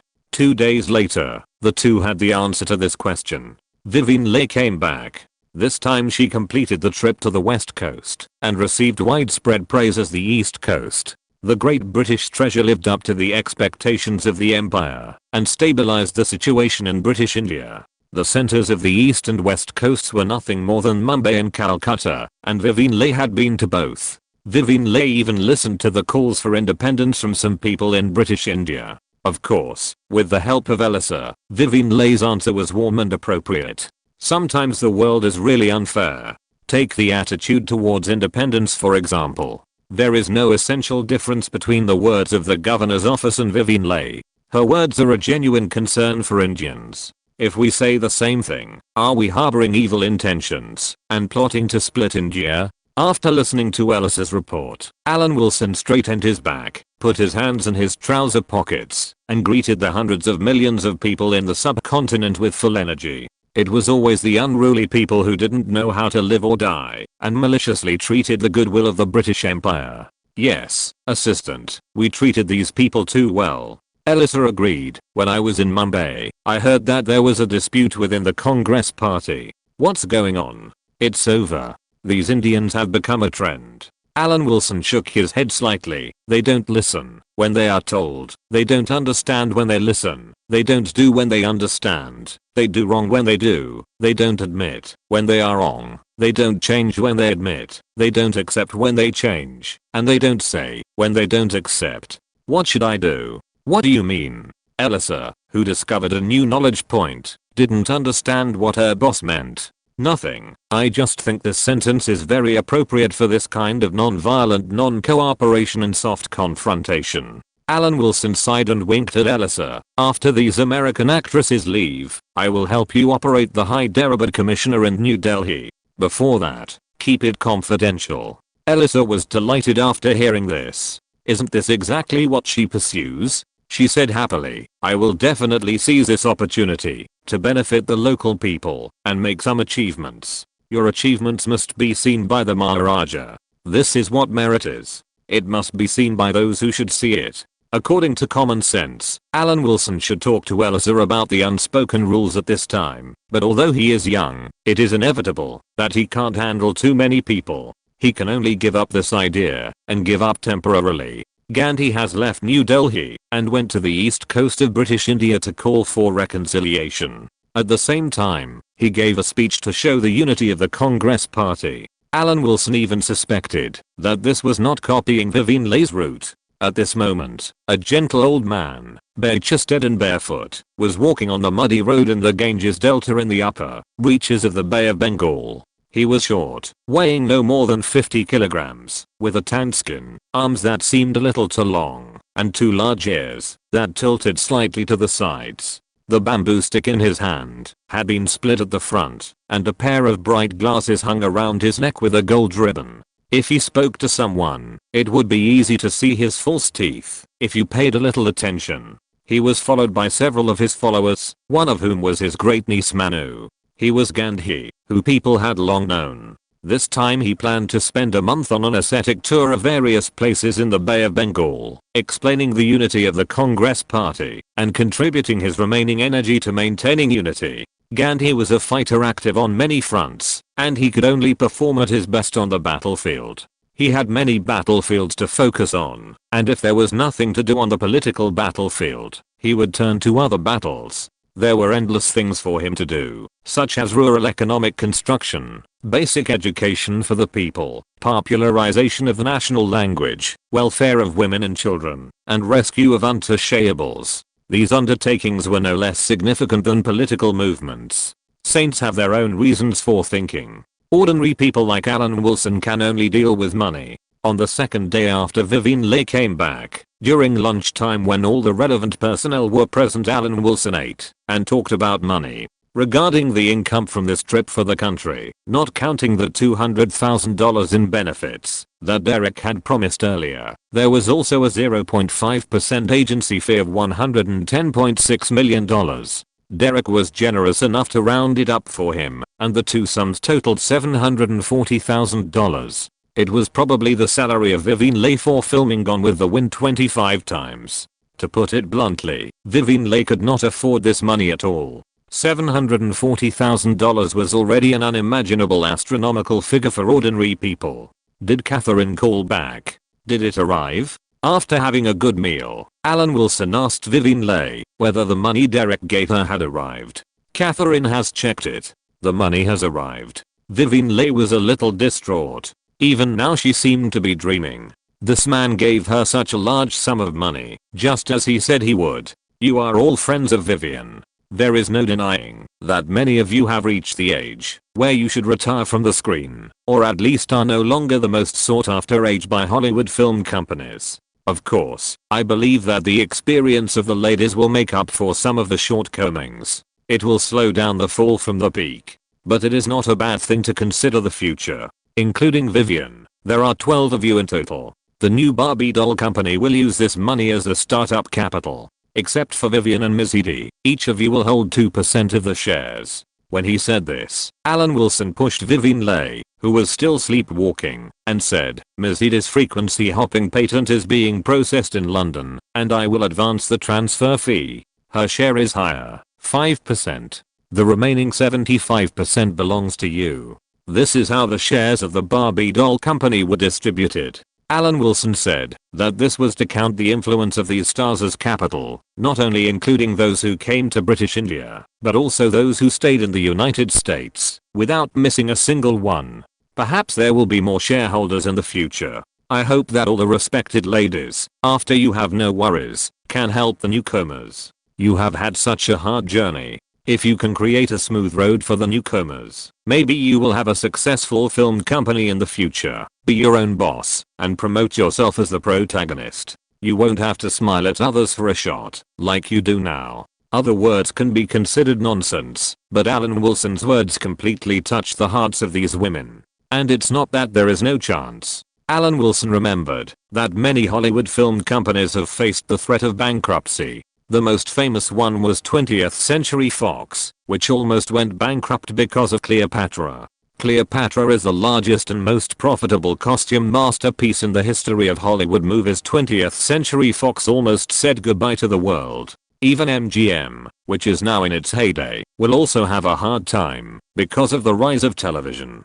Maybe these female stars will really have their own big film company in the future. I finished what I want to say. Alan Wilson clapped his hands gently and asked for opinions. Who's in favor and who's against? You don't want anything? Among the shocked people, Joan Crawford was the first to come to her senses. She stood up and leaned forward and put her palm on Alan Wilson's forehead, wondering, it's not a fever. It's true that it's not a fever. Alan Wilson did not move, but his frown showed that he was indeed in a bad mood. Isn't there any man who treats you so well? You are all big stars. Yes, but it's not so easy. Bette Davis said with a complicated expression. You are not one of us. If you lose everything, won't you feel bad? We'll talk about it after you lose it. Alan Wilson laughed and reached out to push Vivian Leigh. Haven't you had enough of sleepwalking? Vivian Leigh suddenly woke up, and when she looked at Alan Wilson, her eyes were shy and timid, almost melting people.